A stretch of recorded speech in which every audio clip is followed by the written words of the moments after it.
with a million smiles. Catching all the love from around the world.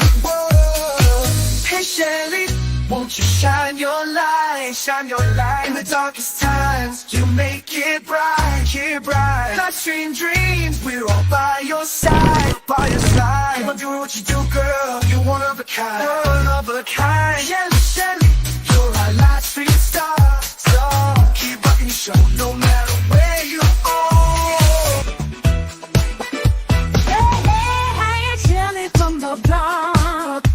Jersey girl with a mouth that won't stop, no, no. Sassy, and I'm not afraid to show it. Gonna spill the tea, you better be ready for it. I speak my mind, no filter inside. Shelly's in the house, talking trash and truth, trash and truth. No sugar-coated grooves, melody, and get out the way, Jersey girl with something to say. Shelly's in the house, time to break the rules. From coast to the city, I'm the queen of cool.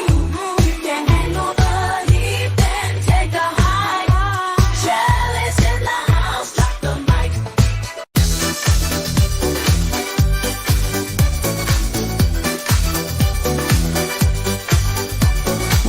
Hey, Shelly in the house tonight, living it up, feeling so right. Yeah, New Jersey girl, she's got that style. Life stream queen with a million smiles, and she know the love from around the world. Hey Shelly, won't you shine your light? It's time to make it right.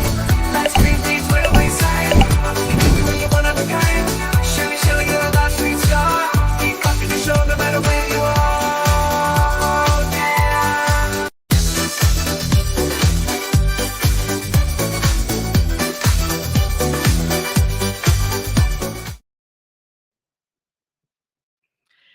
Hey everybody, happy hump day. It is Wednesday, April 10th, 2024, 9:33 a.m. on the East Coast, and I am Shelly, your mouthy mama, talking trash and truths. This is Coffee and Chaos with T3. That's me. Yep, that's me. I don't know how to be anybody else. Today's topic is when experience, logic, and hope collide. It happens to me every day. Let's take a look and see who's all in the chat. We got Suzanne rolling in last night. If you haven't noticed, there's a poll up. Do me a favor and cast your vote to let me know where you fall in the categories that I provided. The poll is, how far back do you remember? The options are birth to 1 year, 1 to 3 years, 4 to 5 years, or 6 years old. So far, most of you have placed in birth to 1 year old, that's really outstanding. But it's also linked to what I'm talking about today, because it seems like the people who remember the furthest back are the ones with the strongest memories, either good or bad, but unfortunately, usually trauma solidifies memories a lot more than happiness. Happiness can be fleeting, but trauma leaves a scar. So usually if the further back you can remember, the more you've experienced, the more you've taken in of the world. So do me a favor and cast your vote for that. I'd appreciate it. So Suzanne said, 8 months old, I'm going to try to make this stream. So she remembered back all the way to like 8 months old, which is astounding. I don't know a lot of people in 3D life that remember back that far or will admit to remembering back that far. But it seems like a lot of people that I meet on YouTube and that I talk to, they really do have those early memories. So we're going to dig into that and see what that says. But happy to have you here, Suzanne. Well, you said you hope you can make it, but I looked ahead and I know that you're here. So I'm happy you're here, but I'll get to that. I like to do things organized. I can't mess with my system. I get all confused. Daisy Girl Williams at 8:00 morning. Hey, Daisy, what's up? How you doing? Happy Wednesday. Happy hump day. Suzanne, Lady Awesome is here. How you doing, honey? Grand Risings, beautiful souls. I can't read today, which sucks because this whole thing is I wrote it all down. It's all scripted. So it doesn't matter. Even with the script, I squirrel like a son of a bitch. Lady Awesome said, I can distinctly remember before 3 years old, because then my sister was born, and I call 0 to 3 years as the time when I was the youngest child, also known as the happy years. I can relate to that. I have a lot of different people that enter my life that I'm like, yeah, before them, everything was just like kittens and rainbows, and now it's just crap. Wolfram wipes his paws, lopes in, and howls. Ow. Woo, woo, woo, woo. Arrgah. I tell you, every time I think of you in my head, it's that damn wolf with the just it's so cute. Wolfram saying hi. Anyway, welcome, Wolfram. You're a good puppy. Somebody throw him a bone. Anybody in chat, throw a bone up there for Wolfram. He's so awesome. He's always throwing out those links early. Him and Mimsy are just, they're in it to win it. They're in the trenches, shoulder to shoulder. I love it. I really do appreciate the work you guys put in. It means a lot to me. It's nice to have some people that I could rely on. And my mods are all fantastic. I have Suzanne, I have Lady, I have Wolfram, I have Mimsy. You guys you just rock the house. Saying hello. Suzanne, yippers. My mom put strawberry quick in my bottle and I would throw it. They were glass back then. I hated strawberry quick to this day. No, that's my favorite.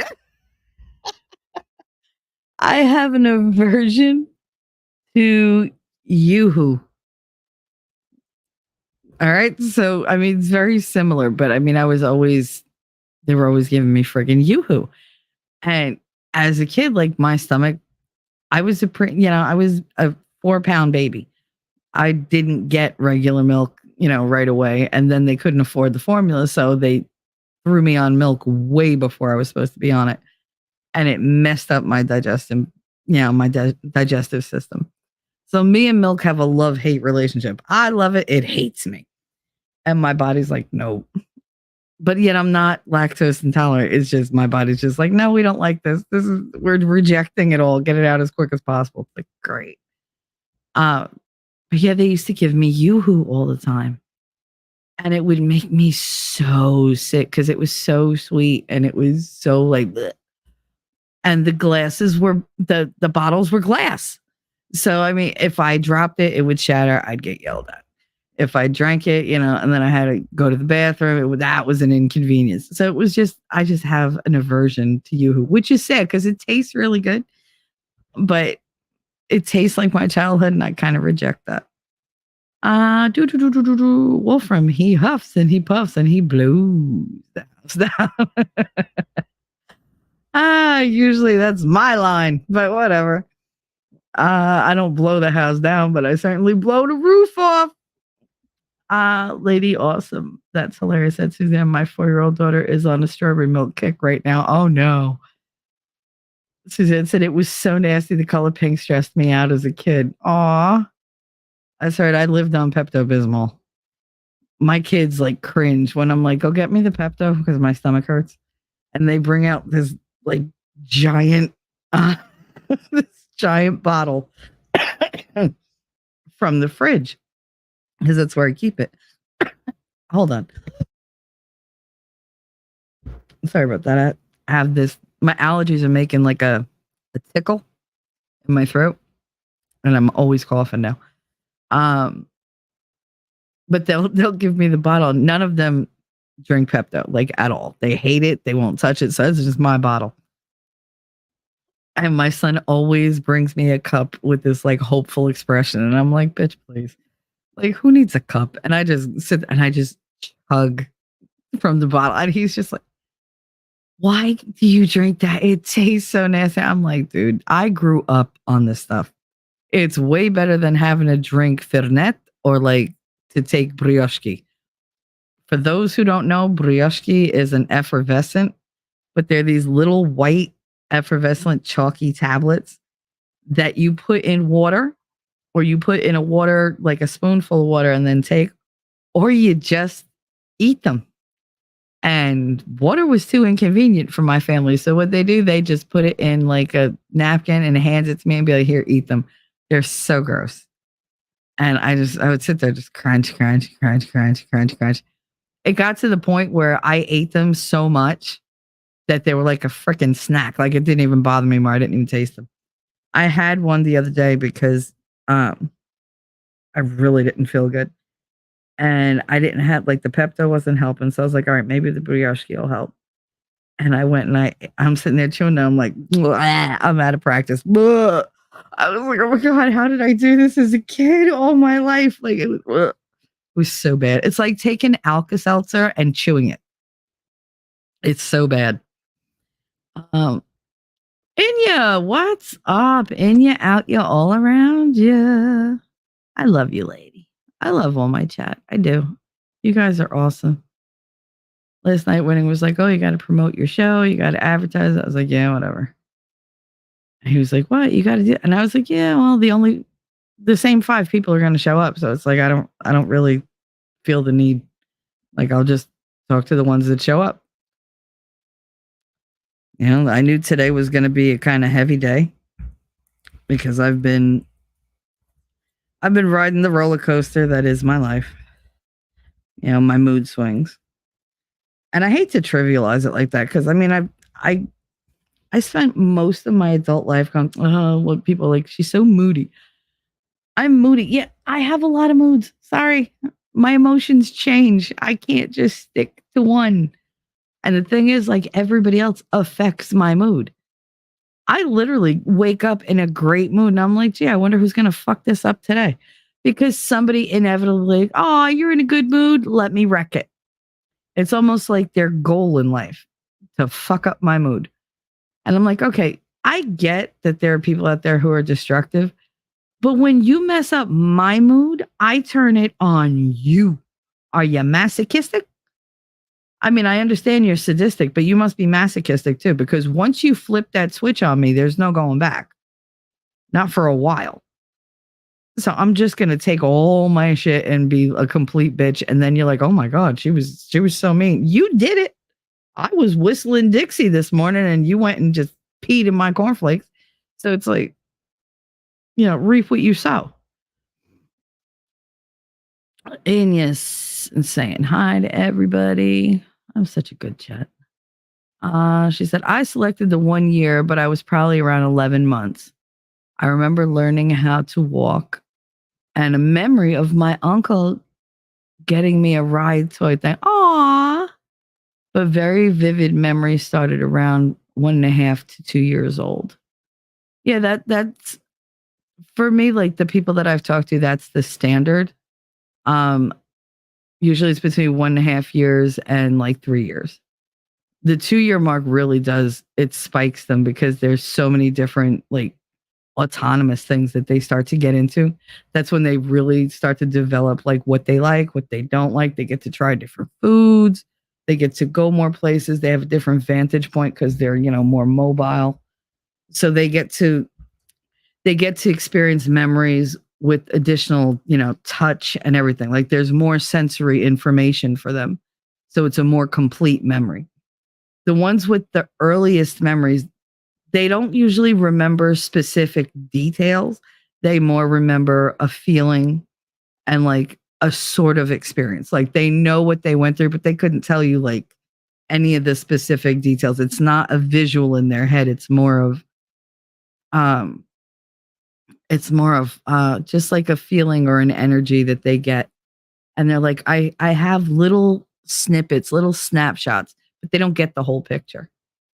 So it's fascinating to me. I love delving into, as you can tell, the psychology and the way the mind works for me and like everybody else. That's the thing. I mean, I started this channel to help other people, but I also did it to get into my own head because I'd spent so many decades going, no, no, no, no, no, no, no. Like I just, every time somebody would say, hey, you want to talk about, you're upset. You want to talk? No, I really don't. I really fucking don't. I'm going to go retreat and I'm going to go create something and I'm going to listen to music and read 20 different fan fiction stories. And I'm going to watch a movie and I'm going to completely just disconnect from the real world until I recharge. And then when I come back, I'll be fine. And they're like, you're not going to be fine. I'm like, no, I'll be fine. Because I just didn't want to talk about any of that stuff because I couldn't contain the emotion. There was always that fear of once the dam breaks, there's no way to stop the flow of memories. There's no way to stop the flow of emotions. And I knew it would be overpowering. I knew it would be overwhelming. And I knew I couldn't deal with it. So I just buried it. And I just kept throw more dirt on top, more dirt on top. Oh, this one is trying to bubble to the surface. No, I got to actively push it back down. So I spent most of my life just going, no, I'm fine. I'm fine. My friend Alyssa, every time I'd say I was fine, she's like, you know what fine stands for? And I let it go in the beginning because I was like, no, I don't know what fine stands for. And fuck you for being a pain in the ass about it. And then one day I just got so irate. I was like, no, I don't know what fine stands for. Fine means I'm fine. She was like, fucked up, insecure, needy, and emotional. I was like, what?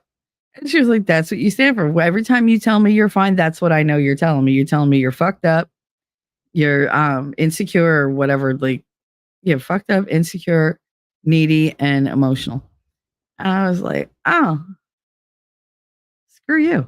Like, I didn't want anybody telling me that. I mean, it could, it was true, but I'd take your opinions and shove them. Like, go scratch. As grandma would say, go scratch your ass with a broken glass. Like, I can't. I never like being told how I feel. Don't tell me how I feel. Don't tell me what I have to do. Don't tell me who to be. Because everything that you're telling me, all I hear is negative, negative, negative. I'm hearing that this isn't good enough. That's not good enough. That's not good. Don't be you. Don't be you. Don't be you. And then when I turn around and I give you exactly what you wanted, you get upset with me and say I'm being fake. So it's like, dude, you won't let me be me because you can't handle it. So then when I dumb it down for you or I dial it back, you get upset. You're hiding something from me. Obviously, you told me to. Like, you literally sat there and said, I don't want to talk about this. I don't want you to talk about this. I don't want you to feel this way. I don't want you to act this way. I don't want you to say this. I don't want you to do this. I don't, you're not allowed. You're not allowed. I don't like this. I don't like this. I don't like that. So I sit there and go, because now I'm like shutting down at a rapid pace. And I'm like, all right. So I just wall. And then they turn around and say, you're so closed off. You're not being real with me. You're hiding stuff from me. You can't have your cake and eat it too. Either you can deal with me or you fucking can't. That's it. Sign up or get the hell out and just let somebody else take over. Like, let somebody else move in. Let me do it on my own. I don't care. But if you're not in it, like if you're going to half-ass being like a friend to me or anything, fuck off. Like, I don't need that. None of us do. Because it does more damage than any kind of good. They're like, well, at least I was kind of your friend. No, I don't need kind of friends. With kind of friends, I don't need enemies. Like, either be that or get the hell out. I grew up doing the, oh, we're your family and we love you because we're family. But that was the only reason. Like, you can't depend on that. And that's pretty much what today is about. It's the things that you experience versus what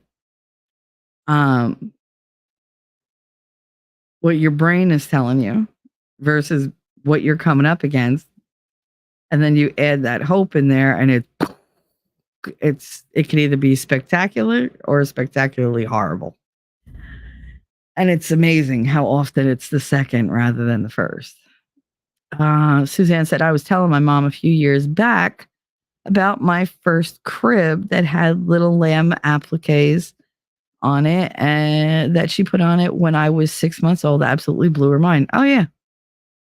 My mother can't believe the things that I remember. She's like, I don't even remember half the stuff you remember about your childhood. I'm like, yeah, I know. Like, I don't forget anything about my kids' childhood. Like, either one of them. I have every minute recorded in my brain because it was the most important to me. My mother doesn't even remember what my birthday is. It's like, whatever. But that is awesome, Suzanne. That is very awesome. Lady Awesome. Speaking of awesome, Lady Awesome, I remember being in a high chair and falling asleep while eating. And to this day, I'll be like, ugh, I'm too tired to eat. Can't chew, so I'll eat oatmeal. That was me last night. I was like, oh my God, I'm so hungry. And he was like, when was the last time you ate? I said, I haven't eaten in like 24 hours. Why? I was like, I don't feel like eating. He was like, it's all right. You'll be fine. I was like, okay. And then I was like, I'm hungry though. Like my stomach hurts because I'm so hungry. But I keep thinking of like food and I'm like, oh, I'd have to chew it. Like you have to chew and then there's all that taste going on and that just seems like a lot. And I just didn't have the energy for it. I really didn't. And I was like, I said, I'm going to wind up getting sick if I don't eat something. And I had my daughter make me a quick sandwich. And I literally looked at that sandwich and was like, I really don't want that. Like, so much. And I think I just inhaled it because I ate it as fast as possible. I barely chewed it. And I mean, and then I just went to sleep. But yeah, I was looking at like thinking about food and everything and looking at what you gave me. And I was just like, oh. I mean, have you ever been so drained of energy that tasting food seems like just a step too far?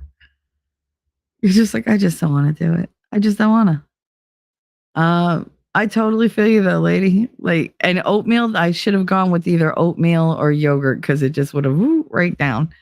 But I don't know. I don't make very good choices in life. I just don't. Today's going to be a lot of negative speak about me. So, buckle up. Inumers. I like Alka-Seltzer like that. I don't know why I love the taste. Oh, girl, that you should definitely get yourself brioche because at least the brioche is better than the Alka-Seltzer if you're going to eat it like that. Because the Alka-Seltzer has aspirin in it, so you want to be careful when you do that. And the brioche doesn't. As far as I know, it's just I forget what the hell it's called. But anyway, it's a blue bottle. It's a big plastic blue bottle. It's cheap as could be. Get it and keep it in the pantry. Trust me, you will not regret that.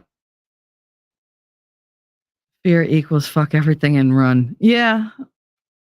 The only thing is I don't run away when I'm afraid. I freeze. I run away when I have anticipatory fear. You know, when things get too real. You know, when I see the hurt coming. And I always see the hurt coming long before it ever arrives.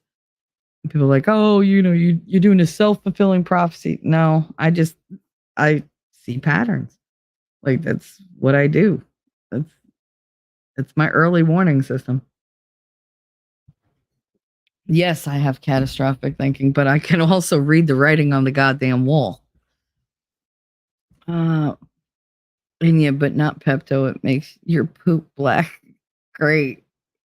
It never really does that to me, but then again, I'm very iron deficient, so I don't really have that problem. P Digits, Finkel is Einhorn, wanted to come on and thank you again for the gifted membership for Gutters. Oh, you're very welcome. You are very welcome. Everyone remember to like the video. Oh, you're so sweet. Thank you so much, P Digits. Oh, that was really nice of you. Well, welcome. Come on in. If you are good at dealing with emotions, this is the place to be because we will be crying today. I guarantee it. Because it's going to hit home for a lot of people, a lot of the things I say today. In your MERS, I missed Winning's show. I saw it yesterday afternoon and was bummed. I mean, he only which shows did he do? He only did the Monday night show, I think, so far this week. Because we took the weekend off to watch WrestleMania. Because that's what we do. But it was my first WrestleMania, y'all. So I needed, coaching through it, and there was a whole build up to it and lots of sleep being lost because we were up, like till 5, 6 every morning watching old wrestling matches and stuff. It was great. I fucking loved it.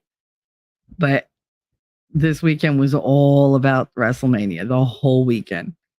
We started off with Raw, and then we went to WrestleMania Saturday night, WrestleMania Sunday night, and then SmackDown on Monday. Literally left his stream and went right into this. Was it Raw? No, SmackDown was, that's right. SmackDown was Friday and Raw was Monday. But yeah, it was, we had such a good time. Such a good time. I enjoyed the shit out of WrestleMania. Like I said, I don't think he ever thought I was going to be like, "Rah!" Like I was just screaming through the whole thing. I was invested. Don't show me like all these stories and get me interested in backstories. And now I'm rooting for this guy, rooting for that one. My feelings are turning, and now I'm starting to like go for the underdog, and I'm going for this. And I mean, I would sit there going, ooh, like I literally gave a running commentary through the entire thing. I don't know how it didn't drive him insane, but and I mean, we're talking like 12 hours of nonstop wrestling. Like it was just like 6 hours one night, 6 hours another. And I'm sitting there like, oh, I feel that. Oh, girl, Dama. And and I'm fucking like when somebody would cheat and I'm screaming, Ref, open your eyes, Ref. It was funny. But we had a really good time. But that was why he took the weekend off, because he was indulging in WrestleMania, and I went along for the ride. How am I 17 minutes behind already? Girl, I'm asking myself the same thing. No, I'm only 5 minutes behind. I'm only 5 minutes behind. Suzanne said, I was 9 months old. My first Easter, my dad got me a purple blow-up bunny. Aw. And a life-size chocolate bunny. Aw. You know what's hilarious? Where are those damn pictures? Let me see if I could find these pictures real quick. There's pictures for video. That's not what I want. Pictures for video. Nope. Old pic photos. Is that it? Nope. Man, I can't find it. But my mother sent me like a bunch of pictures. Oh shit! I thought I closed. I thought I closed the damn StreamYards. She sent me all these pictures. So cute. And one was my first Easter, and you see me with this giant pink and white blow up bunny. And I was like, oh my God. And so I sent them all to Rabbit because they were all Easter. Like every year was a different Easter thing. I was even dressed up as the Easter bunny. I was wearing like my Easter pajamas with the little ears and big ears and whatever. But yeah, it's so funny. You had one. I had one. I didn't have the life-size chocolate bunny because they tried to not give me too much chocolate as a kid because I didn't tolerate it well. When I was really, really little though, which is probably why I'm like obsessed with chocolate as an adult. Inumera, school is letting out early. We might be blown to Oz later. No, probably not, but we can always hope. No. I did see that there's a swath of tornadoes going across like Alabama, Louisiana. I guess is it heading to Florida? I know there's a possibility that it'll sweep through Georgia, which of course has me like nervous, but knowing him, he'll sleep through it. I hope he doesn't lose power, because if he loses power, it's like I worry. I worry, y'all. I'm crossing my fingers for you, Inya. I said a prayer this morning when I saw the forecast. I really hope y'all are fine. I hope there's no damage. Nobody gets hurt. Nobody's displaced. Just the thrill of the tornado. So hopefully you guys will be all right. Make sure to let us know though. If anything, just hit me up in Discord. And you said I had an imaginary puppy. My dad and I would pet it. He really made it up. Then he threw it out the window on the interstate when I was around too. It was awful. My feelings are still hurt. See, I don't understand why parents do shit like that. They think it's funny or they think they're like, it's not going to stay with you. It really does. It really does. I'm so sorry, honey. Oh, nobody should ever throw away your imaginary anything, your real anything. That's your stuff and belongs to you. Suzanne said T3 get winning to dig up the match where Trump slaps the shit out of Vince McMahon. Oh, I don't know nothing about that one. I'll have to bring that one up. Too funny. All right. Wolfram's being all like empathetic. You're so sweet. Pete Digits. I only have a few memories for the first few years. One being bathed in the kitchen sink. I think we were all bathed in the kitchen sink, right? Like it was just the difference is the sink. And I remember like the difference between my great grandmother's house and my grandmother's house and the sink at home. Like my mother rarely bathed me in the sink, but then she rarely friggin' took care of me. Unfortunately, my father was the one that used to give me baths. I stay away from those memories. But when I was with grandma, she had like the standard like it wasn't metal, it was a ceramic sink in the kitchen. And it was a beautiful white, like the porcelain sink. And it was really deep and just a little wider than your normal sink. And she had the sprayer. And I loved that she used to use the sprayer to do my hair because then she didn't like, I had really long hair. She wouldn't like get anything in my eyes. She would just tilt my head back. It was very gentle. Whereas, you know, if my mother gave me a bath, it was dunk your head under the water or like, you know, put you underneath the shower. And it was just it was a lot. And like I said, I'm not addressing the baths my father gave me. But that's not a memory I care to look at. But my great grandmother had the double sinks. So she would have the dishes piled high in like the other, like the sink next to me, and then me in like this deep, kind of off-white color square sink that went super deep. And it was like, so you could literally put the water like up to my chin and higher. And it was she was just great. But she didn't have the sprayer. So she used to use the water pitcher. She would fill the water pitcher, put it on the side with the warm water, and then she would gently, like, you know, wash my hair and whatever. But the best part was always the warm towel afterwards. That's a grandma thing. My mother never did that, but my grandmother and my great grandmother used to do that. They would take my towel and put it over the radiator and give me the bath. Then they would take the towel off or somebody bring them the towel. And when they took me out of the sink, I would be wrapped in this super fluffy, soft, super warm towel. And it was the best feeling in the world. It really was. I don't know why people don't like make those, like make like a heater or something for the bathroom where you just throw your towel over it while you're in the shower. And then when you take it, you got a nice warm robe or whatever. That would be awesome. Anybody out there willing to do that, go do that. Run with that idea and just remember that you heard it here first. Not that it's an original idea, but it's a good take on an old idea. P. Digit said, and throwing my older sister's ballerina dancing jewelry box across the room.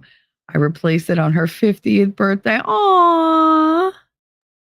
There are heaters like that. I can't afford them. Like, make a cheap one. Come on. We're in a recession here. Or we're about to be in one. I don't care what they say. It feels like a recession. This fucking sucks. It sucks that I can't afford, like, groceries and shit. I look at something, I'm like, I don't really need that. I'm like, pretty soon I'm just gonna be ordering just ramen. Ramen and cereal, and that's gonna be what we eat. Even Chef Boyardee is expensive as fuck now. Pete, your dancing ballerina jewelry box. I'm wondering how many of us had that. Mine was pink with like flowers along the outside of it, like a border. And when you opened it, the little ballerina popped up and she just spun around and played music. I love that jewelry box. My next door neighbor came over to hang out one day and he was just like messing around. And he was like, "Oh, does this come out?" And he broke the ballerina. I was so upset because Daddy got me that box.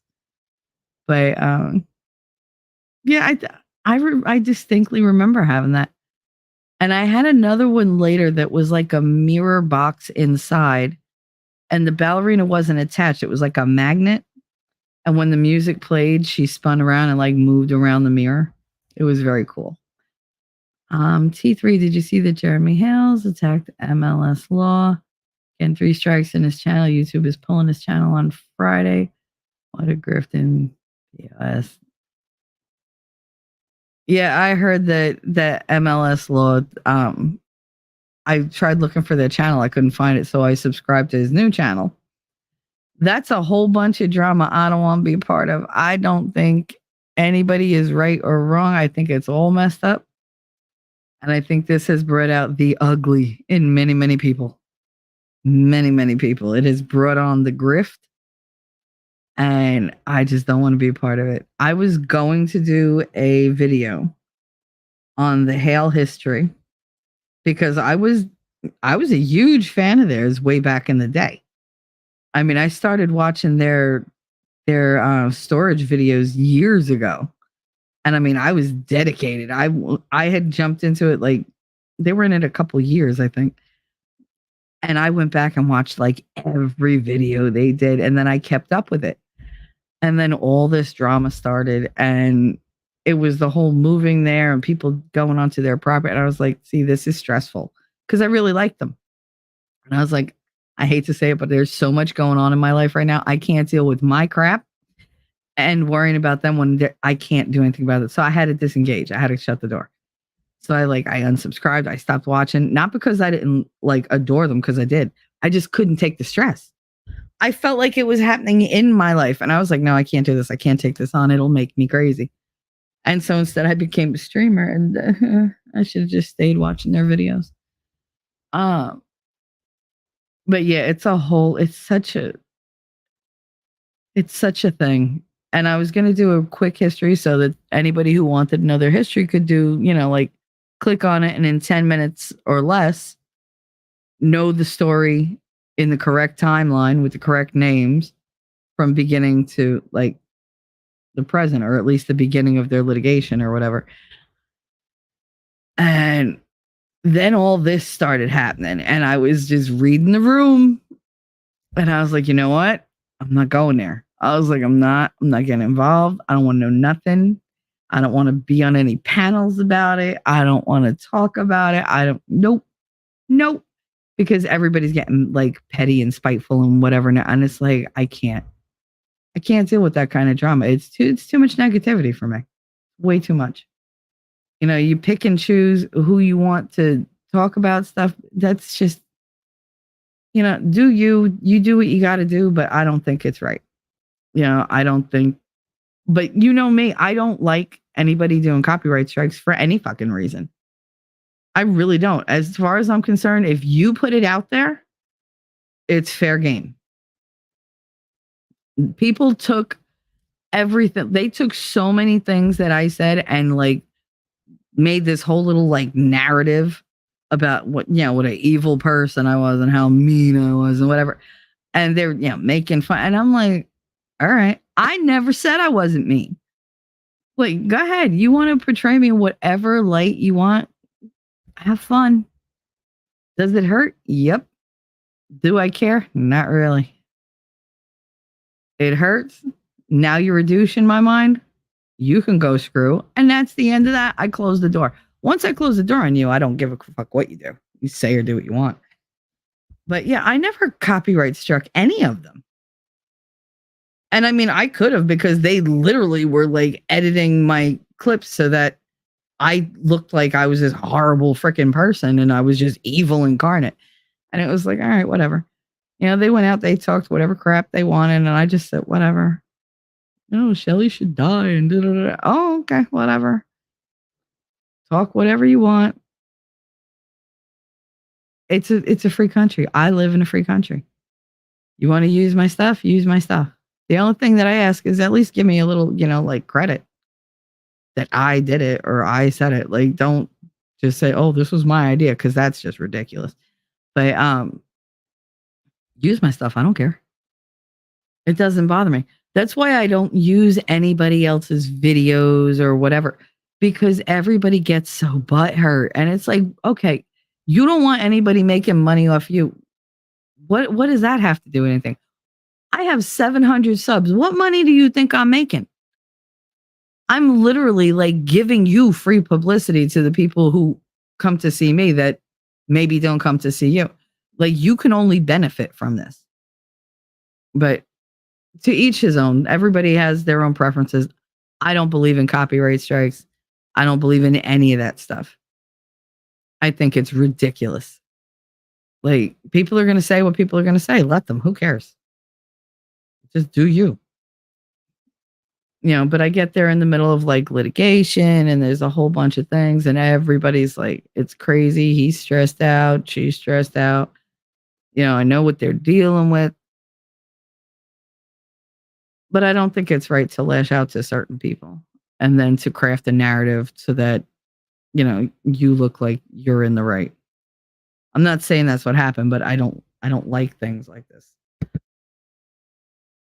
Because there is the propensity for, no, be on my side. I don't want sides. Oh, I hate picking sides.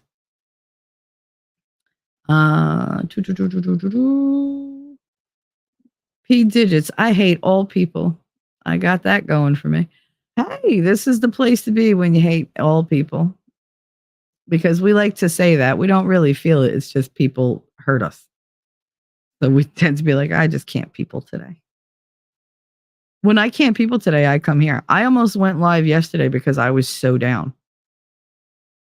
I couldn't. I was so low. And I was like, maybe I'll just, and then I was like, you know what? No, I'm not going to bother anybody. I'm not ruining anybody's day. And I just stayed to myself. And then I went to like Gutter's Pub, and I tried to be social yesterday. I really did. I went to Shizzy's in the morning, then I went to Baker. And, then I tried to I put out some Irma Bombeck quotes that that mean a lot to me. And I did that for me. I didn't do that for anybody else. I hope whoever heard them enjoyed them, but I wanted to put that out there. Basically, my channel is what my kids get to look back on and listen to if something were to happen to me. Like, this is what I'm building here. I'm building memories for them. A place where all the things they're not interested in right now, they can find. Like stories. All my stories, good and bad, where they can find all the literary stuff that meant something to me. Where they can see the home movies. This is basically the book of me for them. All that stuff that they're not interested in because, one is teenage minded and the other one is literally a teenager. So it's like, if something happens to mommy, nobody's around to tell you my stories. I have to do it. But if I'm gone, I can't do that. So guess what? They have this. They have endless hours of just me, and it's my voice. So it would be like I'm there. And yes, this is a weird thing to think of, but when you're sick, you have to think of stuff like that. Lady Awesome said, like Legal Vices said, not my circus, not my monkeys. That's right. Nope. Hey, and Rabbit, what's up, mama? Mama, don't let your babies grow up to be cowboys. Suzanne, I wasn't until I listened to a man saying how rich he is, start crowdfunding for legal fees and lawyers. Yeah, no thanks. He's an absolute drama queen. I get it. I do. I do. I get it. Lady also said, guess my instinct to stay away from all of it from the jump was right. Yep. Absolutely. Oh, look, I finished your post without reading the next one, and I just assumed the end of it. That's not good when I start finishing your thoughts. That's not good. Working on repairing my computer, so not chatting much. That's all right, honey. As long as you're hanging out. I just love that you're here because this is going to be a lot of me reading this stuff out and trying not to lose my shit. I'm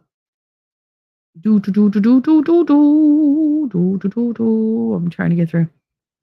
Nick has offered to help David. Oh, with the copyright strikes. Well, he's good at getting rid of those. That's good. Maybe he'll get his YouTube people on it. Lady Awesome said, P Digits, are you an equal opportunity hater? I am. I hate all equally. That's my equality.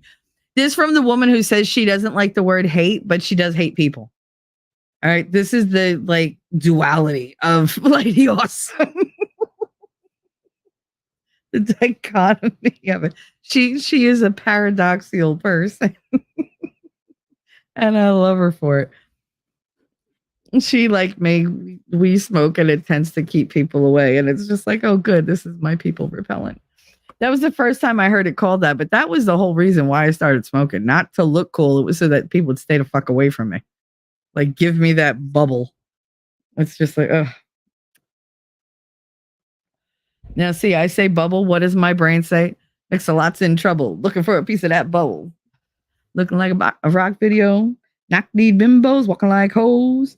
Like, I mean, this is what my brain does. One word will trigger an entire friggin' thing. And then I'm sitting here trying to like talk to you guys and keep my train of thought while my brain is like, I like big butts and I cannot lie. And I'm like, shut up. This is all day, every day. It ain't easy being me, y'all. It really isn't. Because my brain, like I said, is God's own private mystery. I don't get it either. That's why I'm here trying to figure this shit out. I'm glad he offered to help David with that stuff. P Digits, lady, my hate is unwavering and doesn't discriminate. Awesome. That is awesome. And here I thought David was done streaming, but this happens. No shade. Girl, you said it. I thought it. I said it the other day to win it. I was like, so much for retiring. I said, he's on here more than ever. He was talking yesterday about, I got tons of channels. And I was like, all right, I'll follow the new one. Like, only because I hate the copyright strike thing. I just hate it. I hate any kind of censorship or like anything like that. Just if you're reusing content, there are clips out there. Like there are channels who do nothing but just post clips of other streamers. No context, no commentary, no change, no nothing. Like that friggin', I'm not even going to say her name, but like all she does is shit on Nick. Nick is what made her fucking channel, but shit on Nick. And I can't stand her. I can't stand her. And it's just like, you know what? No wonder why Kiwi Farms freaking loves you. But, and I don't care. I don't care who wants to assume if that sounds like you, if it sounds like the shoe fits, lace that bitch up and walk the fuck out the door with it. In fact, if you're going to kick yourself in the face, in the ass, whatever, bonus. But yeah, hate her.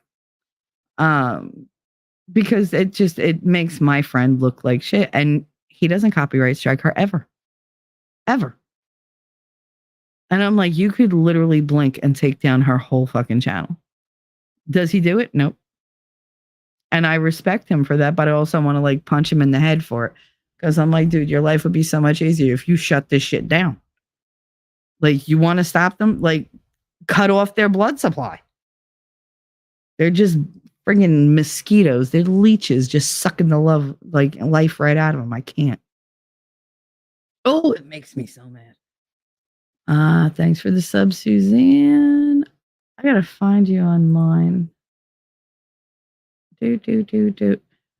If somebody could throw P Digit's link up in the chat, I would appreciate it. I didn't see it, but then again, I'm in my own little anxiety bubble. I'm feeling a lot of anxiety today. I almost didn't stream because my son started with me like right before. And he was just like, like he's yelling at me because the washing machine stopped mid-cycle and he had to rerun it again. And I was like, it's not my fault though.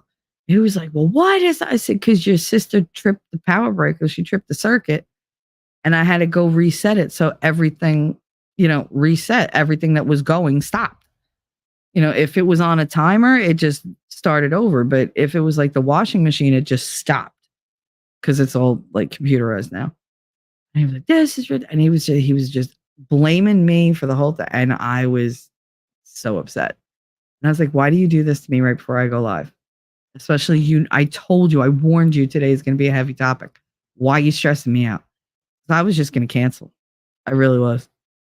And then I saw that there were people already here and I was like, oh, fine.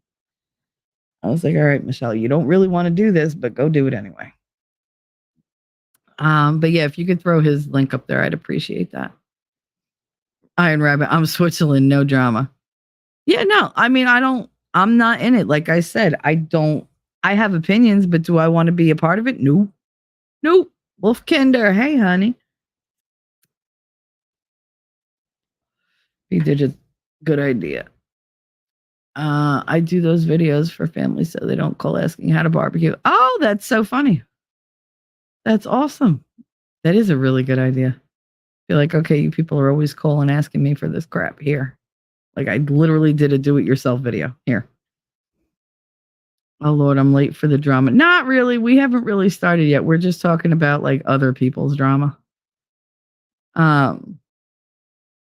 The P Digit said the younger family members are getting older and moving to other states. I was always the cook for get-togethers. Aw. I buy each member a Weber. It's not Weber, so it's got to be Weber kettle when they buy their first house. Aw. I don't know what that is, but it's really nice that you get them one. Lady Awesome Sky said it's the Pisces and me, two fishes in two different directions. See, you see it as you in two different directions. I see it as a yin and yang. You're very balanced. You're good and light, and then you're dark and sinister, and they're equal, and just depends on, which side somebody wants to tread on. You get what you get and you don't get upset. You're capable of both, but you're balanced. Hate people, but like big butts. Put on like a nice, big, juicy looking butt. Take a bite out of that. I'm definitely an ass girl. Guy or girl, I'm like, damn, that's a good ass. It's the first thing I look at. I'm like, you poor thing. You're so sick. You got that disease. They're like, what disease? No ass at all. Like, you really like do something with it. T3, drop the channel in Discord, please.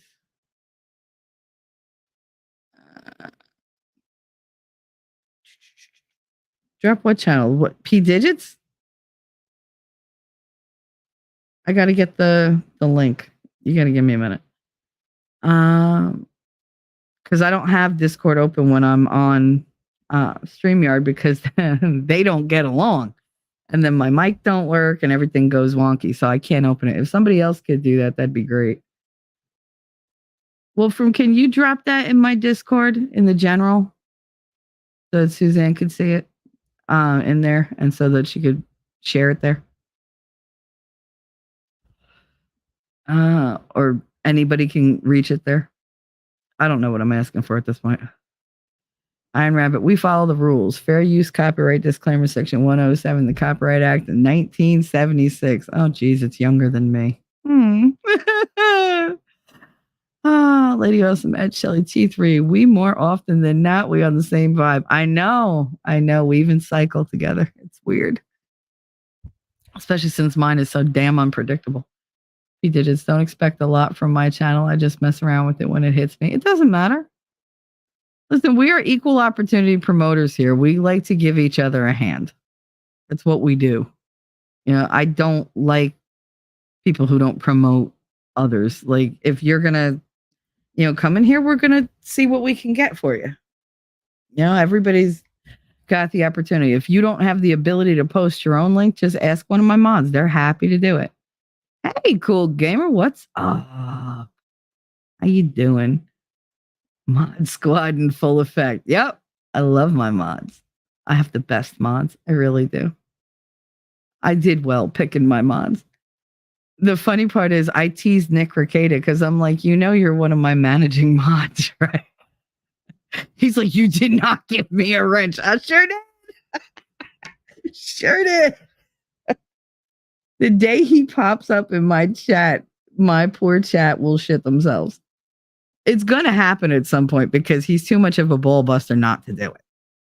But he's just got to remember and be awake when I'm actually live, which is one of the reasons why I do it in the morning when his ass is asleep. But I missed his show last night. I was doing something. I was not in a good mood. But anyway, so now we're all caught up. Let's jump into this. We're almost at the 1 hour mark, which means, I've been lagging and bullshitting with you guys rather than covering what I'm supposed to. But whatever, I do what makes me happy. I'm like Loki. I do what I want. So, all right, we have when experience, logic, and hope collide. So my initial question is, how far back do you remember? I want you to really think about it. Like, what are your earliest memories? Do you remember being a baby, a toddler? How detailed are the memories? Are they in motion like a video? Or are they still shots like pictures? Is there any sound? Like, can you identify feelings? Are they just feelings? Are they just slight impressions? Are they foggy? Are they very crisp and clear? And how affected are you by the memories that you are able to access? Pizza just now, I'm only 866 subs away from 1,000. So close. I've been doing this for a year and a half and I'm only at 726. Okay. So, and if it wasn't for a damn Amber Heard video where I say, I believe Johnny Depp and always will, then I wouldn't have like about 400 of those subs. That one just took off a year after I made it. And it was like, okay, what's going on? Because YouTube decided to give it an itty bitty push. And it just went, pew! And for like 2 weeks, they pushed it. And for 2 weeks, it was just climbing. And then it just kind of, they stopped pushing it and the big numbers stopped. But I've gotten anywhere between 20 and 100 views on that every single week since that little, rise. It's funny because I had a guy comment the other night, oh, I can't believe you did this. You only have 700, subs. My 12-year-old has 71,000 subs, 72,000 subs. Why are you even doing this? This is old news. I want to say, yeah, you clicked on a video that's over a year and a half old. Like, what is wrong with you? Of course it's old news. It's an old video. Check your date. Like, before you come at me, go and look at what you're looking at. Like, have a fucking clue. And way to exploit your 12-year-old. Like, I'm supposed to be impressed that your 12-year-old has 72,000 subs. How many friends does he have? Does he know what sunlight looks like? Like, I could have said all those things. Instead, I was like, oh, bless your heart. Thanks for the feedback. Have a great day. Because fuck you. Like, why do people come at me like that? I ain't bothering you. Nobody told you to watch the video. Thanks for the view.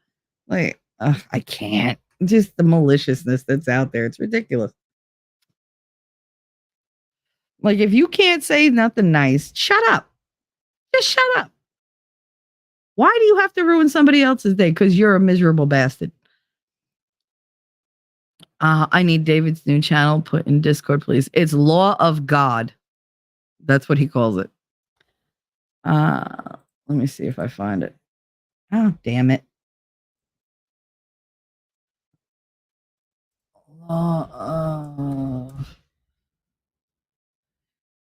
I think it's called Law of God, isn't it?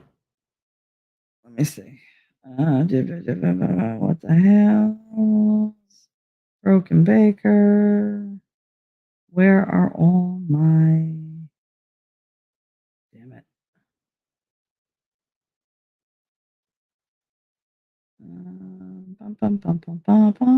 I can't see it.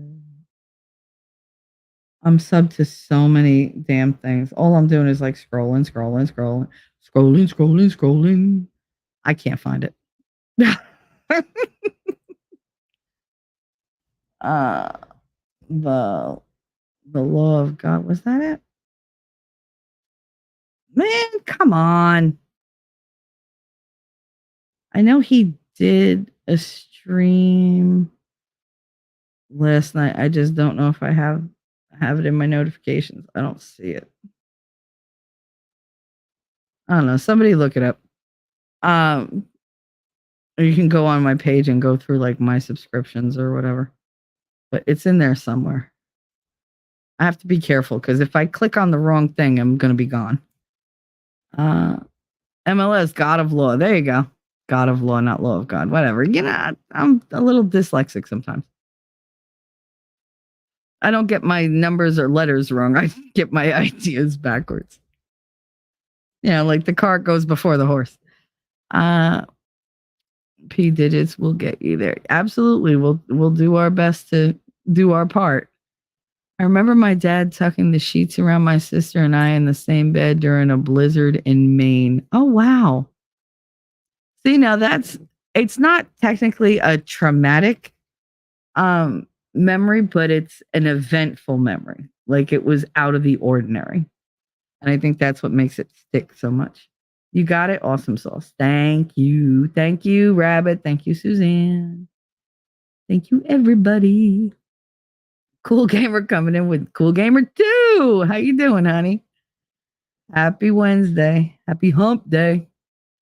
It's posted in Discord in general. Thank you, Rabbit. Iron Rabbit to the rescue. See, she knows all the channels. She's got her list. Because of her, I'm very organized with like all my links and everything else for winning. Because he's the only one I really mod for. I won't mod for anybody else. And thankfully, Wolfram and Mimsy are there now. Just they jump in. I had Suzanne like doing a lot of it, but then she had all her the heating and the moving and everything. So her life was hectic enough. I didn't want to put all that on her. Not that she's not capable, she is, but it's a lot to ask people. So like Mimsy and Wolfram basically like throw all the stuff up in there. But then he does that thing where he'll mention something and it'll be just a slight like emphasis so that I hear, go find the link, without him saying it. It's like, God damn it. And then I got to run and go see because I'm like, he's talking about some video he did 2 years ago. I'm supposed to find this friggin' thing. Are you kidding me? And I'm like, at least give me the title. I don't remember the title. Thanks. Like that helps winning. And I'm searching frantically for it. And then he's like, did you hear me say nothing? No, I spent 10 minutes looking for the damn link you had me looking for. Like your search doesn't always work because that word wasn't in the damn title. It's just, I mean, I love him to death, but he drives me crazy when he does that. Because usually I'm so like, organized. But anyway. P Digits, I'll be back. I have a meeting in 10 minutes. I need to get some things together. You have a wonderful meeting. I hope you come back. You'll probably come back to us crying. Just, beware. Have a good meeting. Have a good meeting, dear. All right. So back to it. I have a theory that people with more trauma in childhood remember further back and in more detail. The memories are crisper and clearer because they were so impactful in the forming of their selves. The impressions left on the young psyche become fixed and a permanent lens through which they view the world. Now, just for you guys' reference, when I talk about like examples and stuff, I keep it to my examples. When I tell stories, there's stories about my life. Because even though I know other people who fit these bills and who I could talk about, I don't feel comfortable putting other people on the spot So rather than them feel like attacked or hurt or targeted, I will find like the memory. It's usually not hard to do. It's usually the first thing that springs to mind when I'm talking about this stuff, but I will focus on my memory and retelling that so that nobody's feelings are going to get hurt. It's easier for me to process the memory. It's easier for me to face it when I'm telling you about it. And it's, I think, easier for all of you out there knowing that I'm not going to spill the beans on anything I may or may not know. I'm not going to make observations about you that you're not comfortable with or whatever. That stuff we do in private. Any private conversation you have with me is going to stay that way. Especially, if you say, hey, Shelly, I need this vaulted, and it gets locked in the vault and never comes out. But when it comes to this, I need examples. So I'm just going to always use examples about me. It's been brought to my attention. You talk about you all the time. Well, who would you like me to talk about? Do you want me to talk about your childhood? Because if you do, jump on panel and we'll get into that. But I'm not going to volunteer your information to the world. I only have control over the information I share about me. So if I have to prove a point and back it up with evidence or an experience and I have it myself, I'm going to give it. That's why it's my channel and I talk about me because I don't care what I put out there. If I put it out there, it's okay for people to know it. And it's okay for them to relate to it. And maybe they don't feel so alone, but at least they don't feel targeted. They don't feel like I'm attacking them in chat. They don't go running somebody. Oh, I think they were talking about you. Everybody knows I'm not talking about anybody else. I'm talking about me. If I'm talking about you, I'll say your name, but I won't do this kind of thing. I'm not going to throw your traumas out there. If you're an asshole to me, I'll throw that out there. Where's the money, Gary? You better pay what you owe. Sorry, that always just pops into my head. It's so catchy. I tell you, winning has a way with words. All right, so that's why this is usually about me. I don't want anybody to think I'm egocentric or whatever. For some reason, somebody thought that. They were like, yeah, always talking about you. Who else would you like me to talk about? I mean, I can tell you everything that's going on in my brain. It's my brain. Do I understand it? No. Do I know what it is? No. Am I going to talk about it? Hell yeah.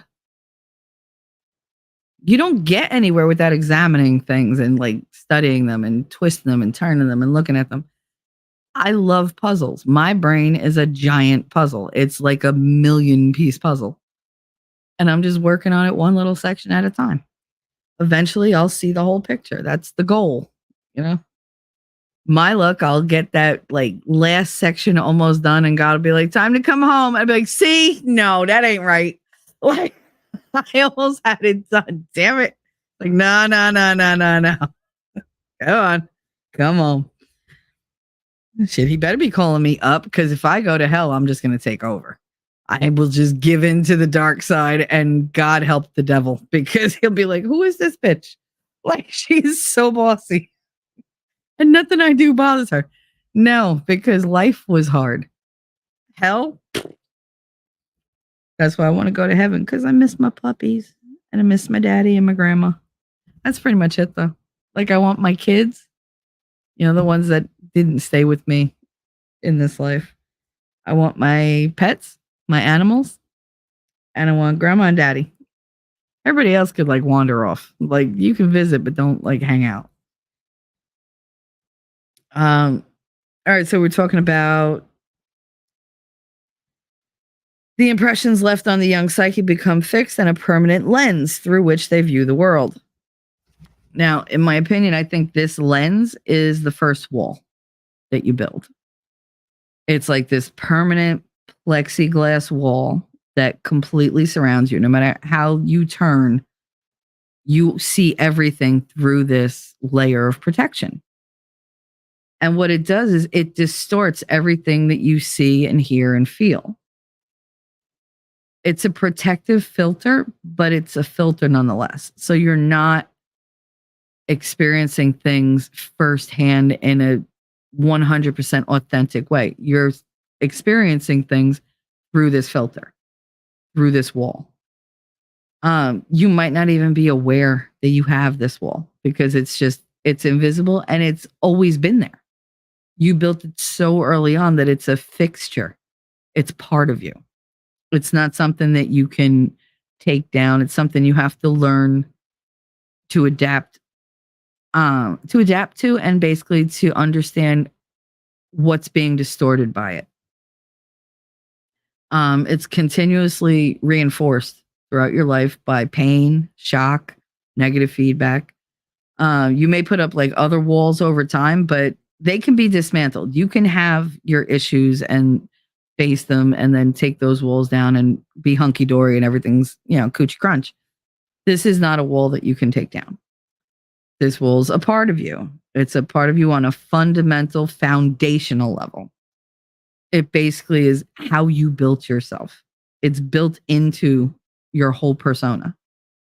It serves to protect you from more pain by keeping you focused on the threats. And, it also helps you create distance. And distance is something that we all use to protect ourselves. Don't come too close because you're going to hurt me. Don't come too close. You might see who I really am. Don't come too close. You're going to judge me. Don't come too close because, I can't take the risk of you being disingenuous and eventually like disappointing me or me disappointing you. Like there's always that arm's length. For people with that kind of a wall, it's like when the pandemic hit and they were like 6 feet and we're like, I do that anyway. Like 6 feet, you amateur. Like I create a perimeter. And this distance, you will spend your life trying to overcome this distance. And it's not going to happen with most people. It's really not.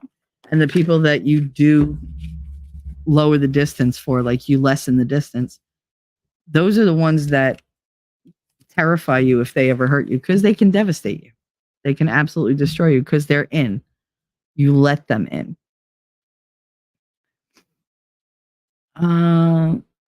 T3 on another note, I'm growing 2 pear trees from seeds and they grow great. That's awesome. Those aren't those pears that smell like poop and urine, right? Because I heard about those and I'm not excited about those. Lady Awesome was saying there are pear trees. I don't remember what kind of pear it was. But apparently there's like, who is calling me? Yeah, no. Nope. There's pear trees that smell like baby poop and urine. Are they Bartlett pears? Like, are they Bosque pears? Which are the brown ones? The brown ones are my favorite. They're so crispy. Love those. Oh my goodness. Those are my favorite pears. And they make them like, sometimes they're really small. Oh, they're so cute. I always love pears. I like pears more than I like apples, but I don't digest them as well as apples. Okay, back to this. I remember all the way back to my crib. I remember the dogs, especially my part coyote, Chance, always being with me, checking on me in my crib.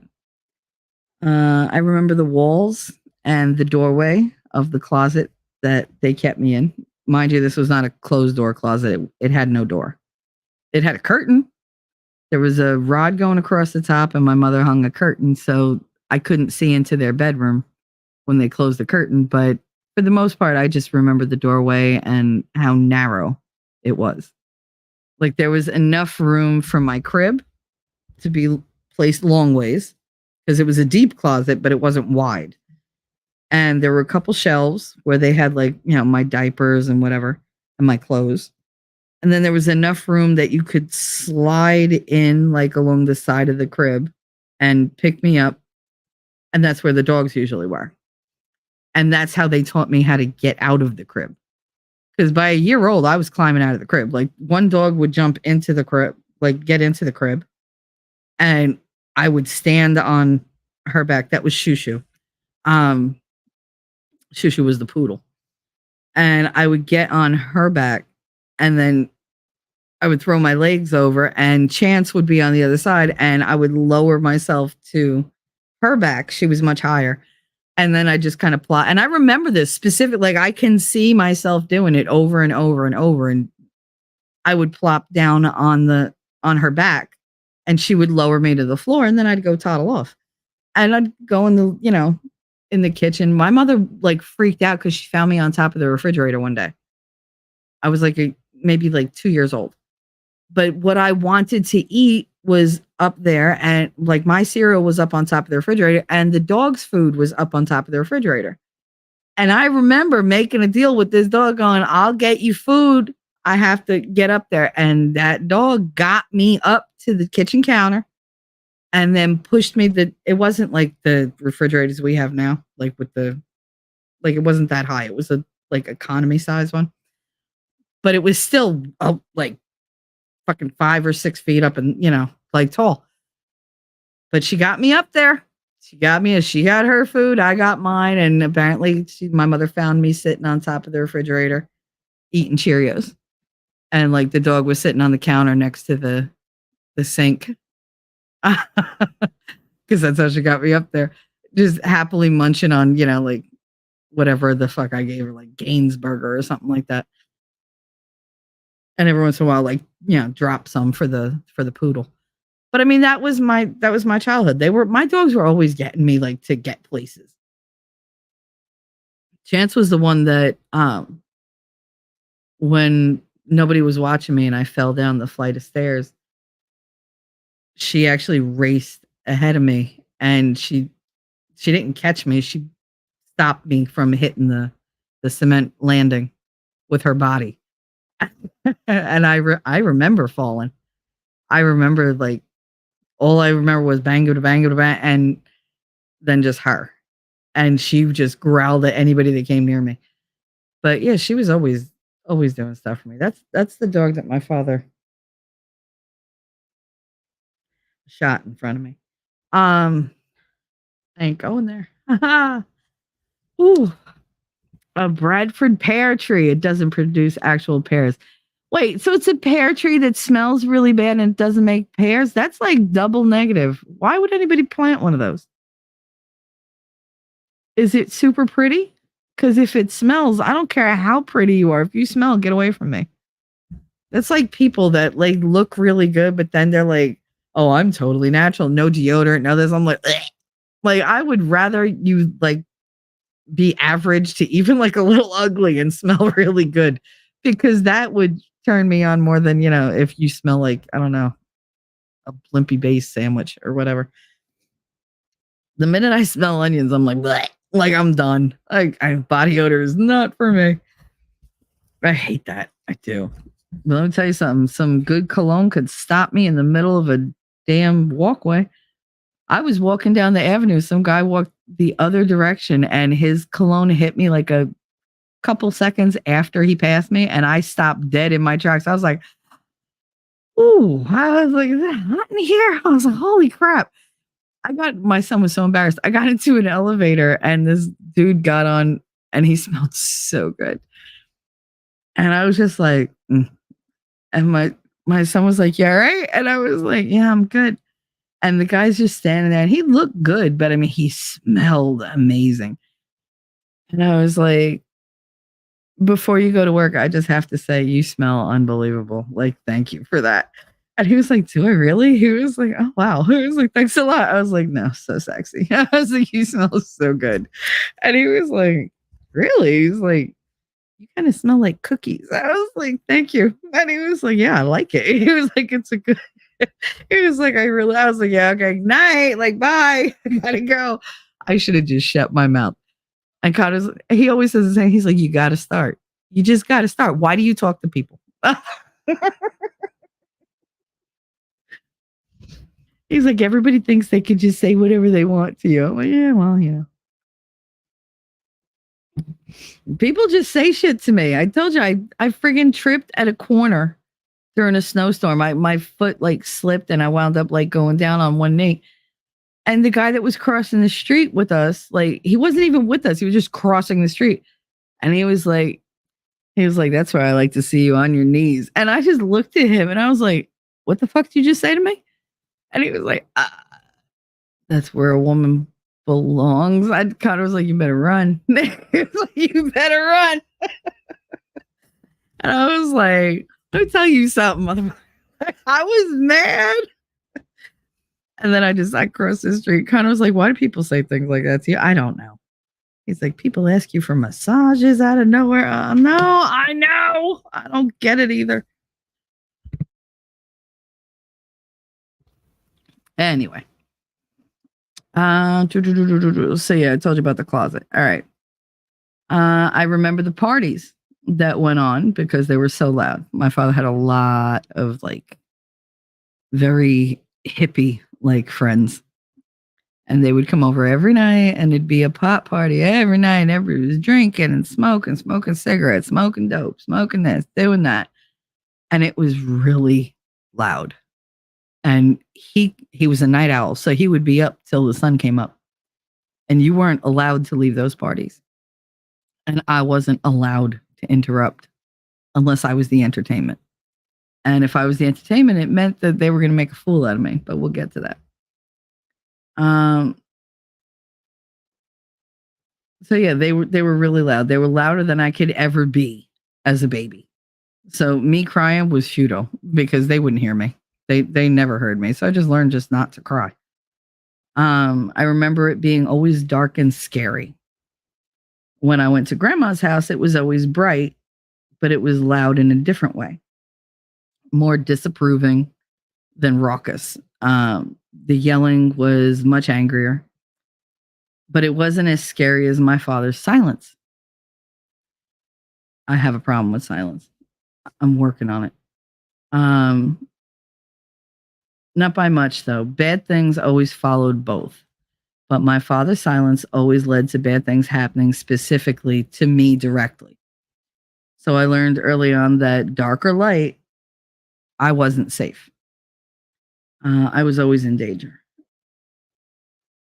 I remember always being scared, always being afraid. There was I never learned how to relax. I still don't know how to relax. I know how to be still. I don't know how to relax. I just can't. I'm not even relaxed when I'm asleep. Like I'm always tense. And the funny part is anybody in real life that you would talk to that knows me would say I'm very easygoing. I just go with the flow because I'm just used to just sitting back and going, all right. Because nothing really is in my control. That's what makes me laugh. People are like, you're a control freak. Really? Because I don't get to control anything. I'm not a controller. I'm a fucking bossy bitch. Yes, I am. Because my way is just better. But am I a control freak? No. Because most of my life is not something I can control. You know, your life is not something I can control. But that doesn't mean I'm not going to put effort into it. That doesn't mean I'm not going to try to fix things. You know, you don't get control, but you try to navigate things, try to guide it at least. You don't just let things go to hell. Some memories are like watching a movie with full sensory interaction, and some are detailed pictures. Some are just sounds and feelings. It varies depending on the severity of the event. I remember being hungry and sick a lot. Breathing was always hard for me. But my father had asthma, and his asthma trumped whatever issues I had. So he went to the doctor. He had the medicine. I basically was just, she'll be fine. She'll be fine. Just sit still. Focus.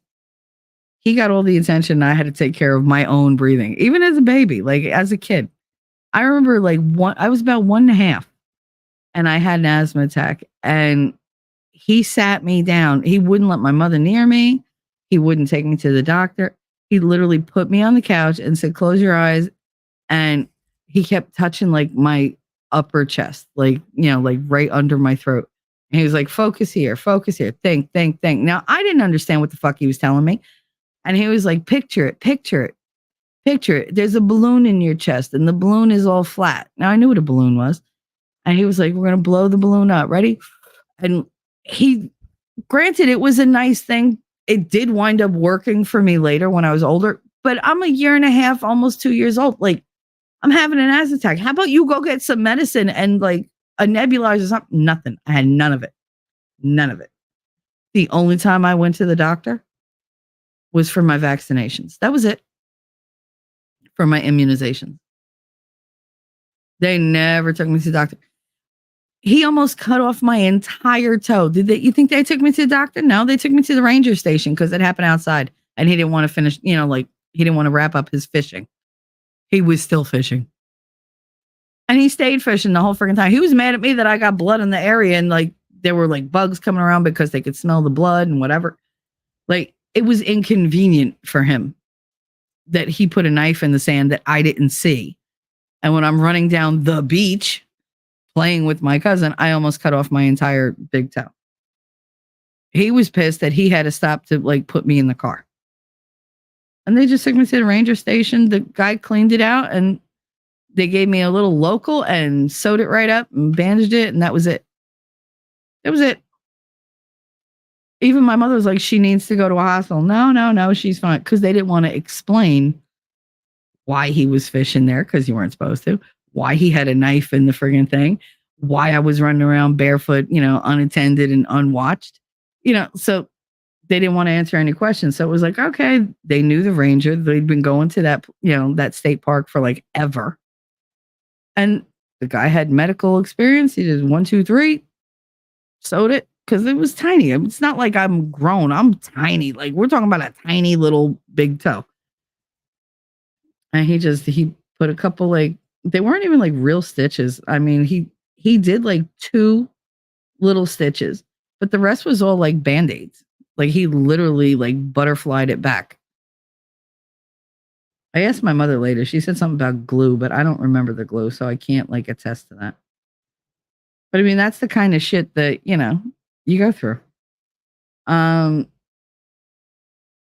just didn't rank in the hierarchy. His asthma trumped anything that I had going. His needs were always above mine. If he was in a mood or if I cried at the wrong time, he wouldn't hold me. He wouldn't take me out of the crib. He wouldn't feed me. I learned to walk before I was 1 because I had to. There was no other way. I needed to be able to be mobile because otherwise I'd just sit in my own dirty diaper or whatever, and they would just leave me there.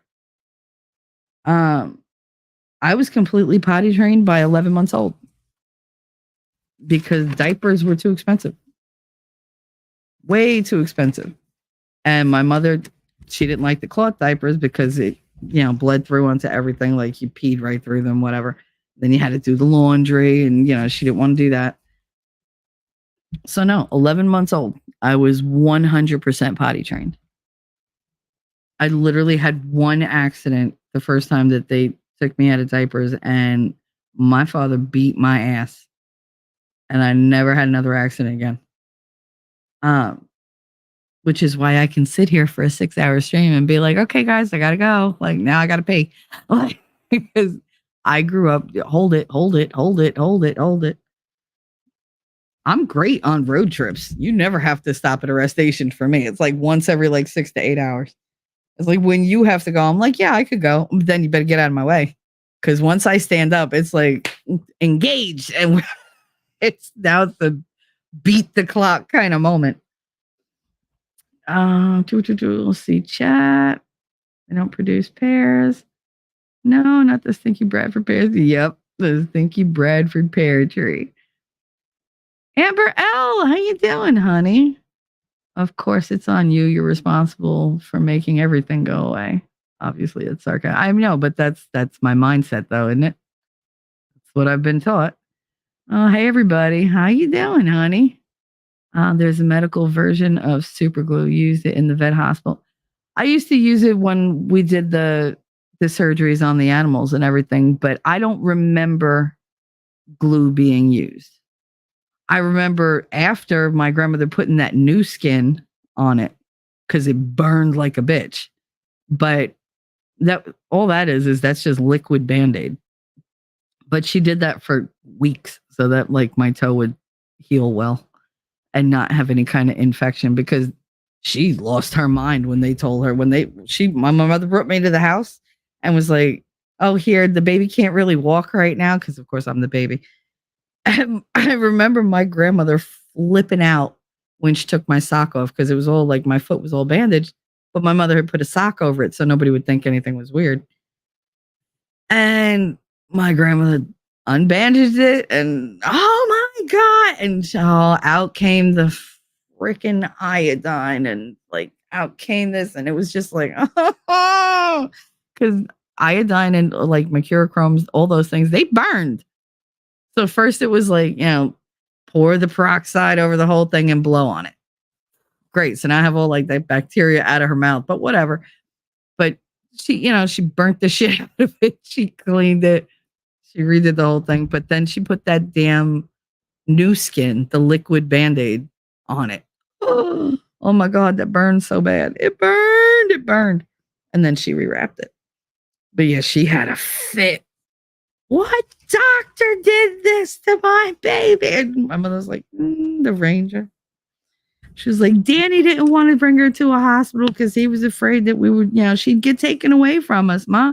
Because they thought that we weren't taking care of her, but she's into everything. I mean, it was a whole conversation. And I just sat there like, okay, like these people forgot that even though I didn't talk, I could still hear them. I learned not to talk around my family, but I could still hear them. And I remember all those conversations, all the yelling. I could play it out like a movie in my mind. And it's the same every single time. They never skip a beat. I really do think that's why I hate tennis, because I literally grew up going like one from one to another, just watching the back and forth all the time. And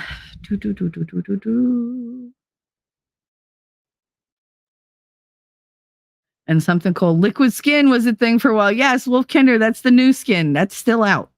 They still use that. Oh yeah. I have a bottle of it in my medicine cabinet because it is really good. Like if I have to do like the butterfly bandages, because I'm a cutter. Like it's a thing. And sometimes I'm not the best judge of how deep I'm going because I'm overly emotional. And I have scars from it. I have scars on my arms, that I have a couple like on my stomach, but they're not bad. But the last time I had anything to drink, I got drunk on 3 big ass bottles of wine at 10 o'clock in the morning on a Sunday. I literally pounded those 3 bottles within 10, at best 15 minutes. And I was drunk when I was halfway through the second one. Like that's how fast it hit me. Because I'm not a drinker. I don't do that. But for some reason, I woke up that morning with all these feelings I couldn't deal with and was like, nope, I'm numbing this shit. And instead of going numb, because I didn't smoke weed then, I went and got drunk. Because I had this stuff in here and one of them fermented, like one of them spoiled and I didn't realize it. And I drank it and I was brutally sick for like days.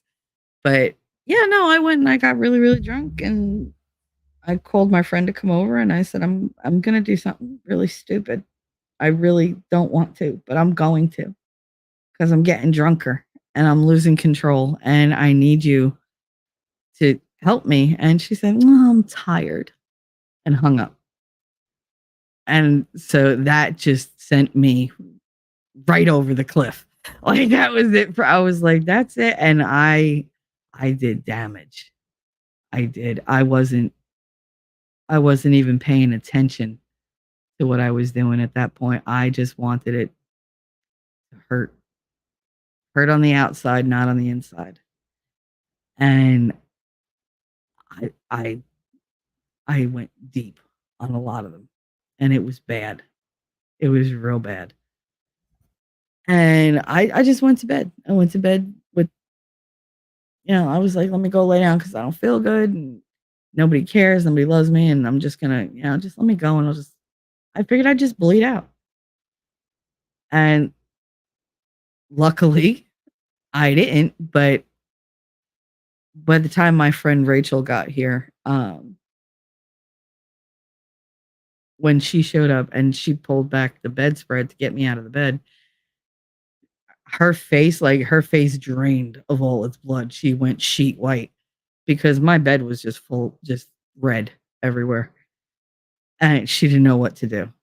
And I was like, it's fine, but I'm going to be sick. And she was like, she gripped the base and I was, bleh. And she was like, what did you drink? And I was just like, oh my God, it hurts so much. But yeah, so that was a bad day. That was the last time I had alcohol in any way, shape, or form. And I used to love having like just beers with, the guys and everything on a Friday night. That's what we did. I could handle my liquor. I could do shots of whiskey and be like, I'm fine. It didn't bother me. But for some reason, I had just started therapy. I was dealing with memories I hadn't looked at in 40 years. And that day it was just too much. And I lost it. So yeah, I don't drink because drinking by myself is a bad thing. But yeah, no, the scars from that, like the wounds that I had from that night when I was sober, and it took me about 12 hours to get sober. I couldn't figure out what I was going to do. I couldn't go to a hospital. I couldn't get stitches. And so I sat there and I doctored every single one of them. And I was like, thank God I have this new skin. And I use that, like I use the butterfly bandages, and then I use the new skin to like go over them, but not over the bandages, but like over the rest of the wound to keep it all together. And I still have all the scars, but they're not what they were. I have a couple scars that are, dangerous looking, but nobody ever sees them. They're always covered by a t-shirt or whatever. I mean, I may be stupid, but I always did it where nobody could see them. Small humble brag. Had a pretty great interview yesterday. Yay! Aw. If you came here to feel better, I feel like you picked a bad day.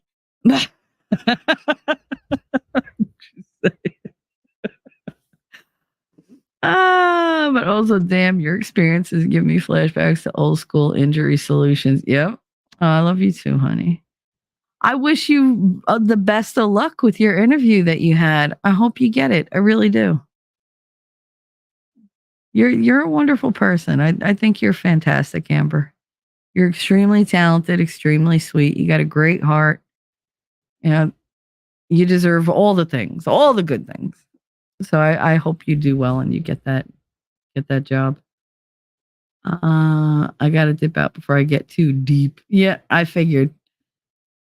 I gotta run, Shelly. Have a blessed day. Have a great day, Suzanne. Have a great day, Amber. I have a feeling I'm gonna be talking to myself soon, but that's all right. It wouldn't be the first time. All right, so I spent countless hours alone in some contraption rather than being held. They did. They had all the toys. They had the swing that hung in the doorway. They had the bouncy thing. They had the walker. They had the playpen. They had the crib. They had the carriage. I was always strapped into something. I was never allowed to just wander. And nobody picked me up. I was always like in a car seat or whatever. Very rarely, unless I was with my grandmother, very rarely was I picked up. If my grandfather was around, I would, like, my feet never touched the floor. Like, he was always carrying me somewhere. But I mean, not that he was that far from the floor, but he was the one that was always, come on, Jitterbee. And he just picked me up. But my uncle would carry me. He enjoyed me before I started talking. He did. And he's told me that my whole life. He's like, I always wondered when you were little. He was like, because you never talked. You never talked. He said, I used to ask your mother, when's she going to say something? When's she going to talk? When's she going to say something? He's like, you never cried. You never talked. You never laughed. You just sat and you just took everything in with those big eyes. He was like, and then one day you started talking. Now I'm all like, oh, when is she going to shut the hell up? And I was like, thanks. Like, There's no pleasing these people. It's like, oh, I couldn't wait for you to talk, and then I can't wait for you to shut up. Afango. But yeah, no, they were always putting me somewhere. Like in my house with the huge blackout drapes and just the constant fog of smoke in the air from like weed and cigarettes and cigars and pipes and whatever the hell else they set on fire. Like it was just very oppressive in our apartment, and it was small and dirty because my mother didn't have a chance to clean it the way she wanted to because he was always throwing a party. It was terrible. But I didn't get to sit on the couch with him. I didn't get to, like sit in my own chair. It was always just here, put her in the playpen, here, put her in this, here, put her in that. And that's where I was. I always spent all my time just watching. I was never a part of anything. I wasn't included. It was always just throw her in the chair, let's go. Throw her in the stroller, let's go. Throw her in the car seat, let's go. Hell, half the time I wasn't even in a car seat. You know how many times they'd lay me in the back seat and then I'd roll onto the floor when they hit the brakes a little too hard? So many times. They actually almost lost me on Boulevard East she made a left-hand turn like really hard. And when they put me in the car, they didn't close the door all the way. So I was laying down in the back of the station wagon that we had. And the door opened and out I was going. My mother caught me by my ankle before I went fully out the door. Because I was only like a year and a half, 2 years old. And I got my ass beat for the door being open and for my father's fishing poles sliding out and getting crushed under other cars. He didn't give a fuck that I was going to fall out of the thing, but his fishing poles got lost. So, oh my goodness. So yeah, I remember getting hit for that. I never really looked at getting hit when I was a kid as abuse. Is that weird? I mean, I guess it was, but that never really registered. I wasn't really afraid of getting hit because it hurt, but it went away. The emotional stuff was worse for me. I avoided that at all costs. I mean, if you're going to hit me, just hit me and move on. I can forget getting hit. I mean, I'll remember the act of it, but the pain doesn't stay registered in my brain. I guess because I understand violence. I do. I don't understand cruelty. I don't sometimes violence is the answer. Not with children, but in general, sometimes, they say violence is never the answer, except it is. And I get that, but cruelty, no. Cruelty is just you making yourself feel bigger because you want to make somebody else feel smaller. So I was always in some type of contraption. He was the one that needed the constant attention. That belonged to him. Taking away attention from my father meant some type of pain of some kind in varying degrees. So as I aged, around 2, the memories started to get clearer, more like reliving them than remembering. And all right, so this part upsets me. I can taste the mini milk bones, the mini milk bone biscuits that my father would give me when I was hungry. And my mom was either at work or asleep because he didn't want to cook and he didn't want to get off the couch. And he thought it was funny.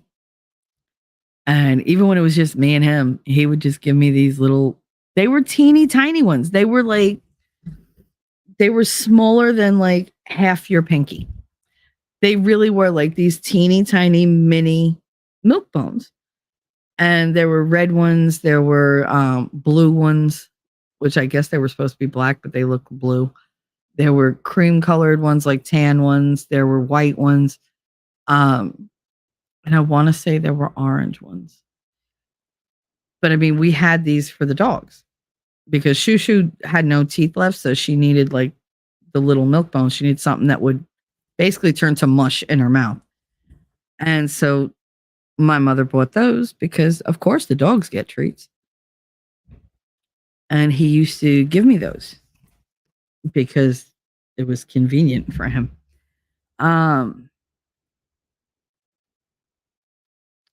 What I didn't like was that he used to give them to me in front of people at parties. And every night was a party.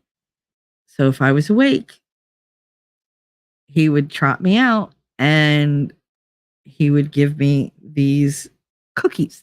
He called them cookies. And I remember the laughter. Everybody laughing.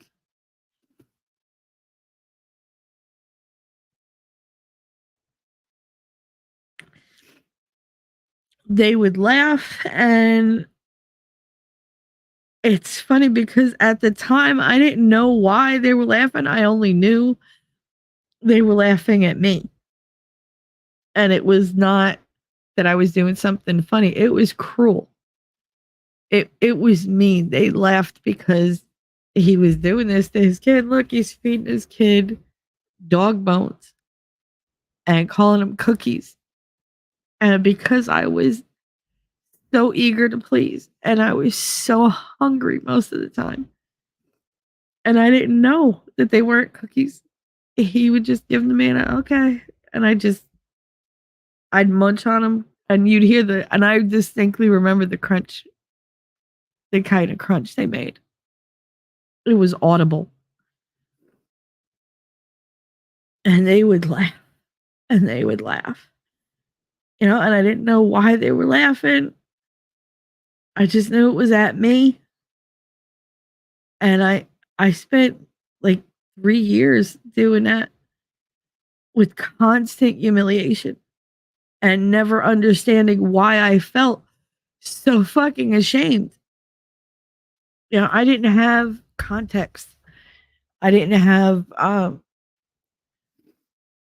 anything to compare it to tell me why that was so wrong. Why are they laughing? Why do I feel so embarrassed?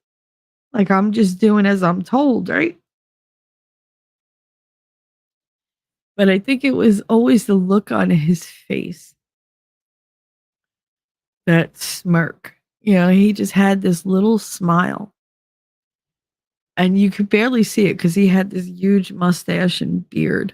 And I could see it because it was one of the things I looked for. Because anything that followed that smile was bad. So the minute I saw it, I braced myself because I always knew.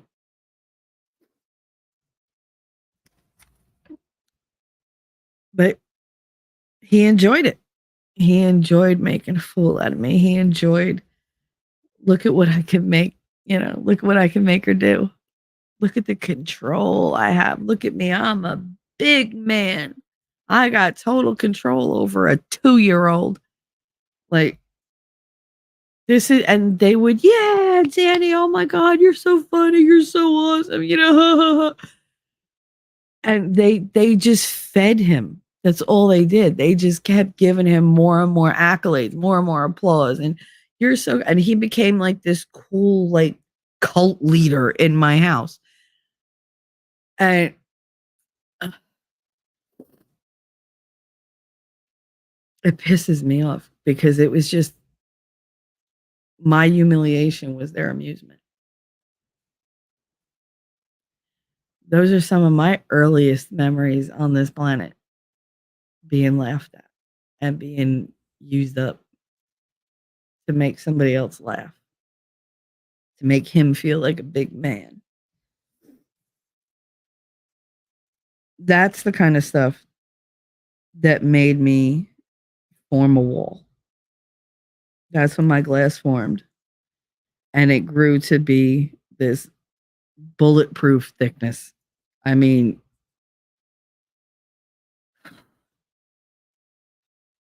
by the time I was like 3, I knew some fundamental truths about life. I had built this bulletproof wall, which turns out not that bulletproof, but it does a good job of keeping, people away from me. I get to push them get behind the glass, get behind the glass. Like I'm on one side, you're on the other. So I never actually, make contact.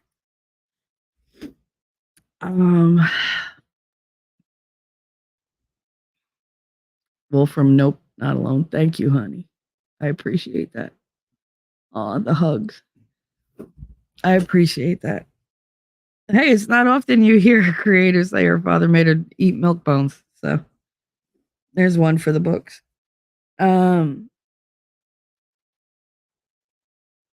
It's weird. My bulletproof glass is not exactly bulletproof because people still hurt me. They just don't hurt me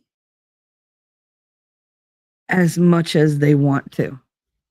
The hits still land, but there's a buffer, It's like bubble wrap. The older I got, the more efficient my bubble wrap, I guess you could say. But yeah, by the age of 3, I knew a couple things to be quote unquote true. 1, don't ask for anything. Only take what's freely given and be super grateful because you don't deserve what everybody else gets. These are going to be hard for me to get through, y'all. So just bear with me. Because this is super vulnerable. Like, if you want to hurt me, all you got to do is take notes right now. 2, don't stand out. Be quiet. Be pleasing.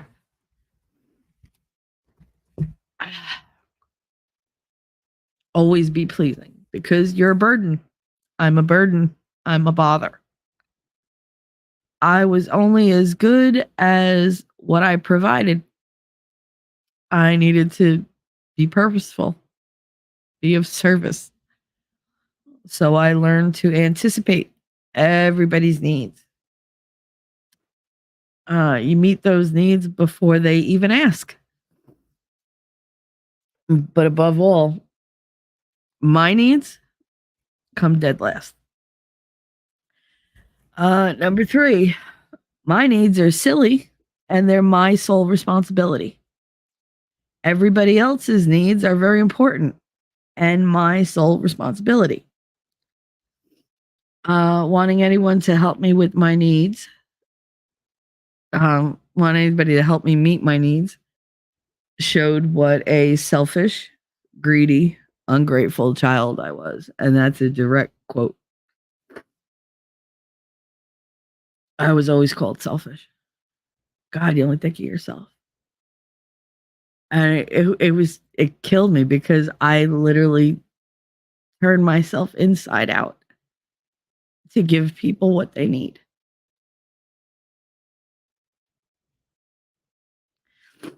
4, never fight back against the people who quote unquote love you, or you'll lose them. Love is highly conditional. My self-worth is highly conditional. Be sweet, be pretty, be quiet, and be obedient. Like what they like, do what they say. Always give and give and give until you got nothing left. And when you got nothing left, give some more because whatever you're holding on to is just you being selfish. If I did that, then I had value, at least for a little while. 5, good times don't last, and it's my fault. I make things boring, complicated, difficult. I drag people down. I ruin everything just by being me. So I really should be something else, somebody else. 6, Expect criticism in all things. Every flaw, every mistake, every trip up will be spotlighted for everyone to point at and laugh at. Be perfect, or you're a complete failure and a disappointment, and you're embarrassing to this family. 7, people are liars and they're mean. They're cruel. Animals love way better than people. So trust them. Don't trust people. Never trust people, especially ones that say they care.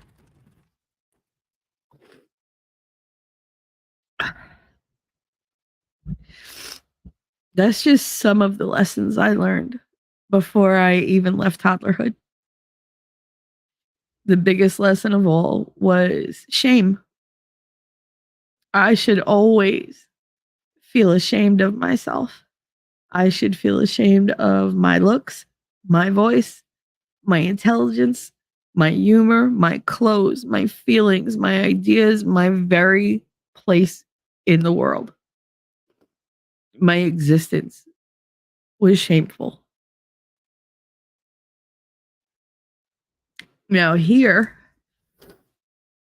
is where experience and logic and hope collide.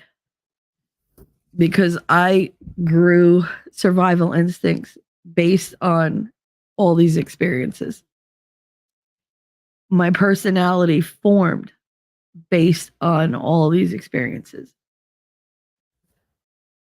My reaction and the way I deal with people, I guess my sociability, my social skills developed because of these experiences.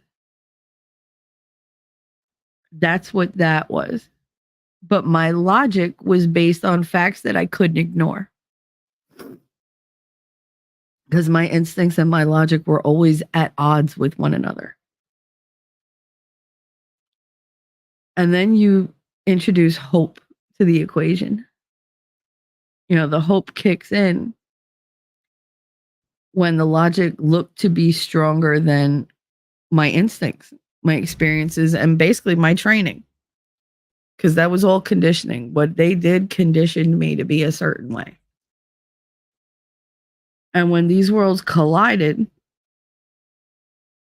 I would wind up destroyed and like confused and just in more pain than I started out with. I curse hope all the time because hope is the instrument of my destruction. That's what I used to say. Like hope kills. You know, like hope springs eternal, hope floats, all that hope kills. It destroys. Because it makes you think things are possible when your brain is telling you no. Like we've been down this road. Nope. Hope can make you insane. You know, the definition of insanity is doing the same thing over and over and expecting a different result. That's what hope is. Hope makes you crazy. It makes you go down that same road, knowing where it's going to lead and hoping that'll be different. Because you can't give up on that dream of it being different. What keeps that dream alive? Hope. What pushes you down that road? Hope. What is devastating when it doesn't pan out? That fucking hope. Because as soon as you fail and you get hurt, the first thing you think is, well, maybe next time it'll work out. Maybe if I tried harder. Maybe if I was better. It's never just, oh, well, that didn't work. Move on to the next thing. You gotta, I white knuckle it. I have such a hard time letting go of dreams. And when I do, it's devastating. Oh, got a pub. You shut up just when I'm done crying for the moment. All right, so Wolf Kinder gave me hugs. Oh, thank you, honey. Got his pub. Great, good M. Hi, honey. Happy hump day.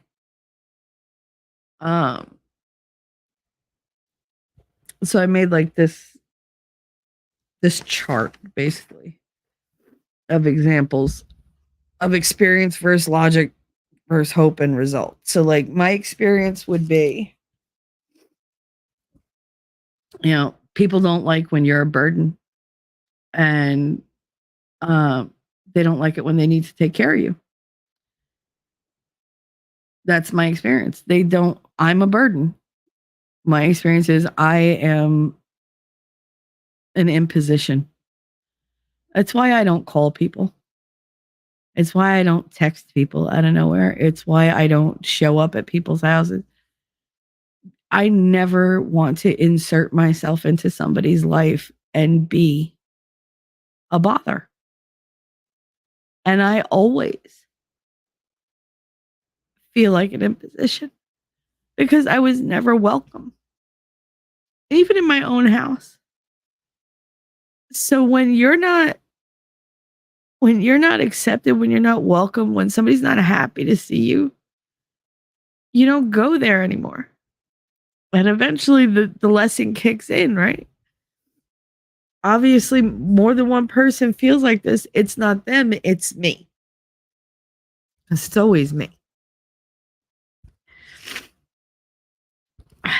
Logic tells me, or at the time, logic told me, big people take care of little people. Parents love their kids. Mommy and daddy love you. So obviously, this whole thing that's going on is not their fault. It's my fault. There's something wrong with me. I don't deserve to be taken care of, I guess. Mommies and daddies love their kids. My aunt loved her son. My grandparents loved their kids. It was just my parents that didn't love me. That's not natural. Everywhere I looked, kids were being taken care of. And I looked everywhere. I paid attention, guys, from when I was the tiniest little thing. Because I wasn't allowed to talk. So I just watched and I took everything in and I remembered. That's the shit of having a really good memory, is you remember everything. And I learned really quick. Mommy and daddy don't love me. But all mommies and daddies love their kids. So I'm unlovable. It's me. They always said that I was a pain in the ass and they didn't want me. I took up too much space. I took up too much of their free time. I cost too much money. You can't give her formula anymore. Give her milk because the formula is too expensive. She'll be fine. Force her to potty train way before she's ready because diapers are expensive. She'll be fine. Teach her how to do all these things because she needs to pull her own weight. She needs to be able to do a job. 3 years old, selling pickles, making change correctly. That's a lot to ask of a 3-year-old.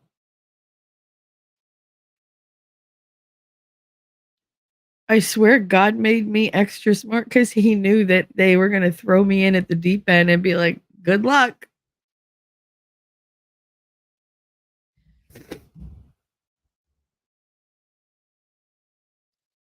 You add in the hope. My hope was if I take care of myself and I make them happy, they'll love me and keep me around. I'll have a home. They may not really love me in that home, but it's still a home. A home is better than no home. And I lived my life doing that over and over. Take care of myself and everybody else. Take care of myself and everybody else. Eventually somebody will come along and say, hey, you know what? You are lovable. They can say it. They don't mean it. They prove it over and over.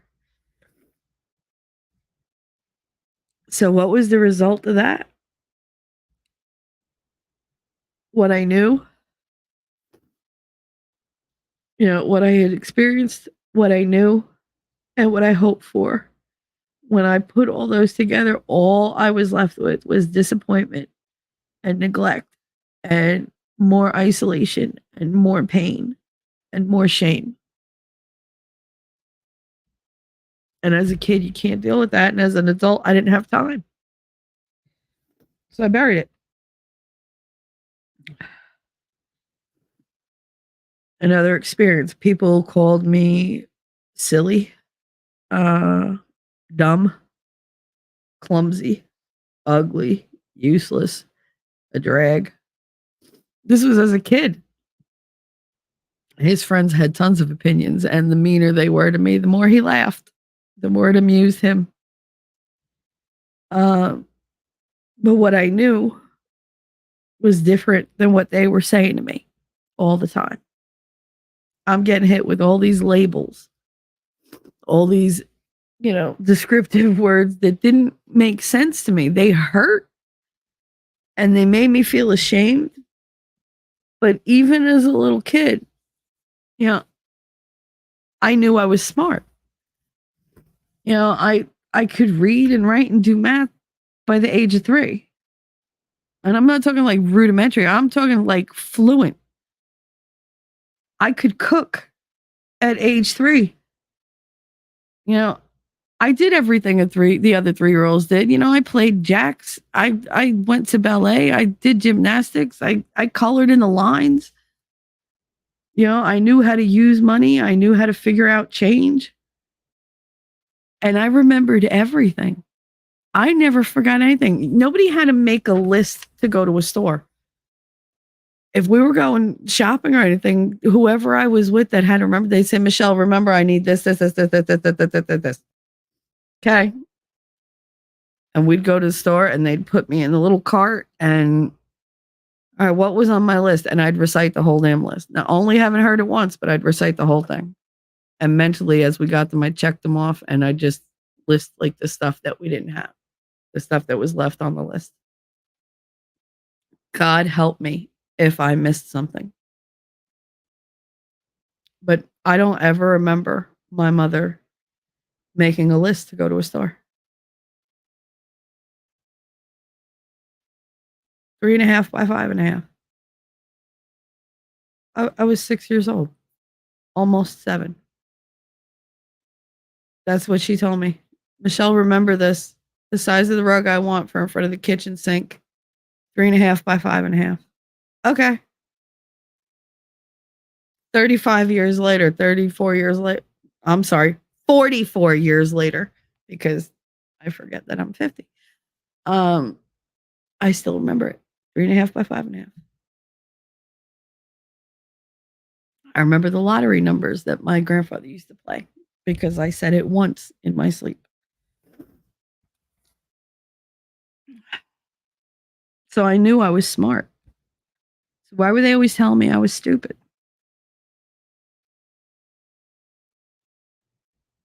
What did I think? I thought, okay, well, let's make up a game plan to fix this. Here comes hope, right?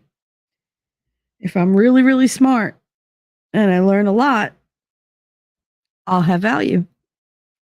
They'll want me around. They'll love me. But the thing that I found out is no matter how much I knew, no matter how much I could do, I was never good enough. It was always be better, give more. Oh, be humble. Always being told I'm a smartass. Oh, you think you know everything. You think you know it all. Being called a know-it-all. Oh, Lord. They love calling me that. My father's favorite was, you're not as smart as you think you are. And he would say it in such a way that it made me shake. Because it was like, I don't really think I'm that smart, but you make me feel like that I'm in danger. Like, you're going to prove to me that I'm not smart in a very not nice way.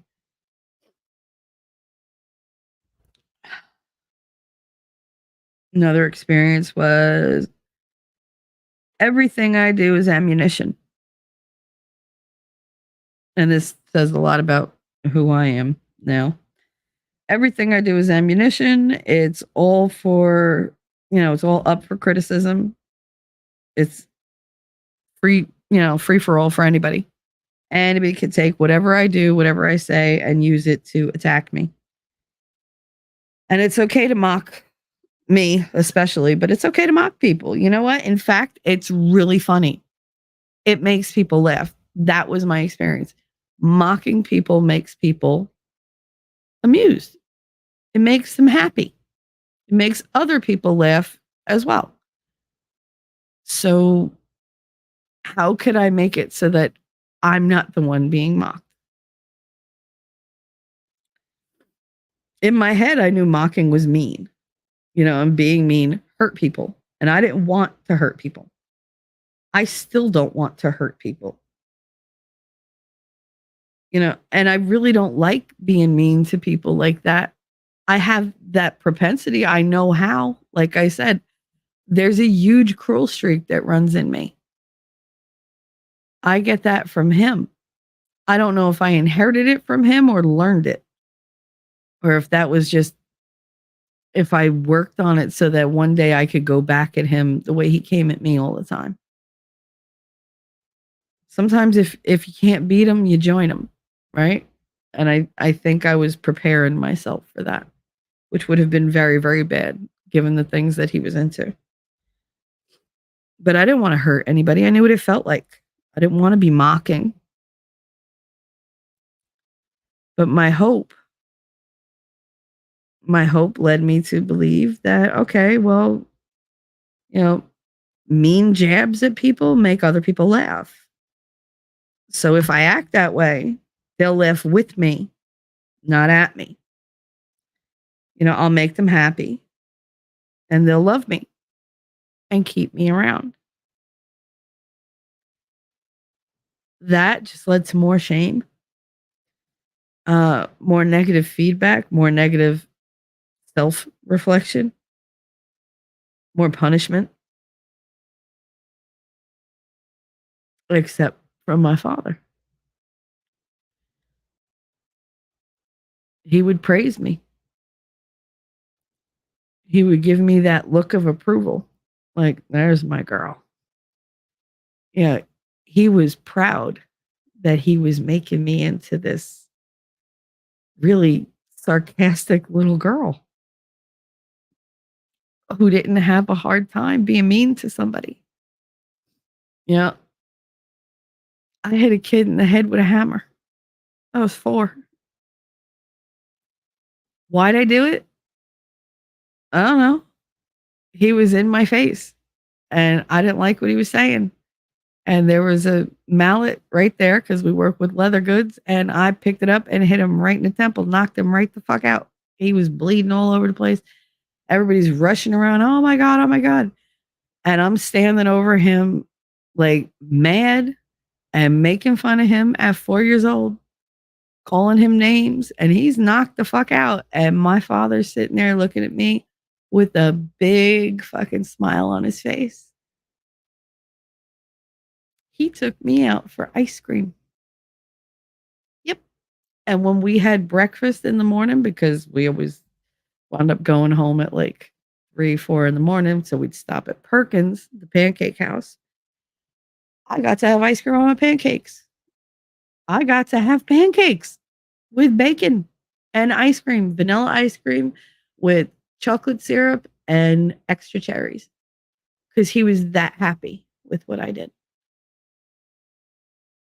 Well, shit, that beat getting milk bones, didn't it? So I got good at it. I got really good at it. Daddy was the one who said, I don't like when you talk like that. Talk like what? Because I was 4 with an attitude.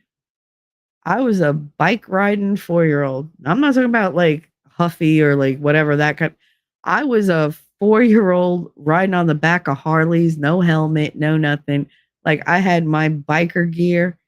They made me, like they gave me this sleeveless denim vest like a denim jacket with no sleeves, with all the Harley stuff on it,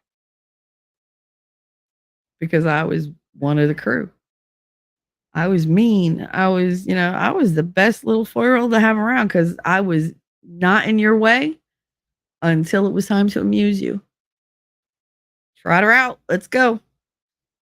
All right, come out, and they'd be like, "Oh, look at him! Don't you think? What do you think of the way he looks? Yo, you so ugly. You look like that." I was mean and I was smart, so I was creative. But if you notice, like all those experiences, the thing that was my hope for each one of them was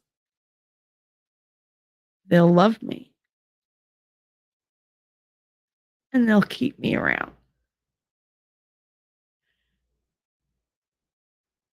Because all they used to do was tell me that they were going to send me to a bad girl's home all the time.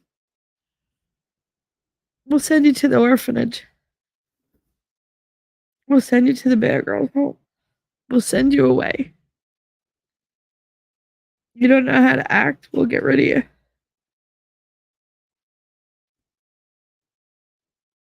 So I just had to, jump through hoops. Stick around.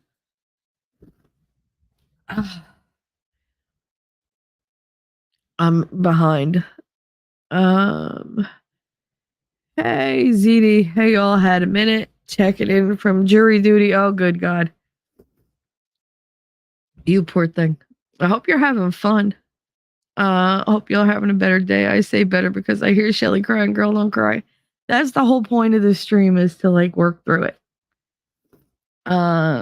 It's about me that I say don't cry. I feel helpless. I can't give you a suffocating bear hug. Oh, honey, thank you. I appreciate that. I do. Ellie fine. Hi, honey. I can't remember where I saw it. Don't let your heart break for me, honey, because I'm still here. I can't remember where I saw it, but I've seen that there's been research done on resiliency and DNA. If you're a survivor, you pass that onto your posterity. I hope so, because without some survival DNA, these children ain't gonna make it. They're just not. Talk about babes in the woods. I didn't get taken care of at all, and I took care of them too much. I overcompensated. Like I do, like I do. Oh, Wolfram. Oh, let me see. Here. This is first for Wolfie.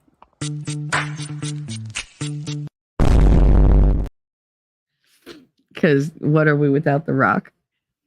And you've been there, you thick and thin. You're the reason that I always win. I'm gonna take a minute to clearly say I love and appreciate you every day. Thank you very much. I didn't play this one the other day. I forgot what it is. Something about hate. Wait. And just remember, no one will ever be able to hate you more than you already hate yourself.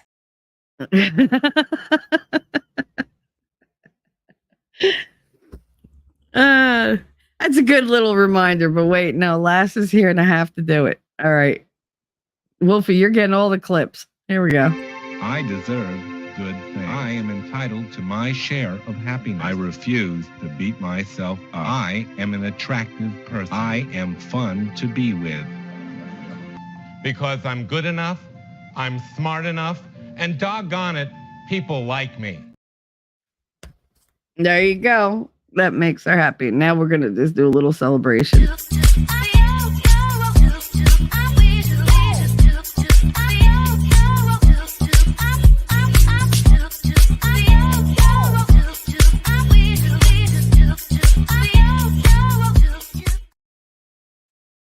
There you go. $10 super chat from Wolfram. You are a wonderful, beautiful, and amazing lady, Shelly. Sheely. We love you and we're here for you. Thank you, sweetie. That means a lot to me. Y'all mean more to me than you know. You really do. Don't facepalm. I fuck up on super chats all the time. I don't know why. The little mistakes, my eyes just glance right over them. So weird. Thank you, though. I appreciate that. I really do. So, those are a couple of the experiences. I mean, I could have made that list go on for a long time. But now I want you to fast forward to present day. And what I, quote unquote, know now. But I always try to ignore or change or overcome. How much of this is hardwired into me that I can't change. So like some of the things that I know that are like givens for me, premises that I try to ignore and I try to change. And I just don't know if I can. One is trust no one. Trust no one. This is something I've known, but I never learned. Like I never learned the lesson. I have the information. It's always screaming at me, don't trust them, don't trust them, don't trust them. But fucking hope comes trotting in and goes, it'll be different. And it never is. It never, ever is. So trust no one. Find somebody to trust who's worthy of it. That's what I decided to do. Right? I went through my whole life telling myself, find somebody that you can trust who's worthy. Let them in. Give them whatever they need. Constantly have that trust betrayed in small ways, but that's okay. Just keep falling for the gaslighting. Keep giving them another chance. Everybody wants you to give another chance. Give another chance. Oh, come on, you're just being too sensitive. They didn't mean it that way. I know that everybody wants to believe that people are inherently good, but when you know that people are malicious when given the opportunity, they'll always go in for the kill. Always. I don't care how nice the person is. It occurs to them, I could really hurt this person right now. They don't even it doesn't even register in their conscious being. Subconsciously, they know that they could take advantage of this person. They can smell the blood in the water. They can see the weakness. And they go for it every time. Every time. When I trust somebody, it never lasts for long. But I'll keep falling for bullshit because I don't want to believe that everybody's going to turn out the same. Hope springs eternal. Hope is what fucks me up. Every time. Another fact that I know, my feelings and thoughts, they're not important. Right? So what do? I challenge it to prove that I'm worth something. I tell myself, find people who think like you. Find people who think that you matter. Give to them. Give over. Give. Trust them. Share with them. Be honest. But when you talk, when I talk, I'm ignored a lot of the time, or I'm told it's not something that they want to talk about. Some real conversations that I've had. Oh, you're seeing things. It's all in your head. You're crazy. You're paranoid. You're too hard on people. You're too critical. You have to be kinder. Be more forgiving. Keep it to yourself. Even the most trusted people in my life don't care what I truly think or feel unless they're in the mood to hear it. Just shut up about it. That's what I hear. That's the message I get. You know what? You got something to say. You got a feeling. I don't really give a fuck. Shut up about it. But cater to me. Comfort me. That's them talking, by the way. They're telling me, you shut up. You don't get to have feelings. I'm what's important. Look at me, take care of me, give it to me, I'm never going to give anything back, or I'll give you scraps, but keep giving to me, because that's why you're here. That's what's keeping you valuable. Whatever bothers you, keep it to yourself.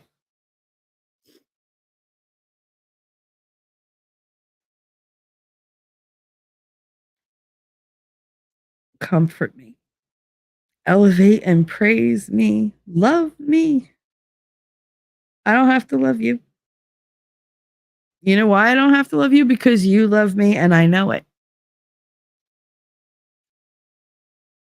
I have 100% ownership of you. So many people have felt that way in my life. Here's what I know that they don't know. Because I grew up only depending on me, I got no problem walking away from anybody. I don't care who you are. You hit that line where it hurts too much to be around you, and I'm gone. And I don't come back. I shut the door.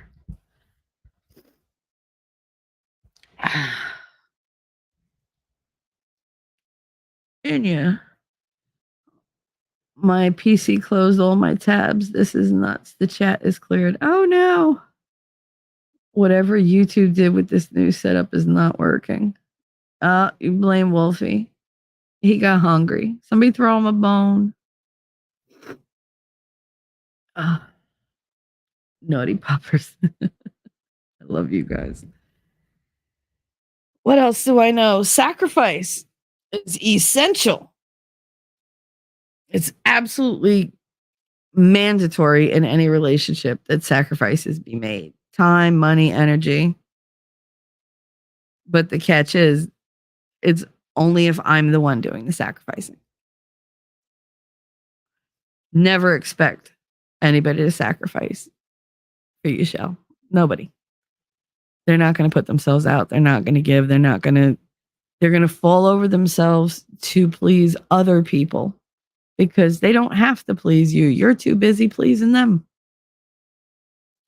So they know they have you. They don't have to, do the things they do for people who don't give a shit about them. It's the way of the world, right? Everybody's chasing something. Don't expect it, and don't expect any gratitude or acknowledgement, because God forbid. My sacrifices are actually expected by pretty much everybody. My time is their time. My ideas are up for grabs. Even my statements, they dismiss it and tell me I'm wrong, or just ignore me completely. And then 10 minutes later say it like it's their thought. That drives me crazy. It's one of the reasons why I don't do panels. Because somehow I become this weird echo.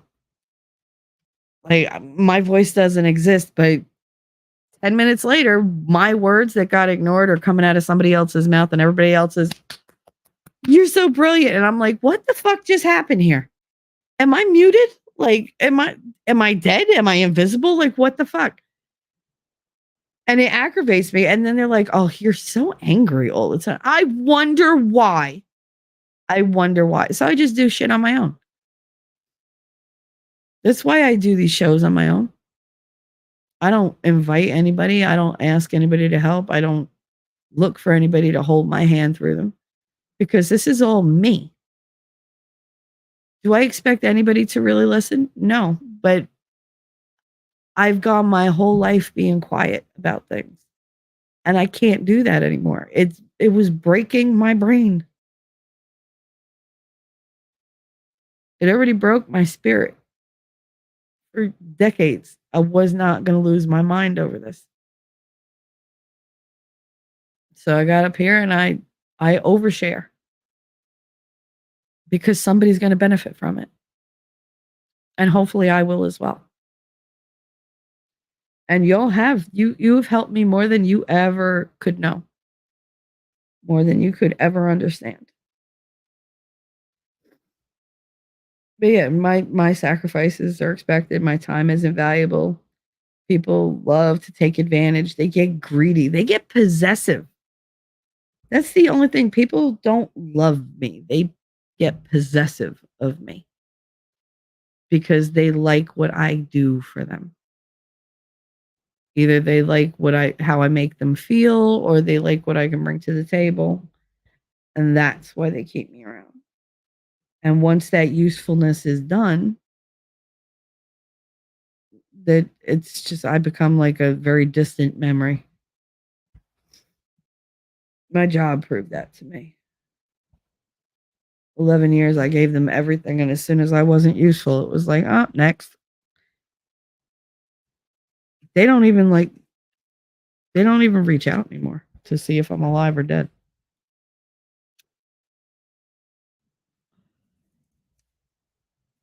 You know, would I love my channel to take off? Sure. But you know what I would have to do? I would have to let Hoboken know that I do this. And that's not going to happen. Because if these fuckers knew how vulnerable I was, the wolves would be at the door, and not the good fluffy kind like you Wolfram and you Wolfkinder. Not happy puppies. These would be rabid fucking dogs.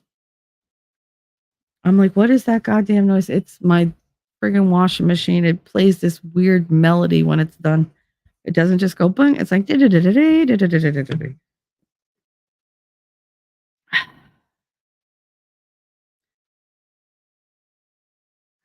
all right, so they keep me around as long as I benefit them, right? And of course, this is what I think I deserve, because I thought my growing up, the only reason people kept me around is if I was useful, so I just have to keep up my usefulness. You know, they don't think you deserve happiness and love and unlimited understanding and support. That's what they deserve. They think they're entitled to that, and I'm the lucky person who gets to give it to them. Isn't that nice? Number 4, my ideas are dumb. I'm naive. I'm confused, or I just don't get it. That's what I'm told all the time. That's the feedback I get. Everything I say is dismissed or disregarded until some time passes. This is what I was talking about before. And then you can come up with the exact same idea and claim it as your own. All my thoughts are fair game. But I have to listen to advice regardless of how wrong it feels or how bad it, fits my situation. And even if I'm uncomfortable with what they want me to do, I'm supposed to just suck it up and do it because they said to do it, because obviously they know better. Apparently I've been told that I'm a weak-willed individual and I need correction. Okay. Yeah, I make bad decisions and I need, I joke that I need adult supervision, but it's just a joke. Do I need adult supervision? Yeah, probably. I make very bad decisions. I wonder why. However, no matter how bad people want to control me, they never get to in the end, because at some point I'm going to do what the fuck I want. There's only so far you can push me.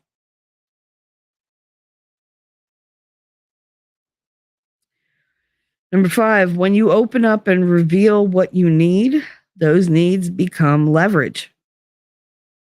They're withheld until either you do what the other person wants you to do, or they want to entice you into doing something you're not comfortable doing. They hold back attention, affection, sex, praise, emotion, compassion, understanding. All those things that you need, all those things I need, once they know that I need them, that becomes currency for them. And they're in total control of everything. That's when they think they get the upper hand. And that's when the stubborn part of me kicks in and goes, well, okay, this is where we're at. There's no going back. There's no going forward. No, I'm done. I'm done. Like you see, I always tell you guys it's the little things that make me happy, but it's the little things that make me walk away because they matter. They tell me more than anything big that happens. Tone, the words you use with me, the amount that I get back. Like I don't expect to ever get back what I give because let's face it, I overgive. But I expect like respect. I expect honesty. A little compassion would be nice. I expect you to just be a decent human being with me. And it's amazing how cold and easily cut off people could be. I'm not the type of person who likes being dismissed or shut down. Nobody shuts me down but me. And yet, when I hit that wall that you guys, like some people put up to keep me from going forward, I just kind of go, okay. That's not a wall that I made. That's a wall you made. It's got your name all over it, and I can't get past it. There are walls that I barrel right through. Let's face it, I'm me. I am pushy. I am bossy. I'm very strong willed, despite what other people think. And I'm very stubborn. I'm also very spiteful. So if you tell me I can't do something, you pretty much, made sure I'm going to do it. And I'm smart enough to know when you're using that as manipulation so that I could, countermand you and be like, no, I'm not going to do it. And they're like, oh, you listen. And I'm like, yeah, because you didn't want me to. You're trying to use reverse psychology on me, but I already reversed it back on you. So go fuck yourself. Like, but do you know how draining this is? Always having to navigate other people's intentions. Because I see them coming a mile away and I'm like, I want to engage. Do I not want to engage? I call people out for who they are, and then I'm told that I'm crazy. You're crazy. You're too judgmental. You're too critical. No, I just see who they are. No, no, no, no, no. Okay, fine. And then a little time passes and they're like, holy crap, this person did it. I told you. Nobody wants to fucking listen because apparently my instincts are shit. Yet I've been right every fucking time. Every time. But don't listen. That's fine. Go about your business. I guess I'll just sit here for hours on end and just, put up with the bullshit. But fine, whatever. And I will. I will sit there and I will swallow my pride and I will put up with bullshit just for the opportunity of forming a connection with somebody. That's what hope does. Despite what I've lived, despite what I know, despite the lessons I've learned and not learned, hope creeps in there and makes me try again. Every time. Take a different tack, Michelle. Try a different strategy. Try something different, but always in the same vein, right? And it's draining as fuck. And there are times where I will disappear from here. I don't just disappear from you guys. I disappear all over the place. I won't talk to Winning for days. I might send them a text and be like, my head hurts. Does my head hurt? Yeah. Could I spend my time socializing even with the headache? Yeah. Do I want to? No. I want to be by myself. But I can't just say, I want to be by myself for a while. Then everybody feels like it's oh, well, she can't be by herself. You know, no, I'm literally saying I need to be by myself. I need to wallow for a day or two. I need to recharge. I need to not worry about anybody but me. Then I'll be back and I'll, dance monkey dance. I'll be all recharged and you could start your bullshit all over again.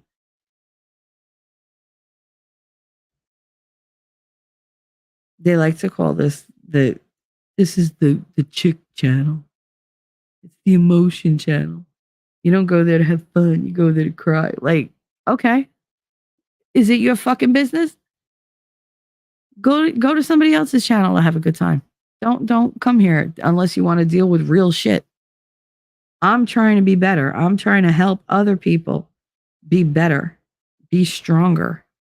Show them that your weaknesses do not make you less of a person. They're not really weaknesses. They're things that have been done to you. Things you have been trained to react to in certain ways.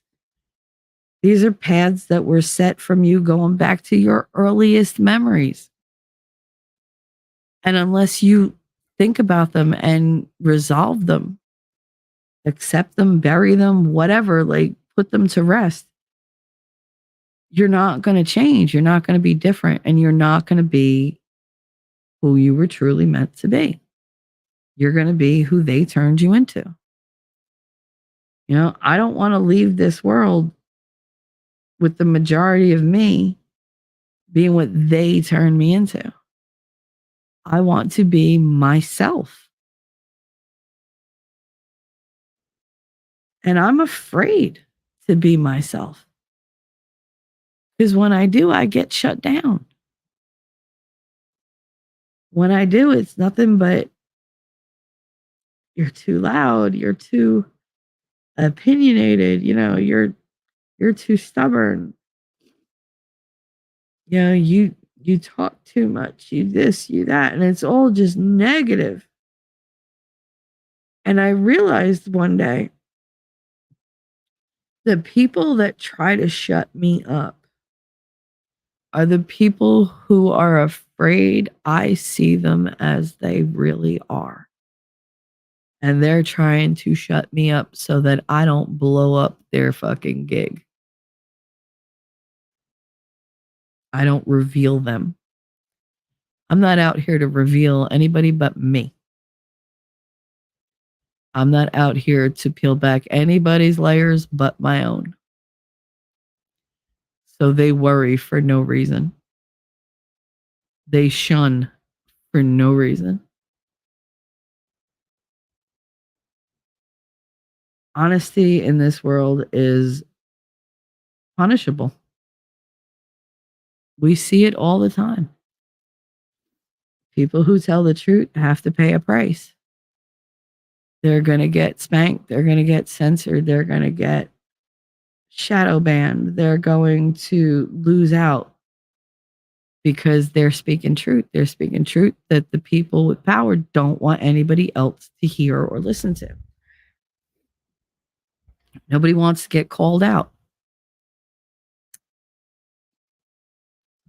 When somebody tells me something negative about me, I am automatically on my guard, even more than normal, because the only reason to try to shut me up is because you're afraid of what I'm going to say. That's more reflective of you than me. Always be hyper aware of those people who try to tell you to act different, to say less, be less. When people are critical of you, be mindful that that's not a slam on you. There's nothing wrong with you. That's because they have things they don't want you to reveal. They're afraid you see them as they truly are. That's dangerous. And of course, the first thing they're going to do is lash out and try to suppress you, try to control you. Don't let them. Be careful, but don't let anybody silence you. Don't let anybody change who you are. If you're a giver, be a giver. You know, if you are opinionated, state your opinions. If you're a mama bear, be a mama bear. If you're caustic, fuck it, be caustic. You know, if sarcasm is your language, do it. If you're a hugger, find people to hug. Don't let anybody make you ashamed of who you are or what you need. You know, my love languages are vast because I have more love to give than you could ever imagine.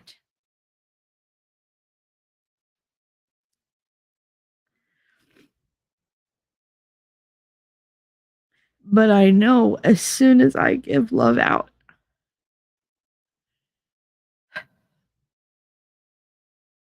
that person has the ability to hurt me now. And they will. Every time.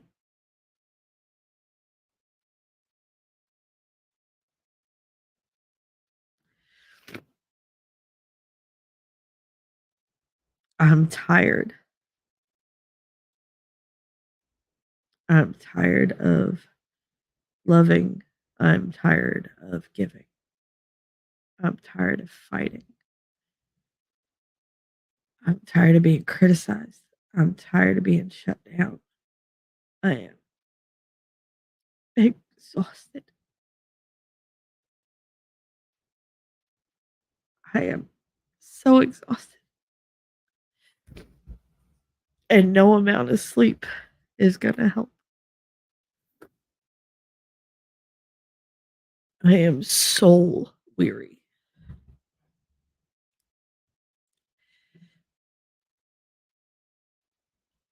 And I'm tired of being brokenhearted. I want to give up so many times.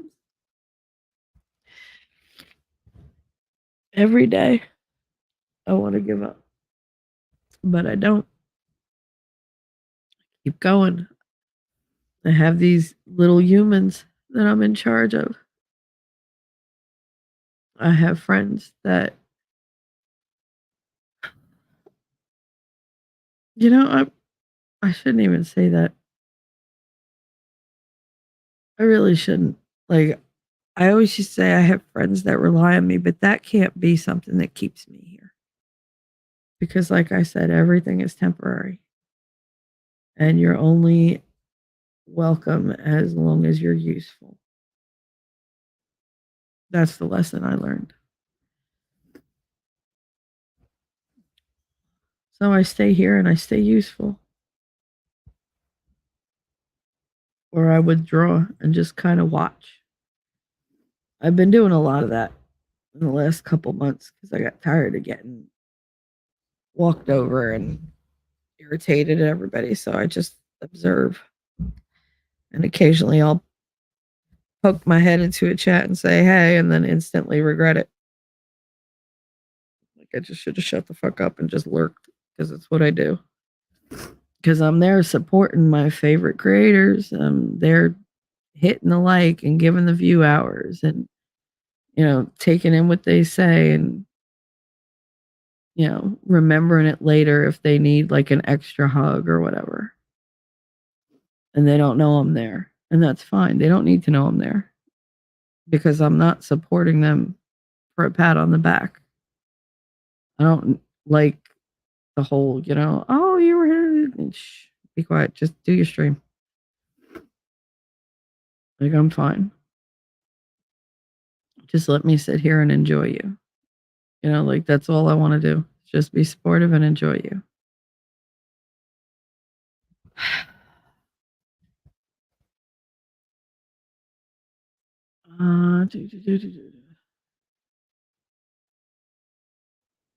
Wolfram takes up position at the door, lowers ears, raises hackles, and growls. Why? What happened? What happened? Anya, did you get your stuff back?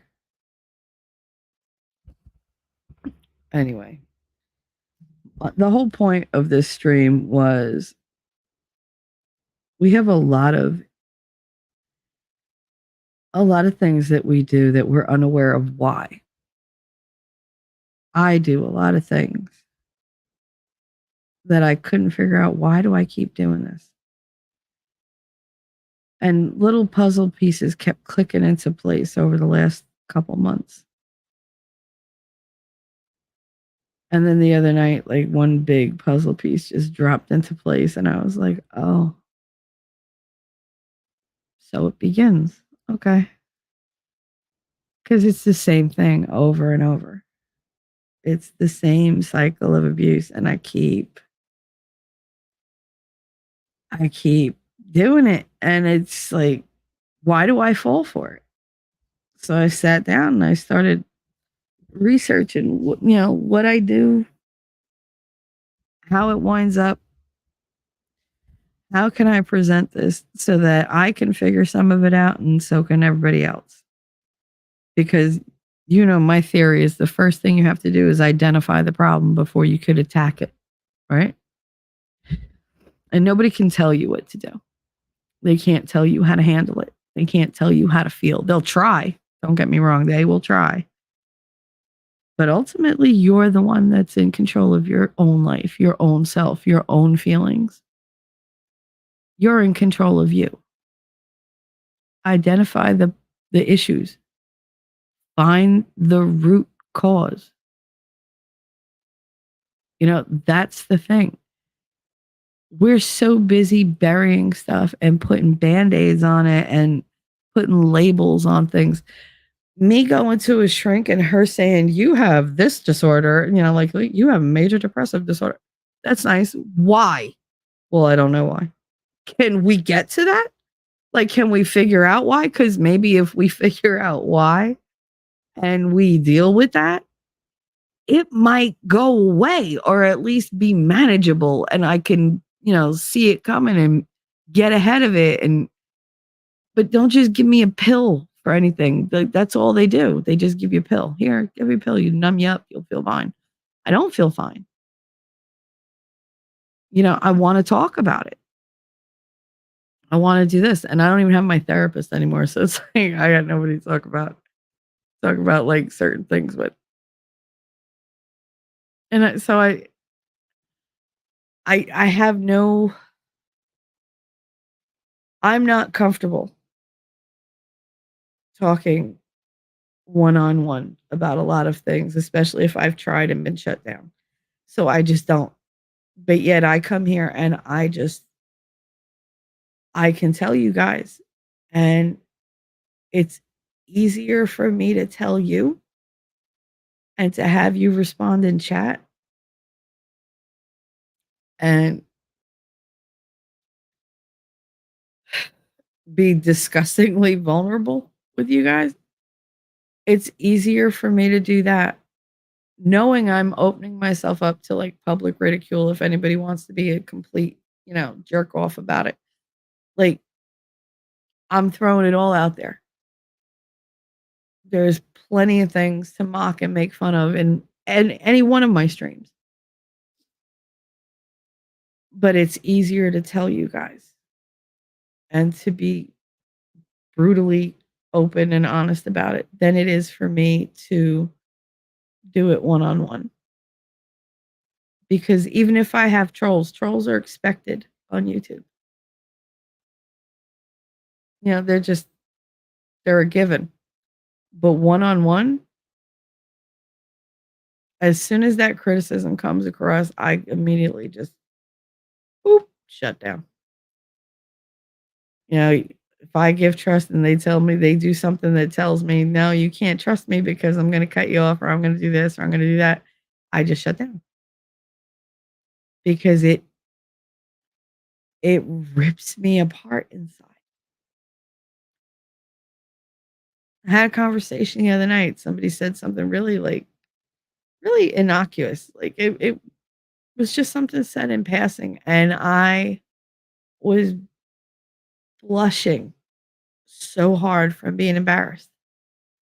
And I was absolutely humiliated because I got like a door came down when I wasn't expecting it.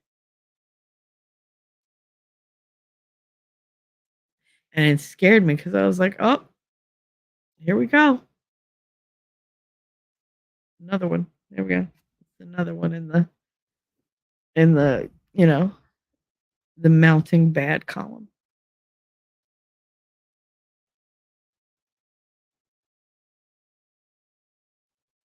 I keep trying to trust. I keep trying to open up. I keep trying to make connections, and it all hurts in the end. So I come here and I talk to you fine folks, and I don't feel judged, and I don't feel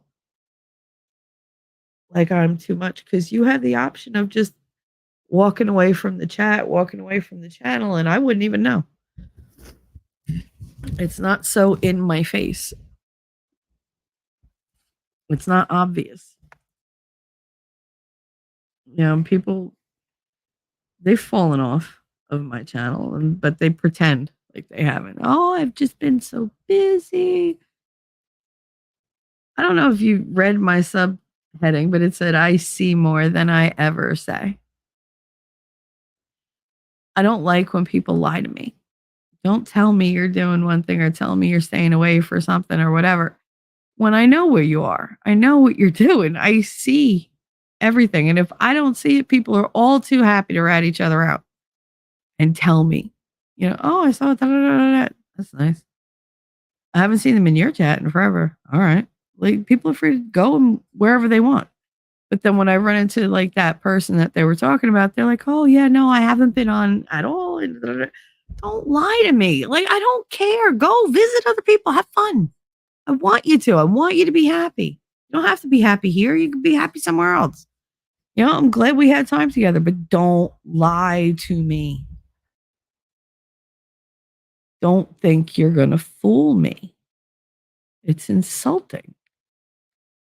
It's like that line in The Godfather. It's like, don't lie to me. It insults my intelligence. The one thing you never want to do is insult my intelligence. You can insult everything. You can insult my mama, my kid. I don't care. Don't insult my intelligence. I'm kidding. If you insult my kids, I'll fuck you up. But you can have a go at my mother all day long.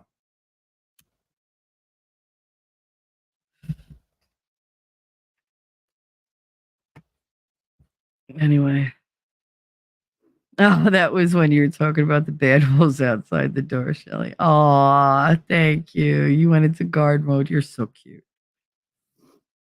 You are so cute. Now I really have a headache, though, because that was really... I had a feeling that was going to be super emotional for me because that was a lot of stuff I don't like to admit. Shame is a horrible thing. Shame is the hardest thing to ever get rid of. I don't believe we ever shake off the shame once it decides to like grace us with its constant presence. But everything about this stream was hard for me. So I hope that if you were listening or if you listen later, that what you take from it isn't that hope is a bad thing. It's the lesson that you have to reevaluate your memories. Look at them and figure out what makes you think certain things and try to get rid of that shit. Why are you basing your self-worth on the opinion of people who are literally pieces of crap?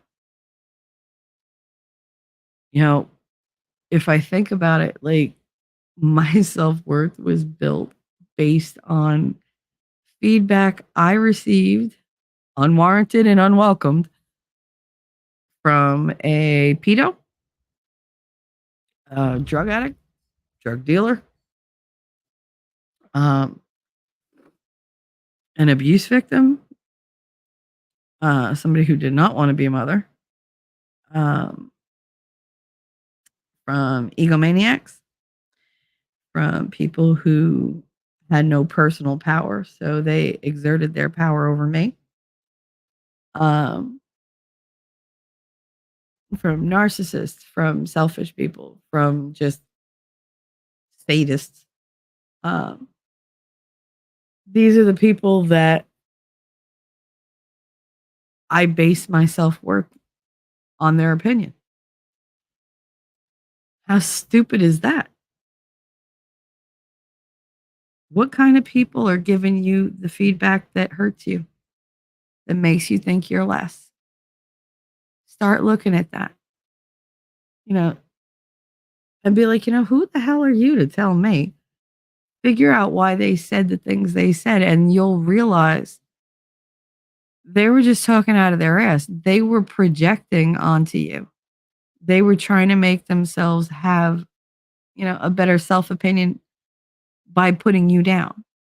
Those are the people who can't achieve anything in life. So the only way they feel like they've done anything worthwhile is to hurt somebody else, to step on somebody else, to take somebody else's, you know, power away from them, to take their sparkle and shine, to make them less.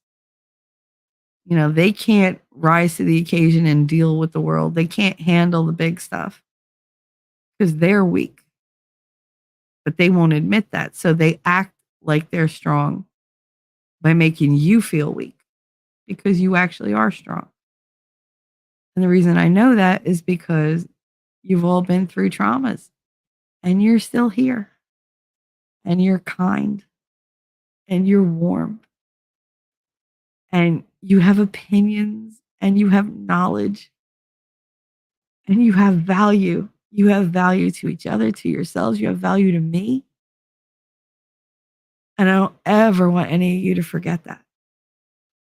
Never forget that you have value beyond what even you think you do.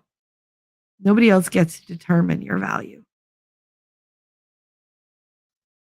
I see you guys in my chat and other people's chats consistently giving, consistently kind, consistently compassionate.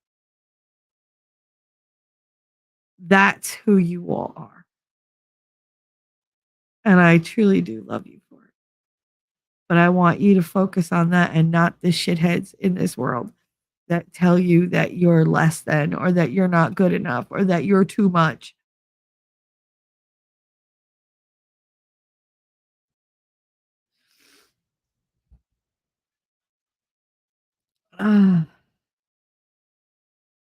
Well, that was when you're talking about that. This is healing, Shelley. I mean, I hope so. I hope so. Otherwise, I'm just crying to dry out my eyes. I mean, why is that? Why is it the more I cry, the drier my eyes are? Like, shouldn't they be wetter? Especially since the friggin' moisture isn't coming out of my eyes, it's coming out of my tear ducts. So, like, shouldn't they be lubricating? Shouldn't I be all lubed up? Crying is lubrication. Whatever. It's not social lubrication, it's emotional lubrication. It's too bad I like friction, damn it. No, I don't. I really don't. Only in certain scenarios. Ellie, YouTube is full of trash.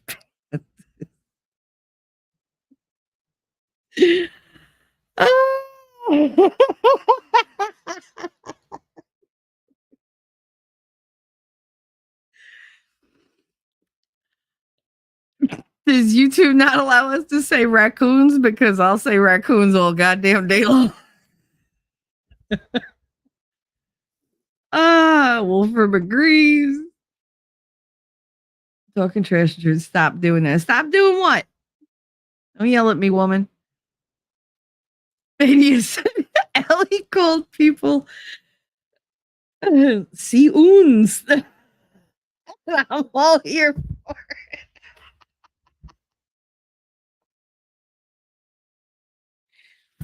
I hate you all so much. Oh, dear God. I fucking can't with you. You're too much. I love you so much. I really do, Ellie. And you, Inya, because you guys just you kill me. And Wolfram, I don't want to leave you out, but Lord, that was hilarious.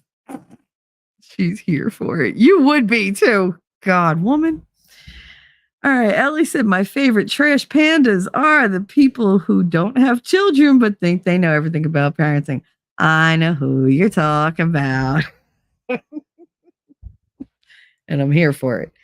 But yeah, no, that's stuff like that always bothers me. I love when people tell me how to do something they have no experience in. They're like, I have a degree. A degree in what? Like a degree in theory. Theory is good for guts. That's what it's good for. It's good for shit. You can have as many theories as you want. Everything looks good on paper, but in practice, that shit don't work out. Like you have no idea how to fight a war unless you're in the trenches.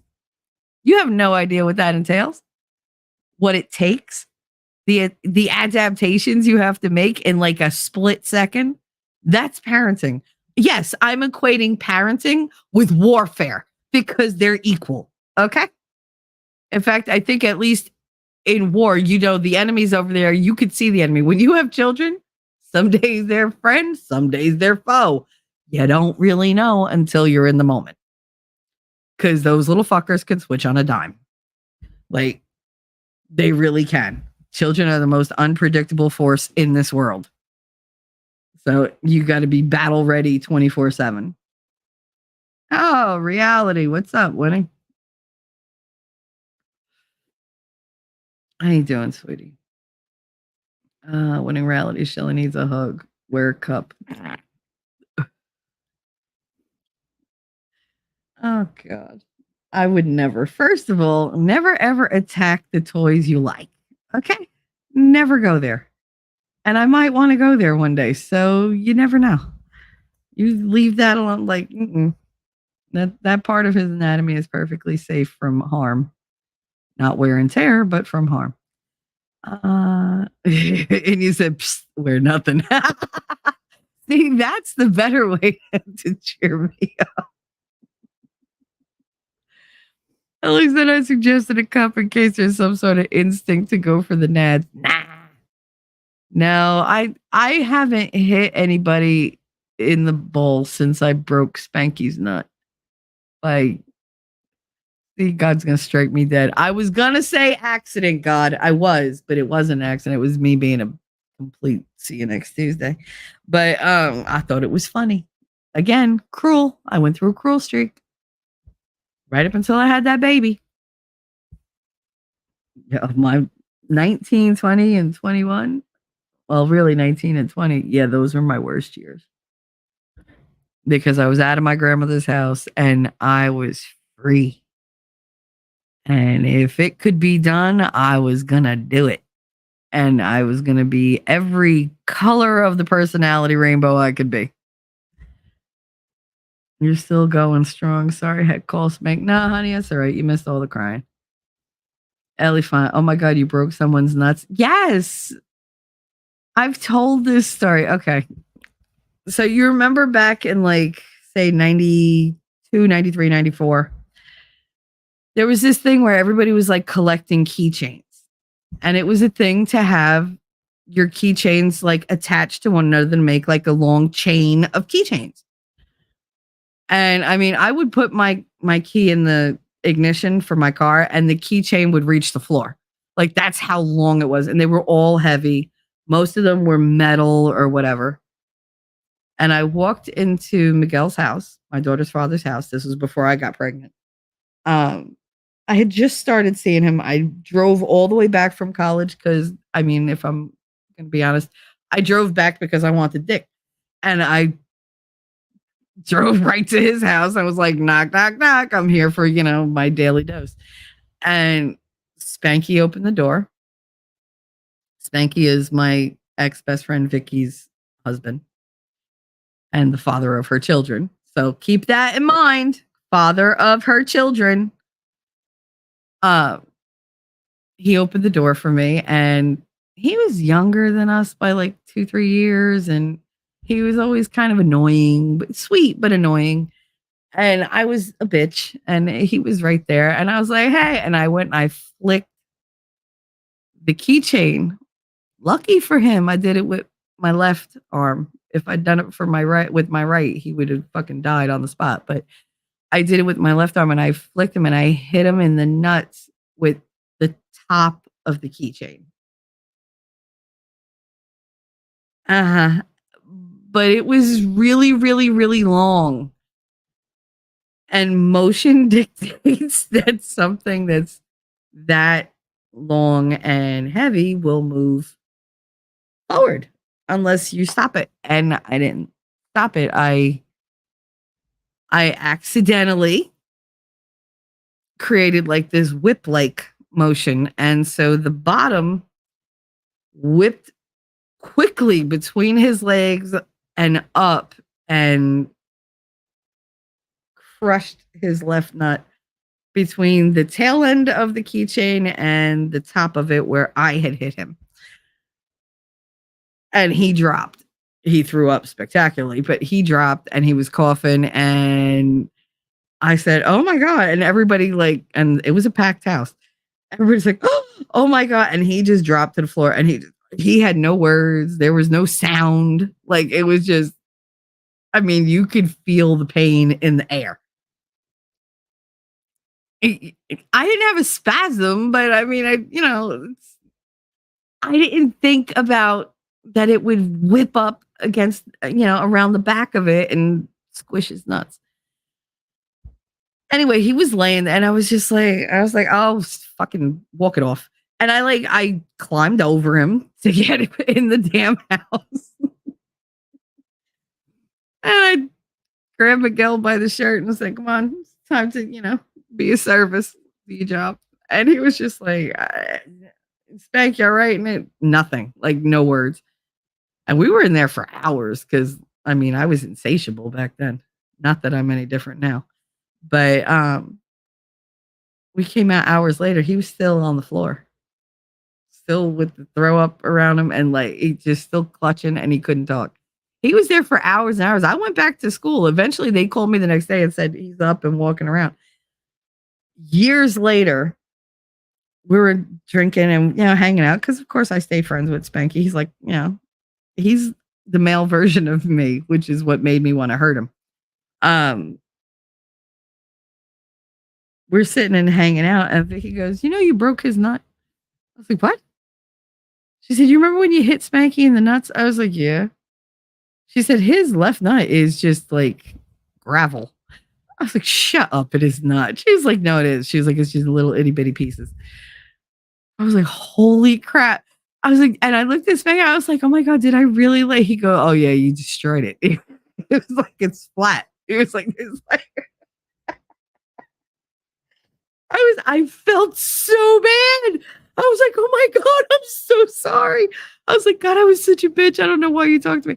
And he was like, no, I know. Like it was a thing. He was like, I forgave you eventually. He was like, that was just who you were. He was like, it's not who you really are. He was like, but it's who you were at the time. He was like, I get it. I know now what you were going through then. So, I mean, I understand it. He was like, but yeah, he was like that. I'm a one nut pony. I was like, dude, you still produced 3 kids. He was like, yeah, I should thank you. He was like, because God knows how many fucking kids I'd have if I had both nuts. Because he had 3 kids in 4 years. It was like, holy shit. And that's not to, talk about the ones that she didn't have. So it was like, he's very fertile. So really, I did him a favor. Okay.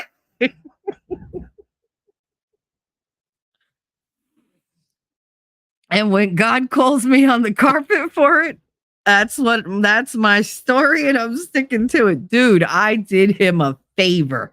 Okay. Then just think of it as population control. You're welcome.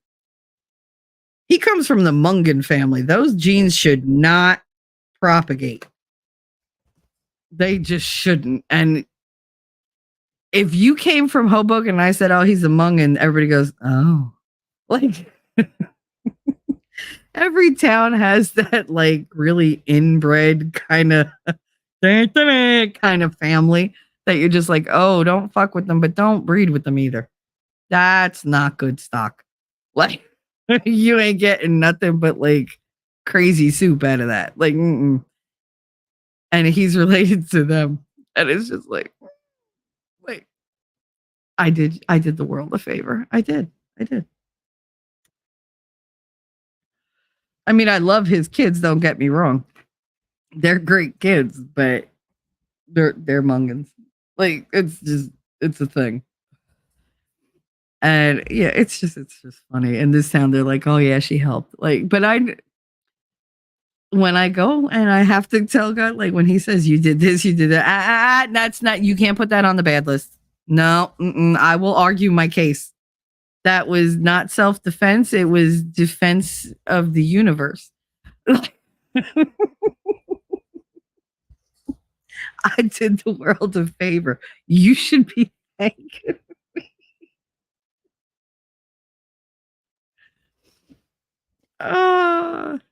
Just gravel. Shell, do you think you left an impression on this world? Sure as shit left one on Spanky, I can tell you that. Did you leave a mark on this world? Yep, sure did. Sure did.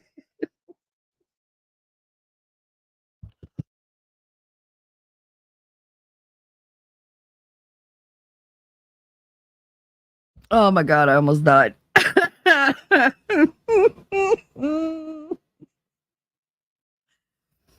All right, let me see this chat in you. Oh, you had the giant string of keychains. Yep.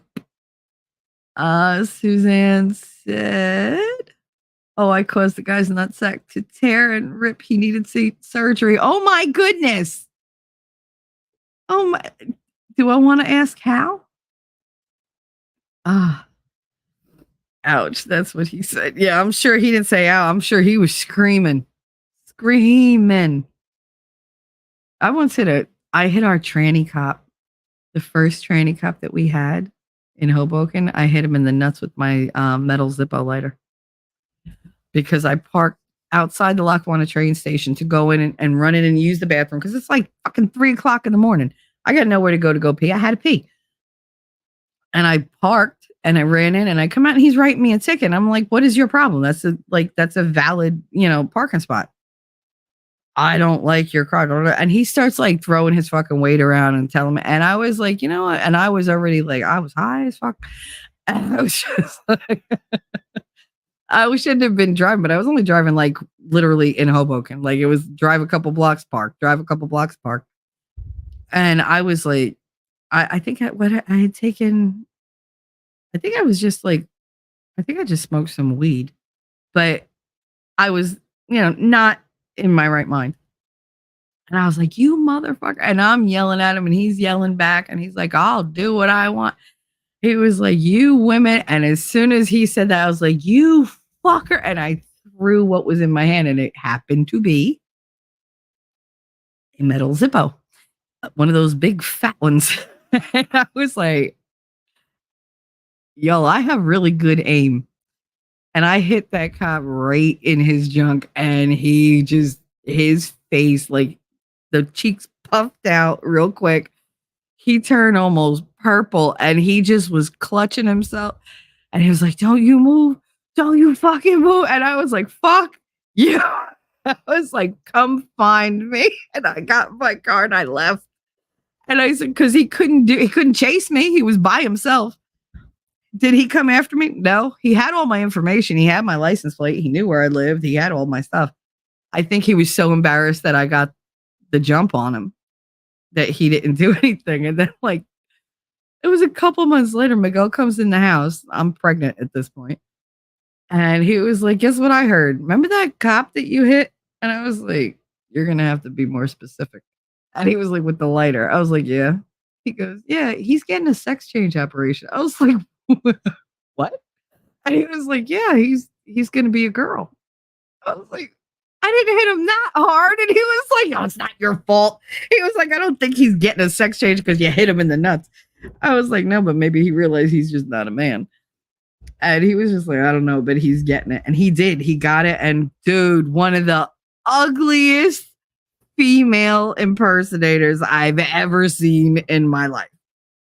Ever. Why do good looking men, like, even if they're not great looking, they're okay. They're average looking for men. But they make really hideous looking, like, female impersonators. So I won't call them women, but that's what, why would you go from average to okay, where you know you're going to get, like your rocks off or whatever, because you're not ugly, to a really ugly female form? Like, why would you do that? Why would you want to make that so? Like, why would you make your life harder? First of all, you're trying to become a woman, which you don't want to do. People say that the world runs for women. It doesn't. It sucks for us. But that's for real women who actually go through all the hormonal shit we go through every month and, all the feelings. None of that is carrying over. All you're doing is changing your anatomy. And to me, that's stupid, because I knew this guy. I had known of him my whole life. I wasn't friends with him, but I mean, I knew his reputation. He was a dick. He was an asshole. Nobody liked him. The only thing he had going for him was his junk. And he went and got rid of it. So now to me, you're absolutely a waste of space. Like, I can't. I don't understand it. Why go from a passable man to something harder to be and ugly?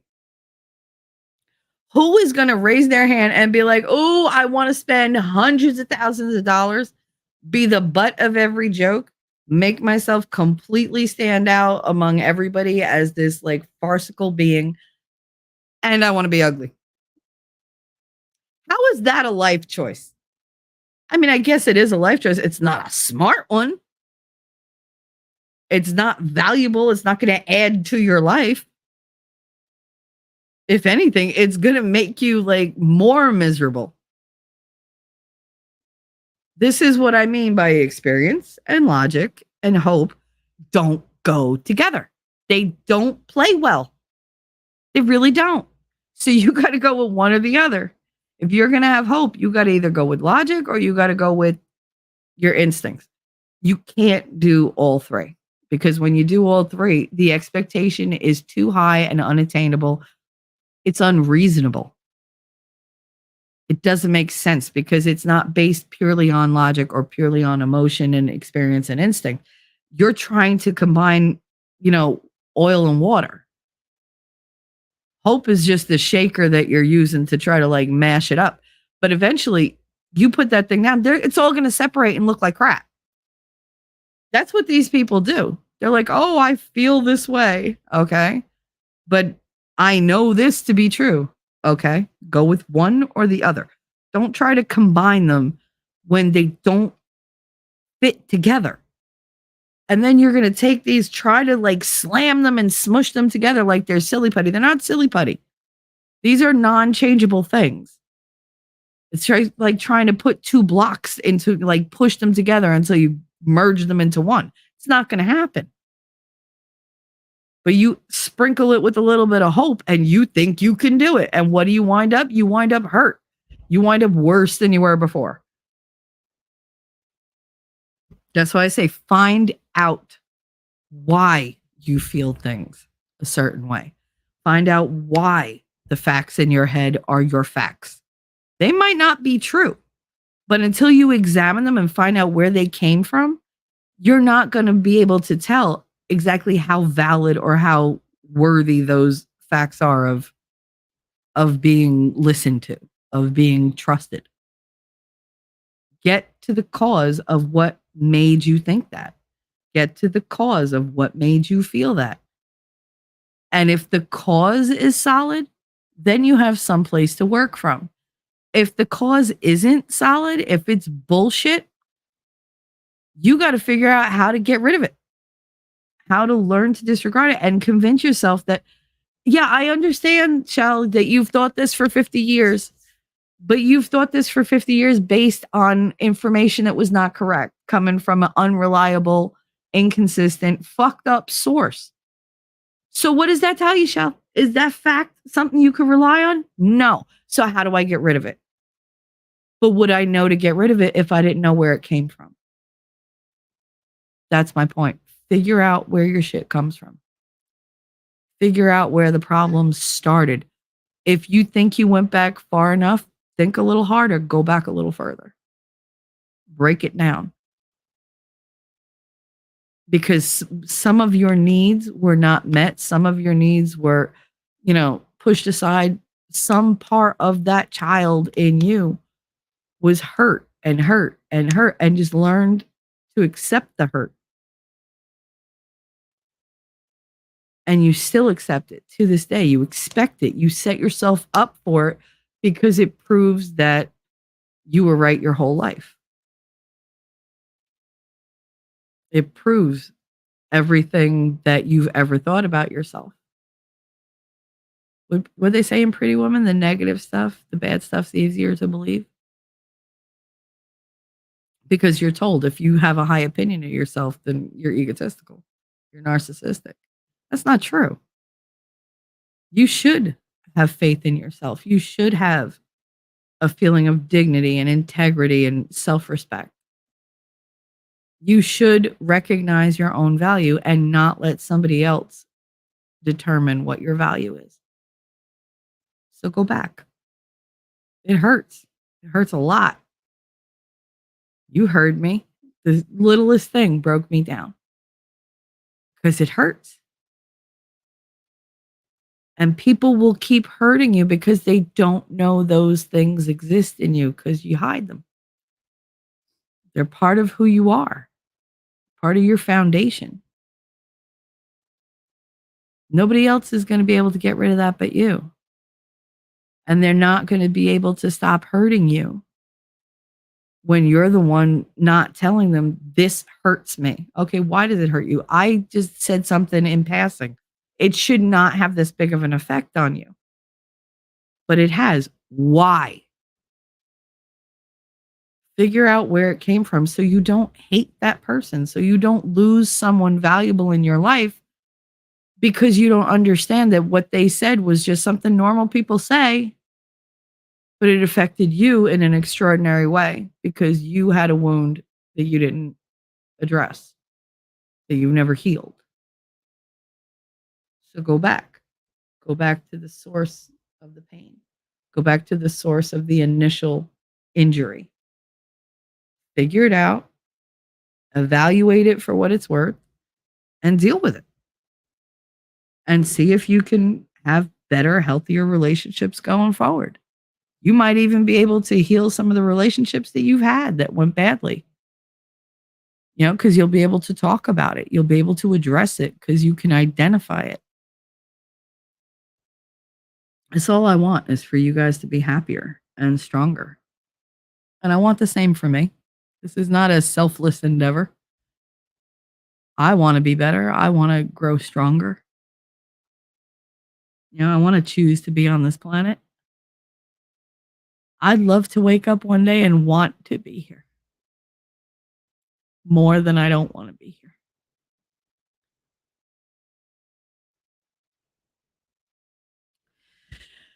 Ooh.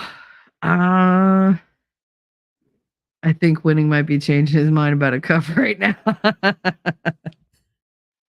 I would never hit him like that. I'm going to make that cup metal. No, he's perfectly safe. I would never hurt Winning.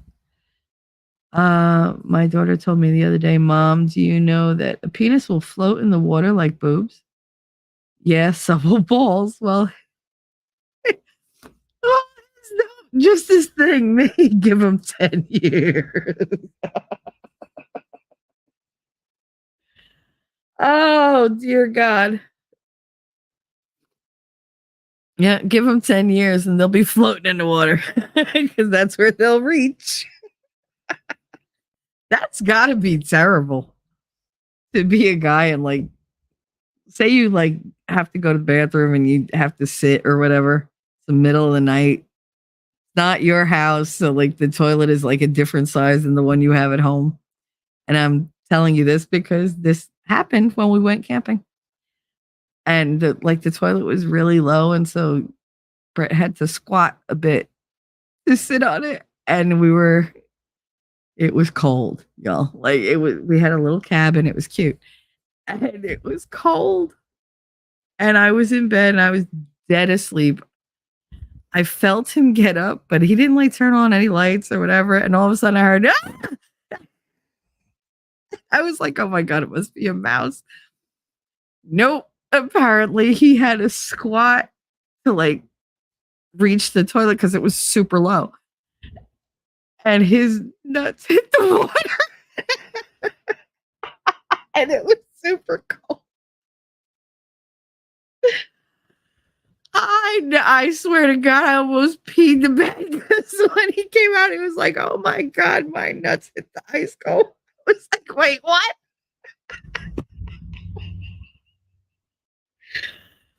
Oh my God, he screamed so,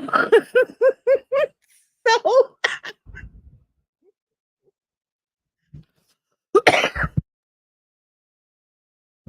oh my God, the shriek.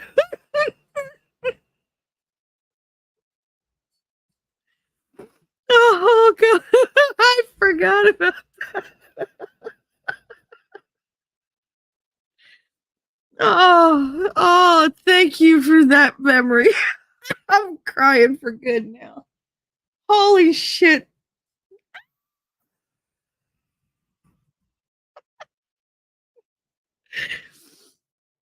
Bro. I really just thought it was like a mouse or something. He comes out just mad.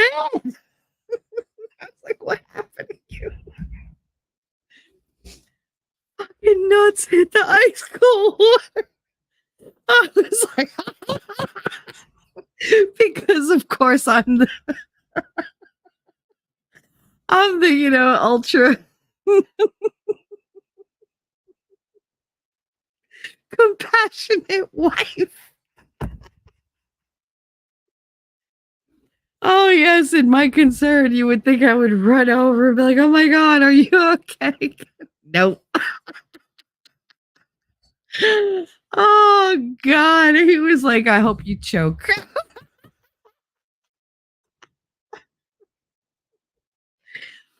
Oh my God. He was so upset with me. I could not.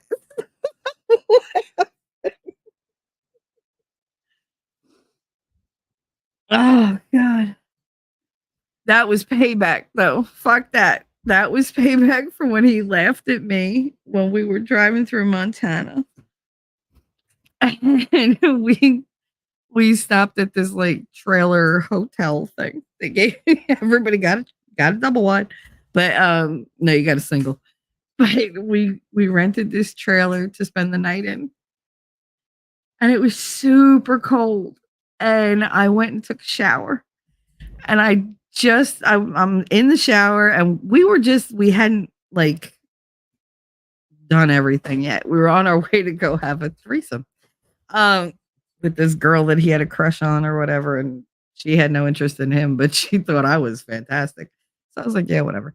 So we were driving out there and we stopped, and I'm in the shower and I'm washing my hair, and I just got a really good lather going. Now you got to figure my hair was like down to my waist. I have all this hair, tons of suds, and I'm like, I'm enjoying it. It's a hot shower. I'm like, oh, finally I could go to sleep.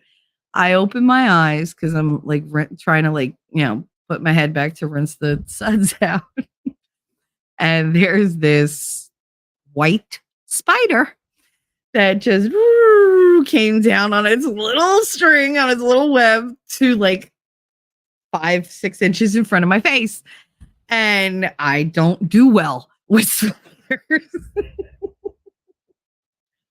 And I screamed. Jumped back, almost fell, jumped out of the shower, ripped the shower curtain down, ran through the like little like bathroom attachment thing they have outside the shower thing, into the freaking living room, into the bedroom. I'm butt ass naked. All these suds coming off my hair, and I'm screaming, get. He was like, what the hell is wrong with He goes and he's like, all right, all right, all right. He thinks there's like a snake or whatever. He was like, you talk about this little spider. I was like, I swear to God, if you don't kill it, I will never fuck you. And he was like, okay, Jesus. And he killed it. And I was like, okay, go check the bathroom. I was like, because I need to get the shampoo out of my hair. And I'm standing there naked, like naked as could be. And he's just like, he's looking at me. And I was like, what? And he was like, nothing. And he turns around, he goes in the bathroom and he like fixes everything. And he's like, all right, there's no spider. I was like, are you sure? He said, I checked everywhere. I was like, all right. And so I went and he hung the shower curtain again. And I went and I finished my shower, come out, and I'm laying in the bed and I'm like looking at him. And he was like, what? I said, bro, I was running around naked. And he was like, uh-huh. I was like, you had nothing to say. And he was like, I can honestly say nobody's ever run around naked in front of me like that. I didn't know what to do. I was like, shit, you should have been like, girl, go wash your hair, come right back. And he was like, yeah, that didn't occur to me. I was like, wow, like, what the fuck did I marry? Like, I can't. I mean, I didn't marry him yet, but I was about to. I had paid for everything, so I was definitely going to marry him. But it was like, oh my God, like, I hope this is a one-off. Like, you need to be trained. But yeah, no, that was payback. It was payback.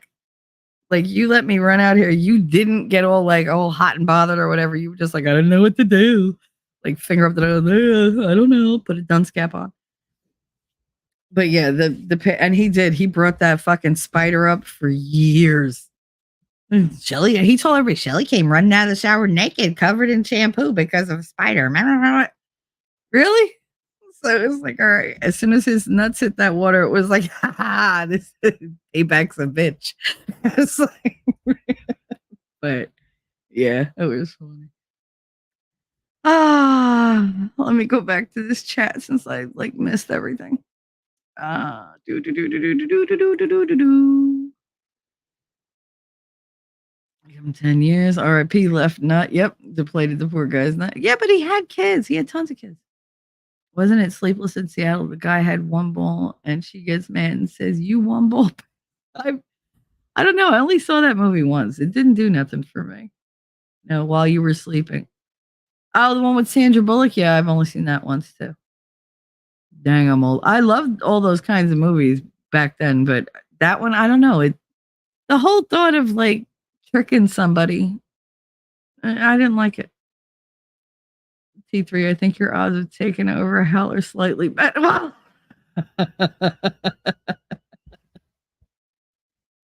listen, I'm very good. I'm very organized. So, I mean, hell could do worse than me. I might get them to do some good down there. You never know.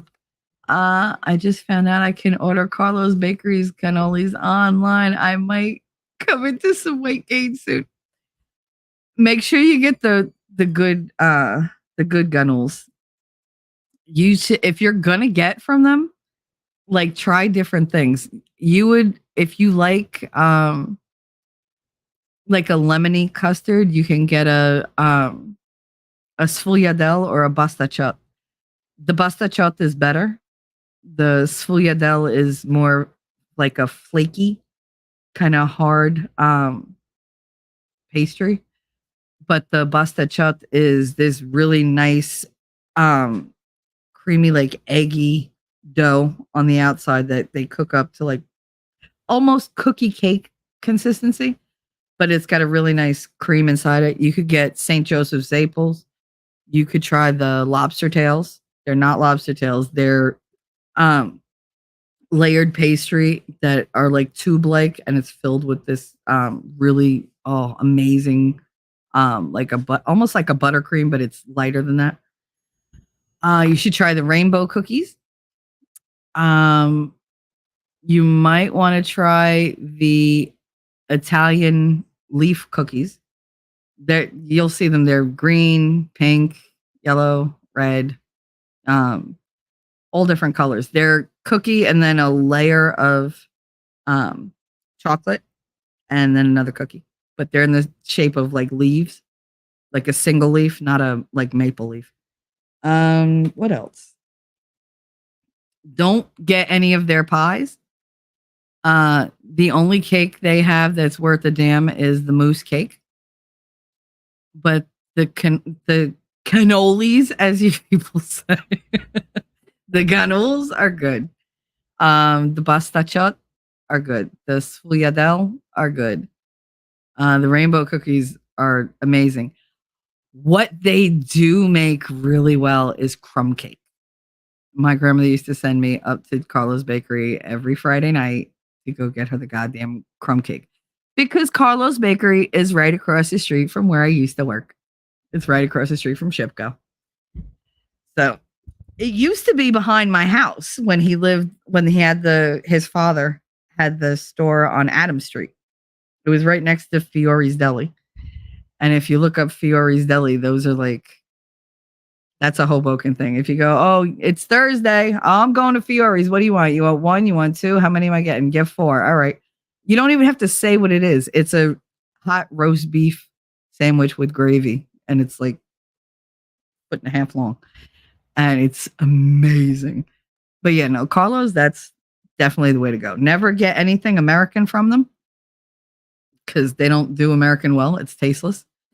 I got my wedding cake from them, and I had the cannoli filling in my wedding cake, and I had buttercream icing, and it was a three-tier cake, and we took the whole first tier and put it in this giant like Tupperware container and put it in the freezer, and we ate that on our first anniversary because that's supposed to be good luck. Obviously, it didn't work.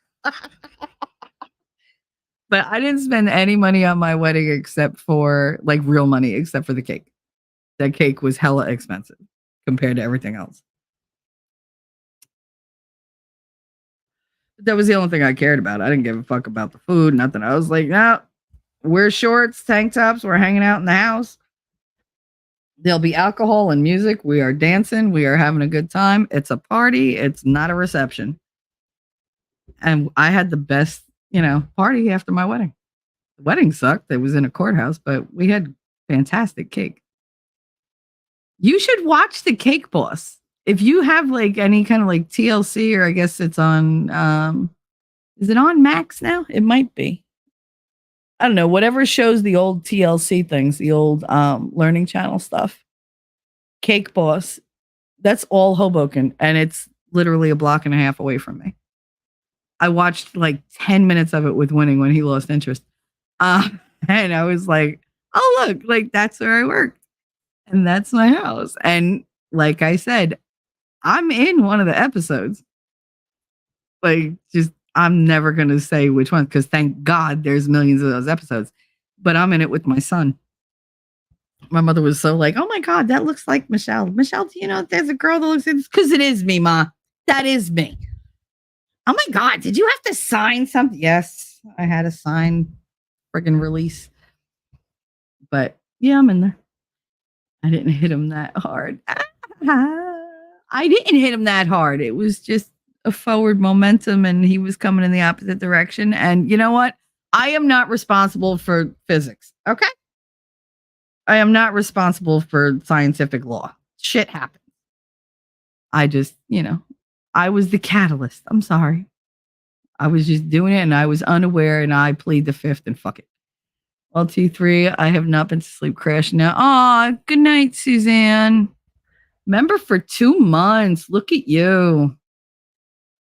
Let's see. Let's play the long one. I don't know if you've heard this one. It's for new memberships, but I'm going to play it for you. Welcome to the madhouse. We be running muck. Keep it all real and we don't give a fuck. World gone crazy, we here dancing in the rain. Welcome to Shelly's house, we just a little bit insane. Bring your real self, I ain't asking for more. Except one thing, leave your bullshit at the door. You go to sleep, Suzanne. Good luck, we're all counting on you. There you go.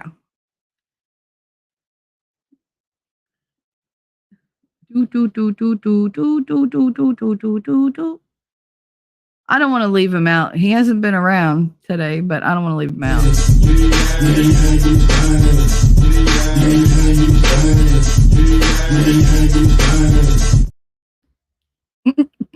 I love that one. He fucking hates it.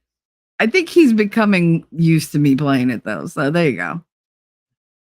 That's what I like to do. I like to get people like, desensitize them to things that bother them. Uh, be back later if you don't end before then. I don't know how much longer I'm going to last. We're almost up to 4 hours and this was a little draining for me, not going to lie. Oh, there's Nerd. Sorry, Nerd, I missed you. That was 9 minutes ago. Look, I'm only 9 minutes behind, okay? I'm doing pretty well. Hey, Mimsy, you missed all the crying, Mims. All the crying. I used to live in Little Italy in Baltimore. I know all about Italian pastries. Well, then you know that sfogliatelle and pasta is my favorite. I forget. It's not a huge thing in my family. They like the cookie platters and stuff like that. And I do too. I love Linzer tarts. The little ones, it's the cookie with the hole in the middle, and they put the jam, like they put the preserves on top of like another like whole cookie. But we have those. Oh God, what the hell are they called? I just used to call them just get me the jelly cookies. I'd be like, all right. We also have there are these cookies, they're in the shape of little men. They're so weird. But they're not, they changed them over the years. They used to be like, all right, so like the little lawn jockeys that are very like out of style now, but they were a big thing in the 50s and in the 60s.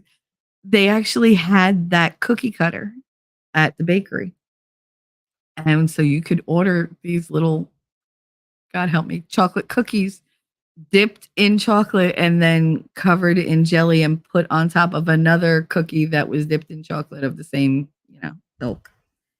So you had the best of both worlds. It was a chocolate cookie with covered in chocolate and sandwiching, strawberry or whatever kind of preserve they use. Because sometimes it was usually strawberry, but sometimes they'd use like a blueberry or something like that, but never like grape or nothing generic.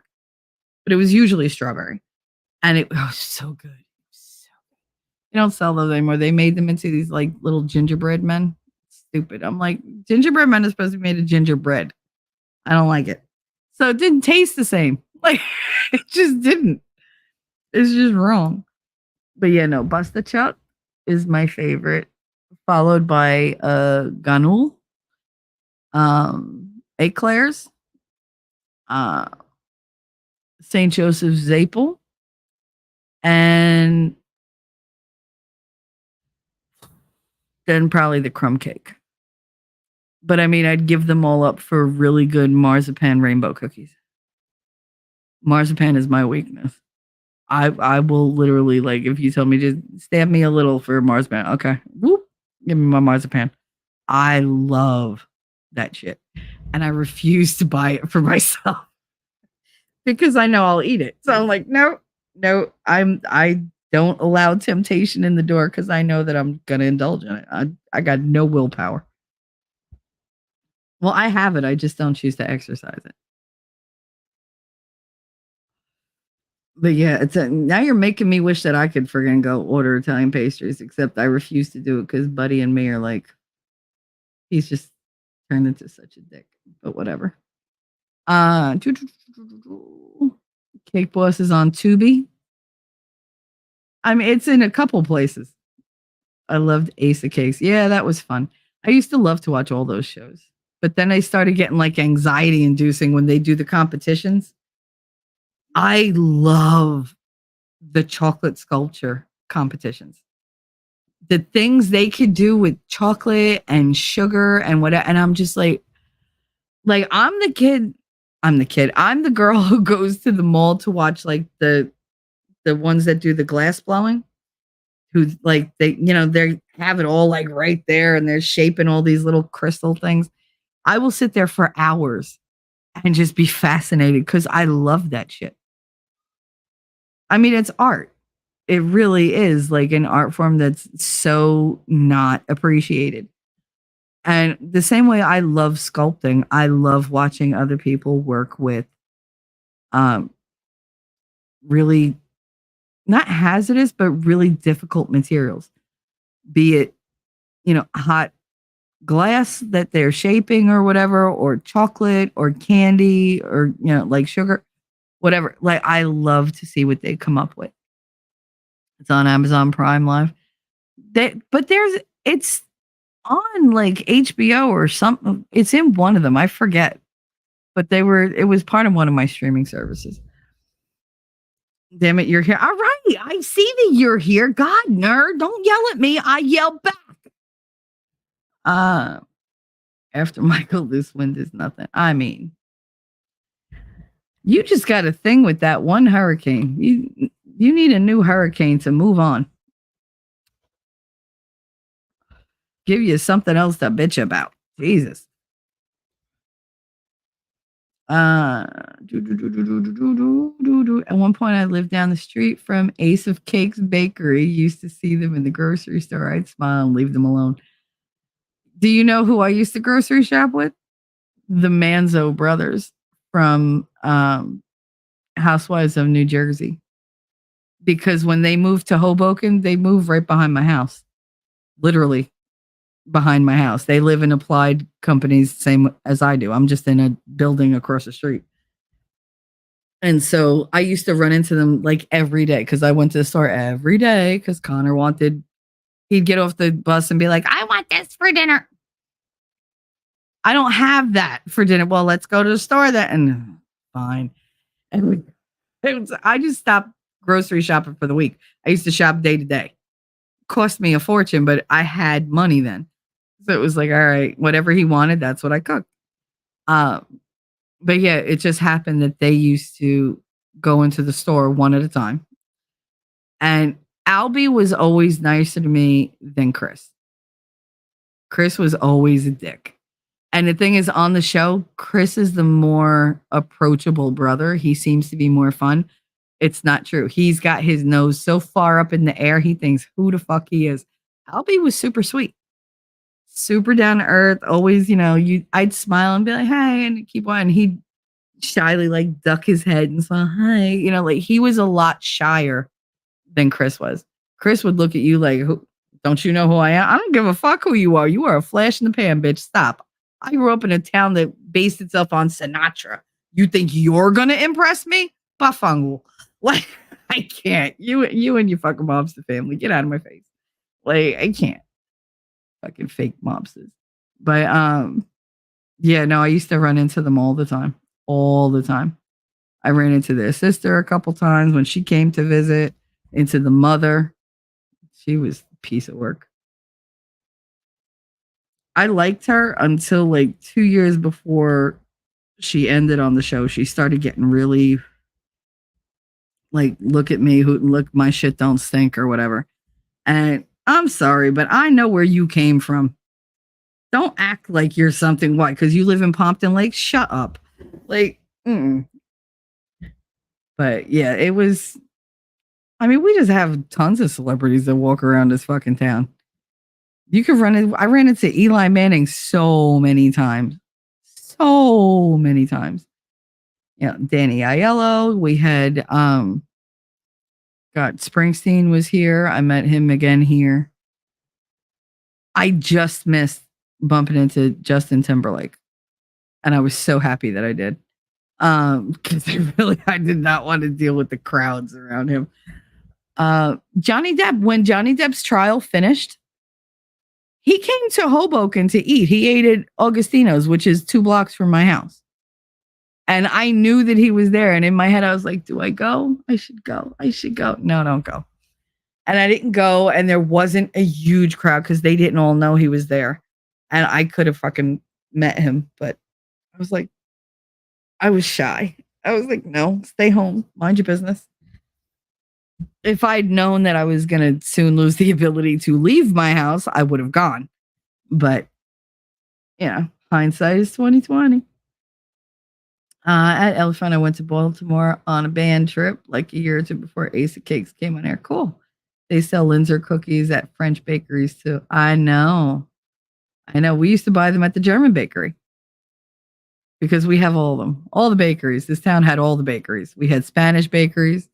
If you ever go to a Spanish bakery, make sure you get the guava and cheese meat pies or the guava and cheese empanadas. Oh, so good. So good. Or get the regular like beef meat pies. And don't get like the flat ones because those aren't so good. Get the ones that are kind of like they look like a cupcake almost. And they're kind of glossy. They're so delicious. Oh my goodness.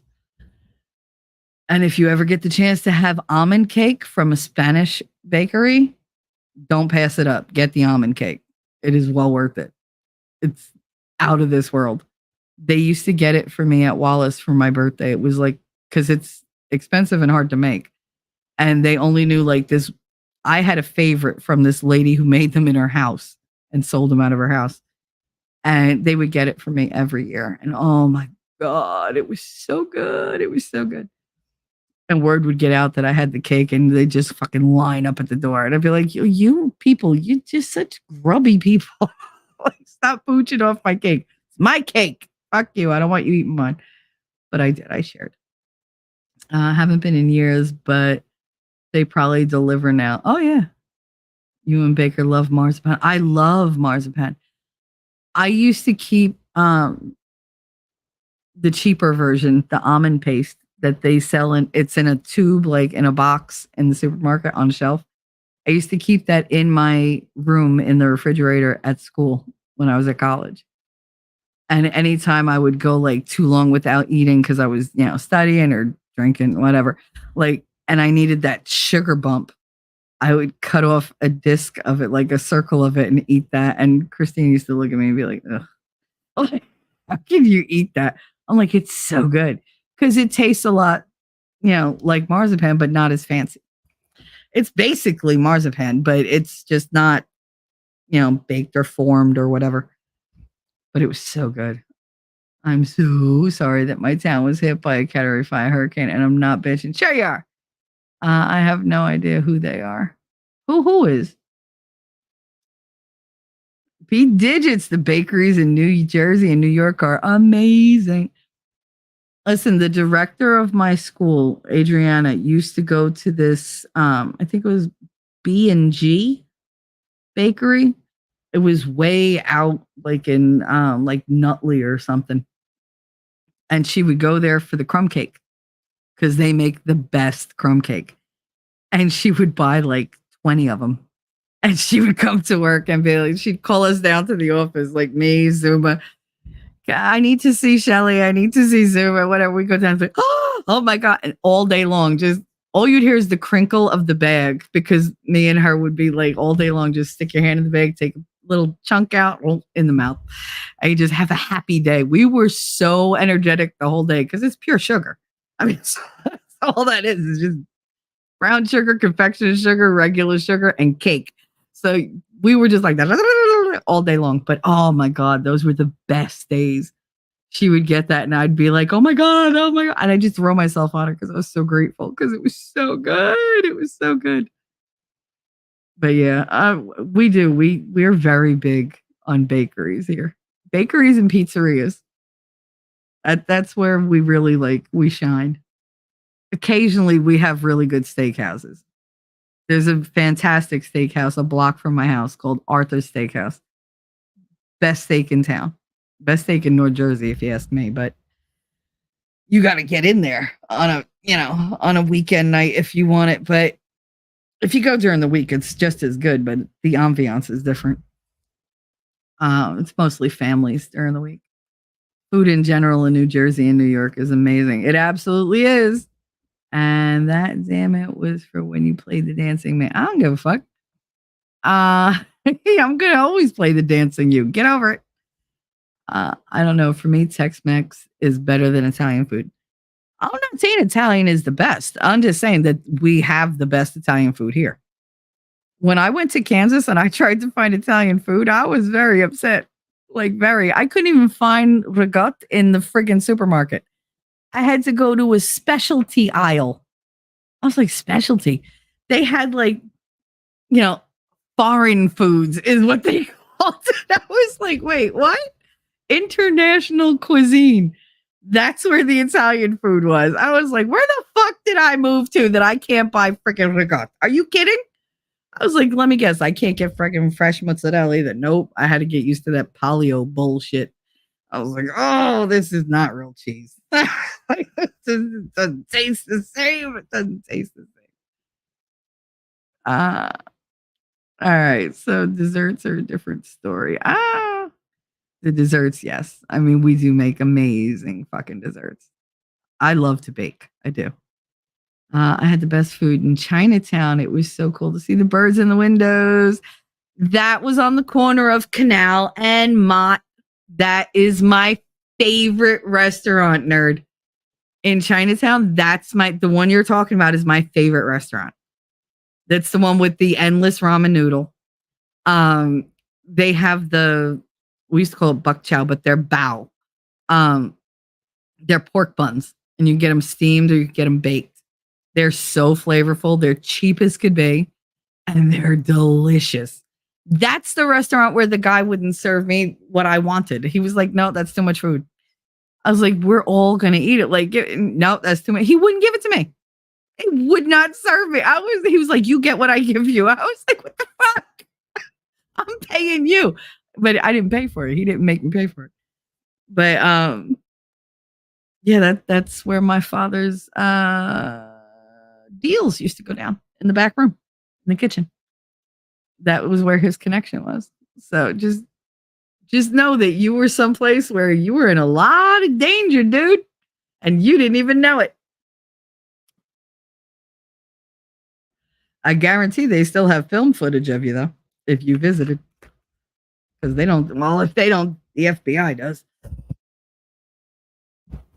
Just saying. And it don't matter how long ago it was. It really don't. That's an established place. But yeah, that's my favorite restaurant. It's so funny that you've been there. True Outpost must be the water. I mean, how many blocks in Hoboken? How many blocks? Because I could have read that completely different, you racist. No. I was like, I don't know the figure, but a lot. I don't know. It's a mile square. So it's from the river to the hill where Jersey City Heights is, because there's nothing. It's just mountainside. The next city is like way above us. That is, oh my goodness. Now I got to count them. Wait. So you got Frank Sinatra Drive, River Street, which is right behind my house, Hudson Street, which is my house. Then you have Washington, which is the main drag. It's two ways. This is from east to west, west to east. They run from north to south, but I'm counting them going, to the west. So from east to west, it's Frank Sinatra Drive, River Street, Hudson Street, Washington Street, Bloomfield Street, Garden Street, Park Avenue, Willow Avenue, Clinton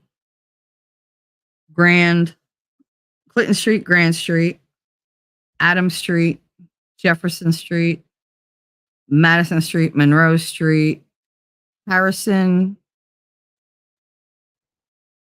Jackson, or is it Jackson Harrison? It's Jackson Harrison. And then Marshall Drive and Patterson Plank Road. So from east to west, the cross streets there's 18 of them. And then we have Observer Boulevard. You're going from, in the north to south named streets. Observer Boulevard, Newark Street, 1st, 2nd, 3rd, 4th, 5th, 6th, 7th, 8th, 9th, 10th, 11th, 12th, 13, 14, 15. And then you have, what you call it, that one street that I never know the fucking name of because they change it. They name people after it. But it's like, it's half of it is Hoboken, half of it is Weehawken. So I don't really count it. So that's 18 and 17. So, and then Boulevard East. So yeah, so it's 18 and 18. So we're 18 by 18 basically. It's a grid. Streets either run north to south or east to west or vice versa, but there's no like curves or whatever. Like on the edges of town, but not in the middle of town. Everything is very linear. That's why when people are like, I came to Hoboken and I got lost. How? Literally everything in one direction is numbered and everything in the other direction is a president. Like, I don't get it. That's why when we had Clinton Street, it was like, everybody's like, oh, you named it Clinton. No, it was named that long before they showed up. That just happened to be like, that was just a coincidence. It was like one of the few streets we had that wasn't named after a goddamn president. Then we were like, him? Really? Like, that's the street that blows. But anyway. So yeah, that's how many. Gutter. Gotta give him membership. Who'd you give membership to? Who got that? Let me see. God damn it. Oh, Gutter gave 2 memberships. One went to T-Rex Trucking and More. Oh, he doesn't show up, so but thank you. And Z, yes, it went to ZD. That's awesome. That's awesome. Let's see what can I do for Gutter?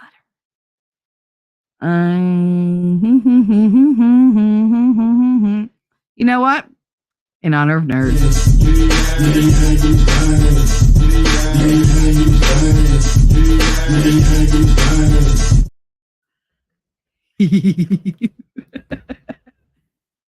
Aw, nerd.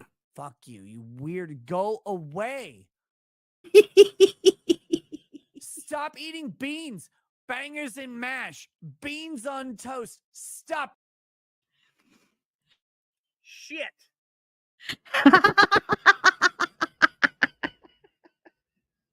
You got something to say?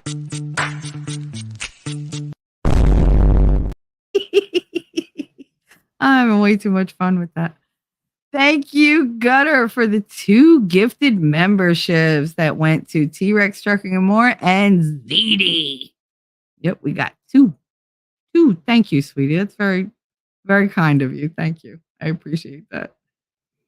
I've been craving pupusas lately. Living in the country sucks when you can't cook certain foods. What's a pupusas? I know what an acapuria is. I know what an empanada is. I don't know what a pupusa, baclaito, like all that kind of stuff. Tamales, chimichangas, like all that stuff. But I don't know what a pupusa is. What is that? Is it like a pateles? Because we eat all of that. You were talking about Real Housewife people. I don't know any of them. No, but Lass does. Lass knows who the Manzo brothers are. I'm sure she's equally unimpressed. The food I miss most is specifically my grandmother's stuffing. I'm not gonna say that. My mom has cooked a recipe exactly, but it's not saying no. She's got different hands, man. It's different hands and different emotion goes into it. Listen, nobody cooks like your grandmother, okay? Even I don't cook like my grandmother. I would love to. I come as close as I can. Like nobody else in my family can cook like me, but it just doesn't taste like hers. But hers didn't taste as good as her mother's. Exact same recipes. They're the same people that, she taught her, that one taught me. So we all had the same lessons, but we have different hands. The way that she made macaroni is different than the way I make macaroni because I just have different timing. I have different measurements. It's a pinch to me is different than a pinch to her, and what I put into it is different. So there's more memory attached to food than anything else in this world, I think. I think we're more sentimental about food than we are about pretty much anything else. But yeah, I'm lucky I have a Cuban sandwich to eat because all this food talk is making my mouth water. Yeah, I know. I'm starving. I am starving. I ate that sandwich last night very begrudgingly because all that tasting was way too draining. We went to Harlem as well to the street vendors. So looking bad, I bet I was in Harlem. You? Yeah, you were in danger. Did you go to Coney Island? Because it's right there. But yeah, you should have gone to Coney Island and gotten a Nathan's hot dog.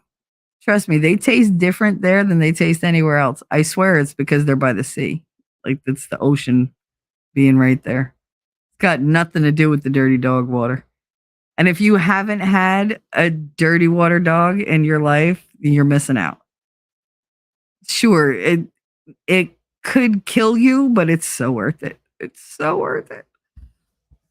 We have the hot dog vendors here. We still have them. And they've been there for years. Hell, one of our corners, the cops actually built him his own spot so that he could always put his cart there so that he could go every day and he'd always be there for them to get their hot dogs. That's what they did. Because the yuppies were trying to like take over that corner and they were like, no, this has been his corner for like 30 years. You are not pushing him out. And they built him his own special like parking spot so that nobody else could park there. It's like barricaded and everything. It's funny. Shelly just taught us how to count. I know. I don't know why I didn't know how many streets we had. I've lived here for friggin' my whole life. Yes, I was hoping that you get it. Yep. ZD got it. Got Free Freedom, got a membership from Gutter too. Awesome. Thank you, Mims, for throwing that thing out. Pupusas are like the stuffed savory pancake almost with beans and cheese. Ooh, I forget what they call it here, but I didn't know it was called that. It's just beans and cheese. Pancake made from masa, basically. They have that up in the they have that in Union City. There's a Spanish bakery that they do all these different type of Spanish, Hispanic, Mexican, like Guatemalan, Colombian, like all these different like Latin foods, like Latino foods or whatever the fuck you want to call them. And they had those, but they only have those, like, they don't make those every day. That's like sporadic. You gotta like, there's certain things they make that I guess they don't move as well as other things. So when they do make them, it's like a special occasion and they just fucking get sold out in like 20 minutes. But yeah, I love that stuff. Lass, you back. Yeah, you are. Here, Shelly, it has bon appetit. All right, I will click on that. Thank you very much. You put dry coleslaw on top with some hot sauce. Coleslaw and hot sauce? I've never tried that. But then again, I've never thought to put hot sauce on cabbage. Because that's all coleslaw is just shredded cabbage. My son liked coleslaw until I told him that. He was like, but I hate cabbage. I said, yet you love coleslaw. And he's like, I'm never eating it again. Great. That's just great. It's just shredded cabbage and carrot with hot sauce. Nice. I would try that. I would. No mayo? Oh, I don't know about that. That's awful dry, ain't it? Jeez. I mean, there's the hot sauce, but how much hot sauce can you eat? I'd have no lips left. They just burn right off. I like my lips. They're poofy. But yeah. No, see, now you all made me hungry. I can't stand you. The one thing I'm upset about, I'm texting I can drink hot sauce. Yeah, I have nothing that I say I could just, like, it's like mother's milk. None of that. Like nothing, no food rings out true like that for me. I mean, I guess I could sit there and eat bread for the rest of my life. A loaf of Italian bread. Just give me a loaf of Italian bread and either a bowl of gravy, in which I mean the red one, or like a little bit of butter. And I'll just plow right through that whole damn loaf of bread. And I won't ask you for shit else. I will be quite content to sit there with my loaf of Italian bread. I said if they ever say that we're not allowed to eat bread, I'll die. My mind will shatter. My body will decompose on the spot. I will turn to a pile of ash because I can't exist without bread. Oh my God, I used to make homemade sourdough regularly and I would eat the loaf within a day or two. I do that. My kids do that, I should say, with the pound cake that I make because I make Depression era pound cake. It's mostly, what they had on hand, which we had chickens. So they had tons and tons of eggs. So you made things that were egg heavy. It was protein, it was nutritious, it kept you full, and it didn't cost shit because you had tons of them. And it's like this seriously heavy, dense, thick pound cake. This is like the 10-pound cake. You take these fuckers out of the oven and you're like, oh my God, why is it so heavy? Because it's just that heavy. And you could feed like a family of 8 on just one of them. And they'd be completely full till well past lunch. Like it's heavy food. But that's what she used to make. My kids love that shit. My son especially, he's like, can you make the pound cake? I'm like, maybe. And he's like, just make it, please. He's like, you don't have to eat it. I'm like, I don't want to eat it because it's a lot. Like, but have no fear. I get to have one slice with a little bit of butter on it or a little bit of like preserves. And he just plows right through the whole goddamn thing. I'm like, did you leave any for us? He's like, what? You made it I made it yesterday. I expected 24 hours later there would be some, but no.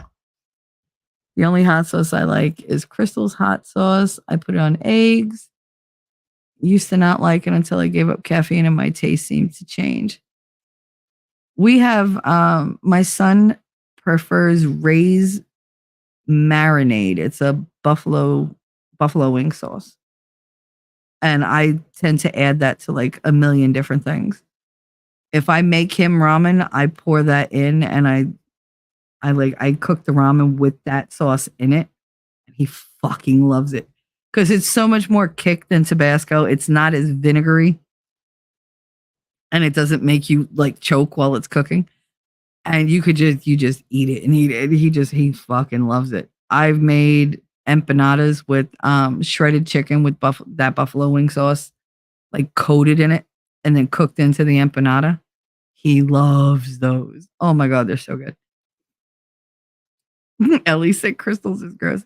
Shelly, have you seen that YouTube channel, Depression Era? Yes, I did. I love it. A lot of Depression era recipes and Clara makes it great. Yep. I've seen that. And I'm like, oh my God, look, I've made those. Like she was talking about icebox cake. And I was laughing because I saw it and I'm laughing at it because my son was like, he heard it and because I was playing on the TV and he was like, what's icebox cake? I said, oh, you've eaten it.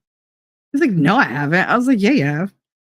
He was like, you know how to make that? I was like, yeah. He was like, what's an icebox? I was like, a refrigerator. I was like, that's what the refrigerator was before it was like run by a motor. And he was like, what? So it was like this whole big thing. And I said, you know what it is. I said, what is that? What do I make every year as soon as the weather turns hot? And he's like, you make the graham cracker, the pudding cake. I was like, that's what that is. That's icebox cake.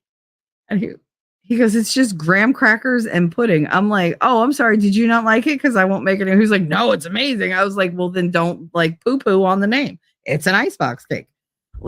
But you do a layer of graham crackers. You take like a pan, you do a layer of graham crackers. And then depending on what you want, you make as many layers as you want. And then you put it in the fridge and it all like gets nice and solid. And you cut it up and it's just really nice to have, that day, but you have to eat it that day. It's not going to last. And I make chocolate pudding on the bottom, vanilla pudding in the middle, and butterscotch or banana pudding, depending on what they want, as the top layer. And then I top it off with the graham crackers. And usually I'll drizzle like chocolate that I melted or whatever over the top of it. Oh my God, it's so good. You serve that with like a little bit of ice cream and a little bit of whipped cream and forget it. It's one of the like biggest guilty pleasures that we have. And I literally only make it once a year. And swear to God, they only let me get one little piece and it's gone. But I make a big lasagna pan of it. And it's a lot of work, like, trying to get everything nice and even and whatever. But these kids, they just plow right through it. It's time consuming to make all the pudding and everything else, but you just got to make sure it's not hot. Like, make sure you chill everything before you bake it. Otherwise, you're going to have just a hot mess on your hands. I tried ghost pepper hot sauce and it caused my mouth to go numb. We used to grow ghost pepper chilies on our farm. My friend Vic, that I used to have, he had a thing about hot sauces. And me being ever the people pleaser, I used to get him these kits they were like hot sauce challenges. And ghost pepper was where they started, nerd. That was the jumping off point for these challenges. So you can imagine, like, by the time he got to the end, it was just like, I swear to God, I was waiting for his hair to catch fire. But he loved all that shit. I love spice. I'm not into burning off the inside layer of my mouth. That's not fun for me.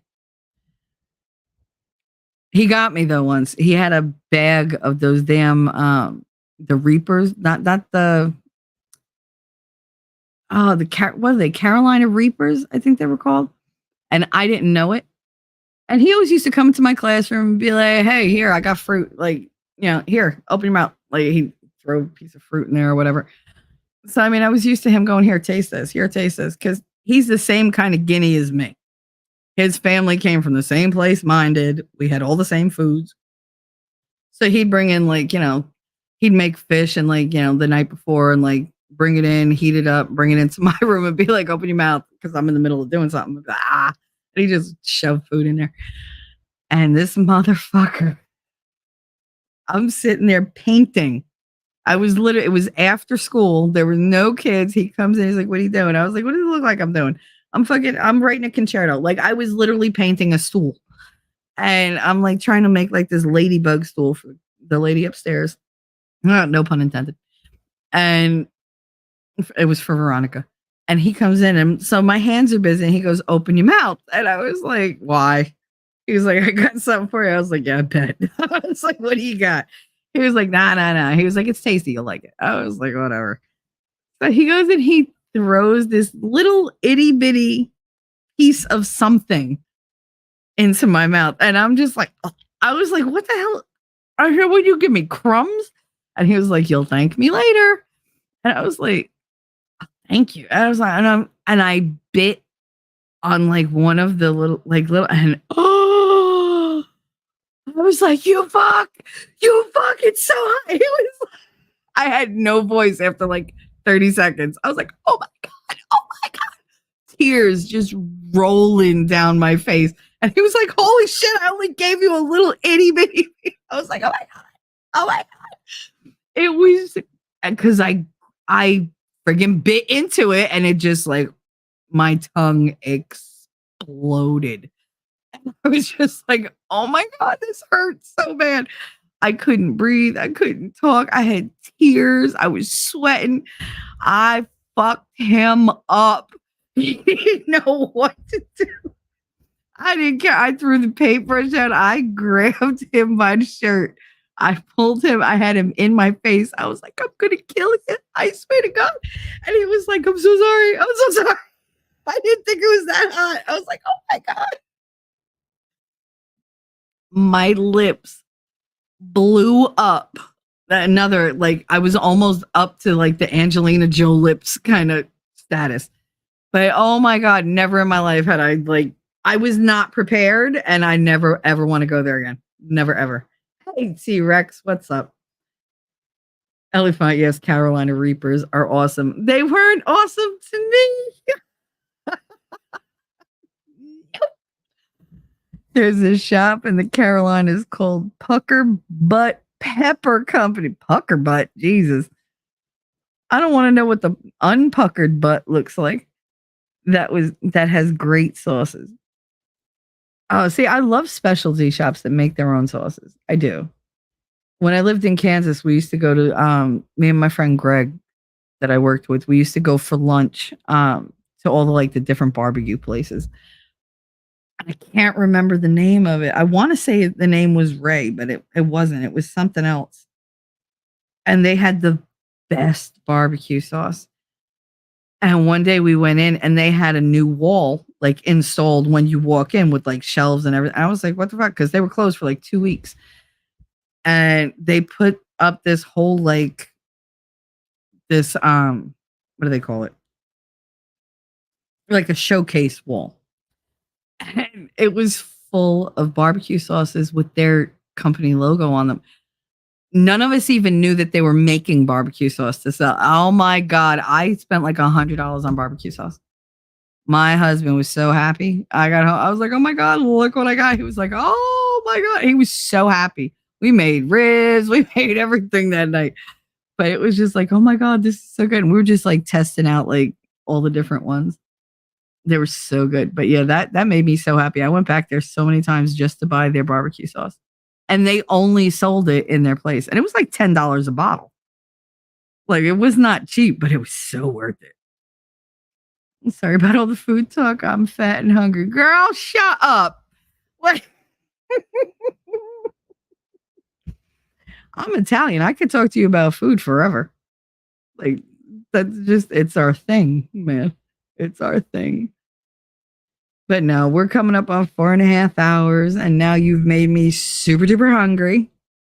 Though I don't want anything involving reapers. I had to look up what pupusa was. Food is my love language. Food is my love language too. I love to feed people. I do. It just makes me happy to make something and know that they're going to enjoy it and it's going to fill their bellies and they're going to feel content and cared for. And I love it. Same thing with baking. You know, I want to make something that you're going to go, oh my God, this is so good. Like it should taste like sin. It should taste as good as sin feels. Okay. There's a reason there are sinners in the world. It's not because sin feels bad. Okay. Let's face it. Like, if food don't taste like it's wrong to be eating it, then you're not eating good food. You're just not. You should be able to bite into something and be like, oh my God, like it's an orgasm in your mouth. Some of you might not like that, but you know, whatever. Shelly, what type of barbecue sauce was it? Like a Carolina? I don't fucking know, T-Rex. I was there over 20 years ago. You're lucky I remembered that it existed at this point. What type of barbecue sauce? It was the kind that tasted good. I know it was all different kinds. They made all different varieties. There was some that were, I think, like honey based and like all different flavors, but they were all like real barbecue sauce. Like none of them were this weird, like nothing Polynesian or whatever. Like it was all like down home barbecue sauce, and that shit was thick. Like you remember the Heinz commercials where you're like waiting for the ketchup to come out of the Heinz bottle? This was worse. Like you literally had to stick the fucking knife in the bottle and be like, come on, let's go. It was good though. Shelly sounds better than when I popped in. Glad my chubby butt talk about food help. Girl, you always help.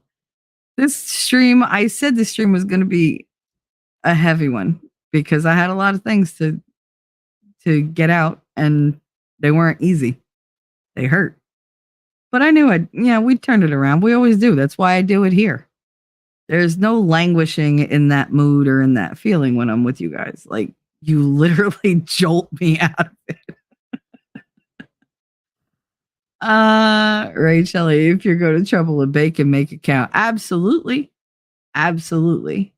Baking should always make you feel happy. Like if you're eating baked goods, they should make you feel like this, I don't know, like just like euphoric almost. Like cooking, eating somebody's like food should make you feel content and safe and whatever. Like that should be like that homey kind of, loved feeling. But baking, If you're eating something like that somebody baked for you, like a dessert, oh, you should definitely, that should be pure enjoyment. It shouldn't be about, oh, I'm comfortable, oh, I'm taken care of. It's, oh my God, this shit is delicious. Can I have some more? Like you just want to repeat it again and again and again. That's what you should feel. You should feel happy when you eat dessert. Elephant, they're delicious. I haven't had them all since I lived in Maryland.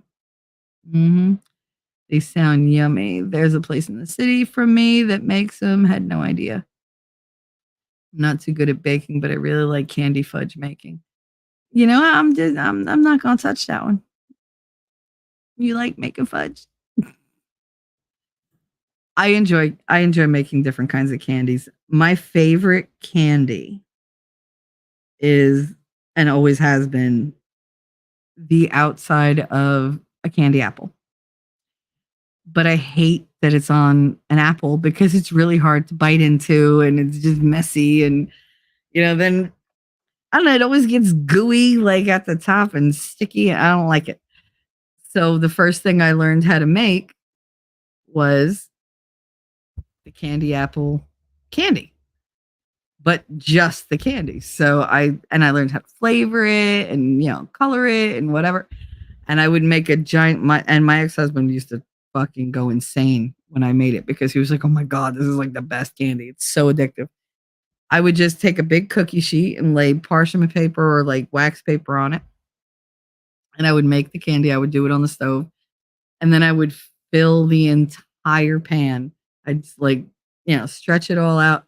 And I'd let it just cool in one big sheet. And I'd let Katie come out, and because I couldn't let her in the kitchen with that stuff because that shit will burn you. Like it will literally, like the instant it touches you, it's the worst burn I've ever had. I learned that the hard way.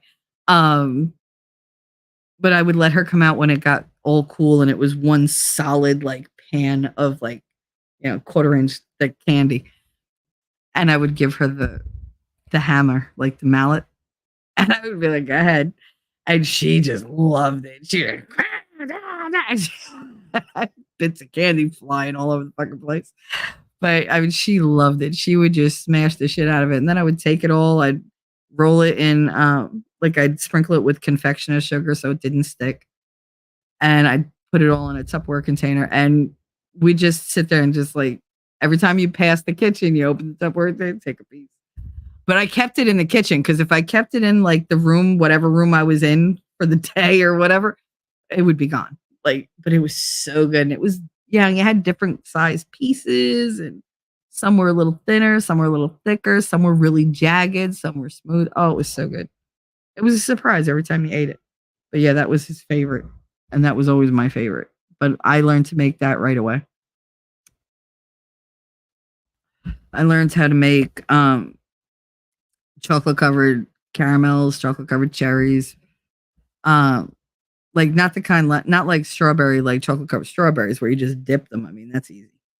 But no, how to make like the actual chocolate molds, fill them with the caramel and make another layer and do all that. I learned how to make lollipops. I used to give lollipops to Katie to give to her class all the time. I just had fun with it. It was never like, oh, I can make it so pretty. It was never going to be like an art for me. It was just fun. It was something fun to do. She could play, she could do the chocolate because that wasn't, nearly as hot. But yeah, no, I love doing all that kind of stuff. Hell, for Veronica's daughter's birthday, she wanted treats. And she was like, can you just make me a bunch of treats and I'll pay you for them? I was like, go get me the stuff and I'll do it. And I gave her just a list of stuff to get. And I made like chocolate covered pretzel rods with like, it was a Halloween theme. So everything was black and white and orange and green. And so I would do like the Halloween sprinkles, and I made like Rice Krispie treats. I cut them in half so that they were little squares, and I stuck them on like pretzel sticks for feet, like for legs. And I had like, little gumdrops as feet, and like I put little eyes on them, and they were just little ghosts. And like they were just cute. And I made I made tons of stuff for her. What else did I make? There was I did something with some kind of popcorn that I did. Oh, like the popcorn bowls, but they were like they had different like melted they had melted chocolate inside, so like the inside was like all chocolate, so when you bit into it like this liquid chocolate came out. It was really good. And I mean we had a lot of fun all different years. I made so many different things for her. But yeah, whatever she wanted, I made it. It's like, sure, whatever you want. If I can't, if I don't know how, I'll figure it out. He said, "Oh, hush, shell." Me. Mimsy said, "I used to love making fudge as gifts for Christmas. Wish I could make you some." Aw, you're so sweet, Mims. Ellie said, "When I was little, my mom was a professional cake and candy maker. My favorite was she would make those sugar eggs with the Easter scene inside." Oh my goodness, I remember those. I remember those. We had the Easter eggs, the Italian Easter eggs. They're completely made of chocolate. They're hollow inside, but they always have like a prize inside. And depending on, like what size egg you bought, that's you got a better and better and better prize. Another Italian thing that we never made them, we always bought them at the deli, was the panettone. And that's everybody looks there like, oh, that can't taste good. It's delicious. Oh my God. It's delicious. You just got to get the one with raisins. If you get the one without, it's too fucking dry. But yeah, panettone is amazing. There's actually a almond candy that we buy at the feast that we have because it's a giant block of hard nougat that's full of almonds, and it's called Torone. Torone is what Teroni is what American people call it, but it's Torone. And when you go to the feast, you're like, I want a quarter pound, half a pound, whatever, because it's expensive as fuck. But it's this giant, like they bring out this big ass brick, like this huge block of it. And it just sits there out in the open. They don't give a fuck. And then they take a chisel and a hammer and they just bang. And they're like, how big a piece you want? Like, go over another inch, okay, try there. And they just bang. And the piece would like come off like the side of a fucking mountain. And whatever came off, that's what you paid for.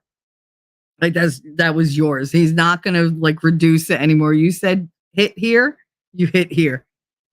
He was different with the yuppies, but like all of us that knew, whatever chunk he would like get off of there, that's what we got. But oh my God, it's so good. You break your fucking teeth, I can tell you that. But oh, so good. So good. You could buy it on Amazon, and they put like one of those wafers, those real thin wafers that melt in your mouth on each side to make them not sticky. It's funny. I actually enjoy that more than I enjoy the one from the feast because I like the wafer. Molten sugar hurts like hell when you get on your teeth. Yes, it sure does. It sure does. That shit's like lava. And you can't get it off fast enough and it sticks. Because it just adheres to your skin. And if you pull it off, you pulling skin with it, you would want like that's some Buffalo Bill candy. I like watching her make them and looking inside the eggs. Yeah, they were so pretty. It's so weird to think of it because she was an industrial psychologist. An industrial psychologist? What is that? When I was older. Listen, parents do all sorts of things. My mother was a photographer. She was a secretary. She was a friggin' the manager of the gas station for a couple of years. Like, she's done a lot of different jobs. She made leather goods. Lots of different jobs. So, whatever. I mean, look at me. I've done everything. I feel like I've worked in so many different fields. Hello to anyone lurking from Mimsy. Yeah, Rumble's kind of quiet. Rumble's been quiet. Elephant, we buy panettone once a year. I like the orange and raisin kind. Yep, that's one of my faves. I like just the plain with raisin, like the vanilla raisin. But Yeah, it's with a little bit of like margarine or butter on it and with your coffee. Oh, so good. In a nutshell, they made programs to help people in companies and government, like beside HR. Oh, all right. Hmm. That's huh. Industrial psychology. I've never heard of it. I've never heard of it. I kind of want to look into it. It sounds interesting. Sorry, I was writing that down. But yeah, no. I mean, parents, they we tend to think of them as like, you know, they are what we remember them to be. They never had a life before us or after. Like they're incapable of change. You have to be. You're my parent. You're supposed to be constant. God damn it. Nope. They like to change it up too. Yamaha, how you doing? Buffalo Bill. Why is it, Shelly, that every time I poke my head in the door, you're talking about me? Because I'm always talking about you, darling, and then you just happen to show up. I don't put lipstick on and dance in front of the mirror often, and I never tuck. Ah, never, never, ever. Not even when you're in John Wayne mode.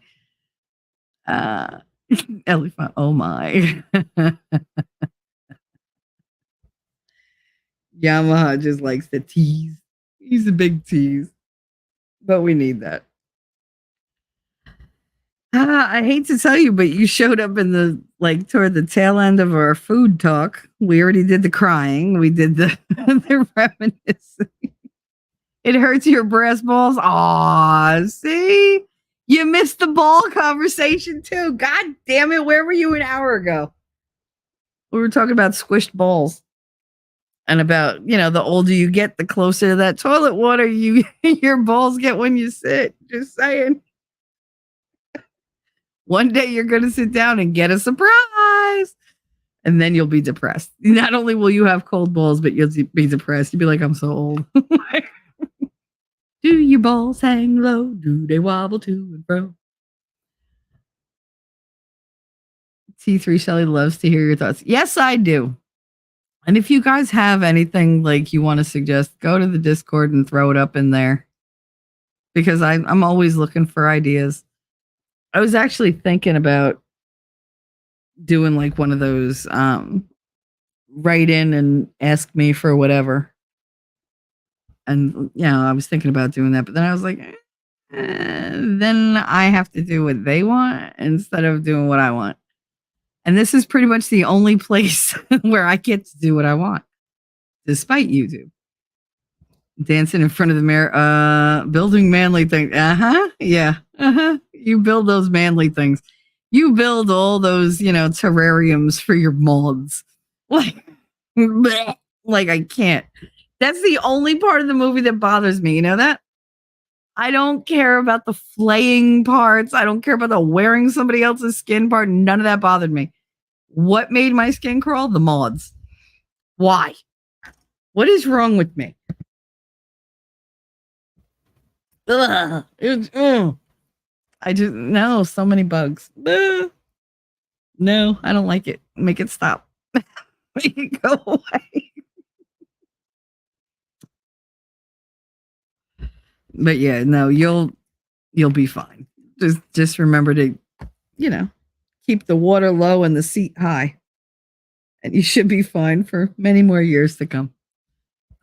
I think you only have to worry about that when you hit like 70 or like 80 or, I don't know. Like, what is the rate? Because now I'm thinking about it, if your dangly bits dangle further and further toward the ground in the same rate, at the same rate as you guys have your ears grow and stretch, how long would that take? Like, when do your ears get like really long? Was it when you hit 60, 70? Like, because eventually all of you turn into like Dumbo. Like, you literally could just flap and fly. But, what if I guess you could fly in too. Well, no, those would keep you grounded, I would think. They'd be like an anchor. This is my brain on this topic. Thank you very much, Yamaha, for that. I can't even blame you because we were talking about it before. But you brought it back up, so damn it. Is it true that, like, as guys, I mean, this isn't true for women. I think we get less hairy as we age. But, like, do men get more hairy? Is that true? Like, do you get hair in places you didn't have it before, like your ears? Because I've seen, like, so many dudes, once they hit, like, 60, I don't know, there's this burst of, like, hair growth around the eyebrows, the nostrils, the ears, and unfortunately the shoulders. Like, first of all, I hate, like, that's a guinea thing I hate is the shoulder and back hair. Like, no. If you're naked, I don't want it to look like you're wearing a sweater. Stop. Like, I like chest hair. Chest hair is all right. I like to run my fingers through some chest hair. I like that. But my favorite hair on a man is his happy trail, because that's exactly where it leads to my happiness. Like, it's either going to lead to my happiness or my destruction. Either way, we're off to see the wizard, and I will just follow it all the way. But no, like, is it true that you guys have, like, tons of hair growing in places you didn't have before? I've been dying to ask somebody this question that will actually answer me. Because most men are like, no. They get all butthurt. They're like, oh, you're saying I didn't say that. But, like, you have a father, you have brothers, you have buddies that are not your age. Like, could you find out? Have you observed anything? I don't notice that shit. Like, ugh. Less. What about the ladies' menopause? All right, facial hair, that's different. Okay. I don't know what happens in menopause, but our faces, dudes, like, you guys don't even know. Like, we will wake up and, like, look in the mirror. Now, we look completely normal yesterday. You wake up and all of a sudden you have, like, a 3-inch whisker, jet black and hard as, like, a cactus poke, like, sticking out of your face. And you're like, where did that come from? And how the hell did I sleep on it? And why is it there? And then you try to, like, take it out, and it's like the hair that never ends. Like, it will not come out. You're like, wait, I gotta go get a weed whacker for this fucker. Like, it's like cutting wire. It's, oh my God. And then you just rip it out of your face. I woke up, I wasn't in menopause. I was really young. But I woke up one day and my grandmother's like, come here. And I was like, what? She goes, what the hell is on your face? This long, I swear to God, like 6-inch long white hair had sprung out from, like, the bottom of my jaw that was never there before. It wasn't there the day before. And she was like, what is that? And when she pulled it, I moved with it because it hurt. I was like, what the hell? She's like, oh my God, this is one of those. Like, she used to get them, like, on her arm or, like, on her stomach or on her back, just a spontaneous, weird, wild hair. It would just, like, it was always white and really long and like almost like a corkscrew. Like, it was really, like, I guess it was under the skin for a really long time and all of a sudden just emerged. And it was coming out of my face. And I was just like, what the fuck? And she pulled it. Oh my God, it hurt so bad. She's like, look at how long this is. I was like, throw it out. She was like, no, burn it. She did. She burned it. She was like, anything that's that spontaneous should be burned and not thrown out. It's evil. I was like, okay. I have evil facial hair. That's great. But my grandma taught me a couple life lessons. When you tweeze, always tweeze in the sunlight, because indoor lights will fool you and the sun is a cruel, but honest bitch. Like, that was basically the premise. Like, it will always tell you the truth. God help you. And so whenever I had to, like, do my eyebrows or whatever, I would go by the window and use, natural light because you could see every little hair. My mother didn't do that. My mother would, take care of her stuff in the bathroom. And, I could tell you the lighting in my mother's bathroom is not good. It's just not. It's one little itty bitty light and that's it. And she was meeting me to walk to work one day, and like the sunlight had just broken over the buildings, and the sunlight hit her face, and I went, oh! And she said, what? I said, what the hell is wrong with your face? She said, what's wrong? I said, did you become a cat overnight? And she was like, what are you talking about? I said, why do you have whiskers and like these big chin hairs? What are these? What are these? And I'm like, touching them. What are these? What are these? What is this shit? What is it? What, Ma? What happened? And she was like, oh, I didn't get that. I was like, you can't feel them. They look like bristle brushes. Like, how do you not know that those?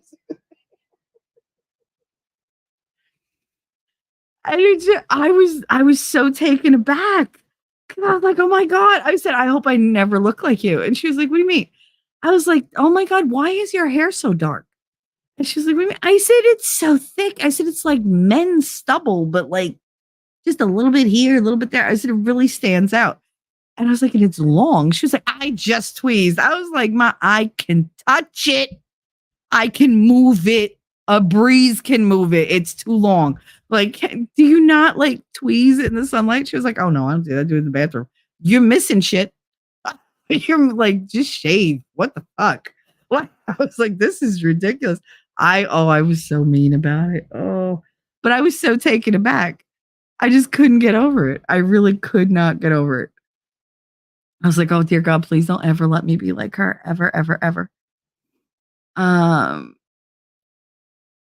Yeah, stash her beer. I know. And the thing is, like, you could wax that shit and wake up the next day. They're like, you're good for 4 to 6 weeks. Not if you're in menopause. No, that shit grows when it wants to grow. You could wake up with you wake up looking like Magnum PI. Stop it. That's why wax exists. Oh dear God. Oh, that's so cool. An awesome memory though at Ellie.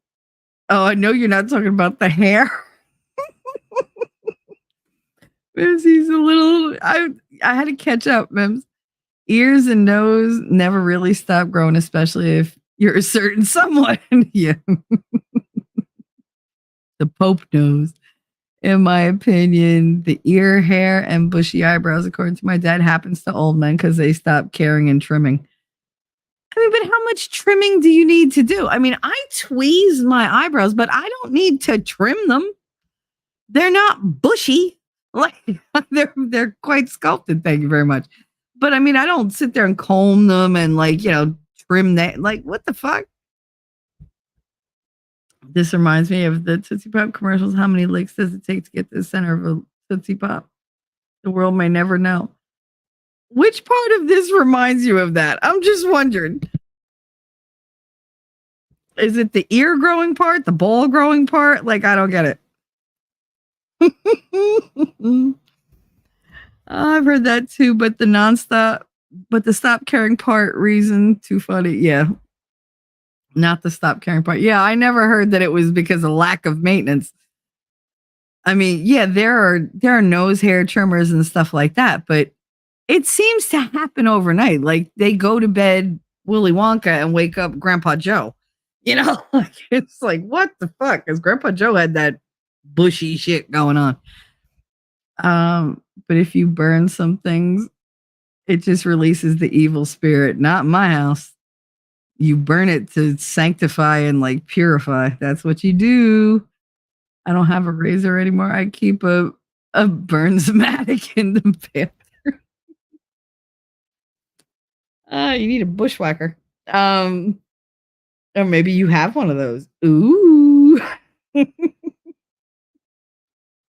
You probably do. In one way or another. But on that note, well, since we're talking about your bushwhacker, I'm going to end the stream and go get something to eat and finally take a potty break. Yay! So we're almost at 5 hours. We're good. Thank you guys for coming along on this ride. I don't know if you noticed the scroll. Bad Bush isn't just outside. That's true. That's true.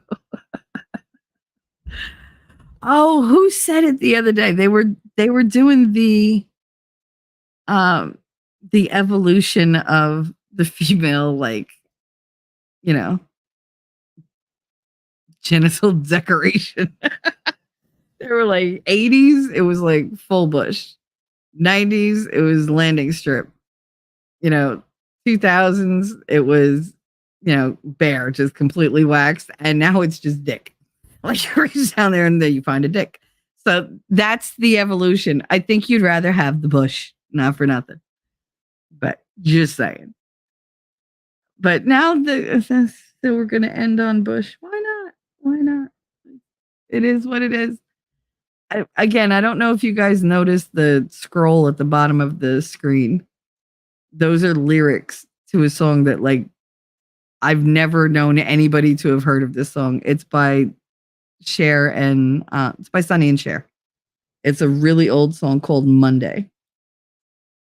And I love the song. So, and that was a very fitting song for today's stream. But I want to thank you for coming along on this ride with me, for putting up with my crying and my belly aching and my trying to figure my shit out. And I do, from the bottom of my heart, want to thank you guys for always making me laugh, for always being supportive, and for returning back here no matter what I'm crying about, no matter how hard it's going to be to listen to. Thank you for always being here with me and for taking the time and just being a part of it all. I appreciate every single one of you. And I love you very much. So y'all have a good day. Enjoy. And I hope I made you at least laugh a little bit. All right. Mwah. There's no crying in baseball, but there is on my stream. Have a good one. See you in the Funny Papers. Jersey girl, I know that you're a Jersey girl inside. 4 a.m. at a diner, stop singing, living on a And doggone it, people like me. I'm thinking maybe you're a Jersey girl with all those highlights in your hair. No other girl can move like you. We pump our fists damn right, it's true. And I don't care what they might say, they'll never get us anyway. So be my Jersey girl, and take a little ride with me tonight. And let's get dirty, girl. I know that you're a Jersey girl inside. The way you turn it up, turn me on, and then you take it off. Make it hot, make it loud. We'll wake the whole town. Jersey girl, I know that you're a Jersey girl inside. Yeah, listen up. Let me tell you about a girl from Jersey. She was looking so fine with her hips so curvy. I wanna over down and see side heights and a boardwalk fight at the end of the night. Hey, hold up, got a situation, got condensation from the girl's gyration. She's hot like the girl next door with a tig gold bitties that I can't ignore. Who the fuck starts a conversation like that? I just sat down. I'd be a boss.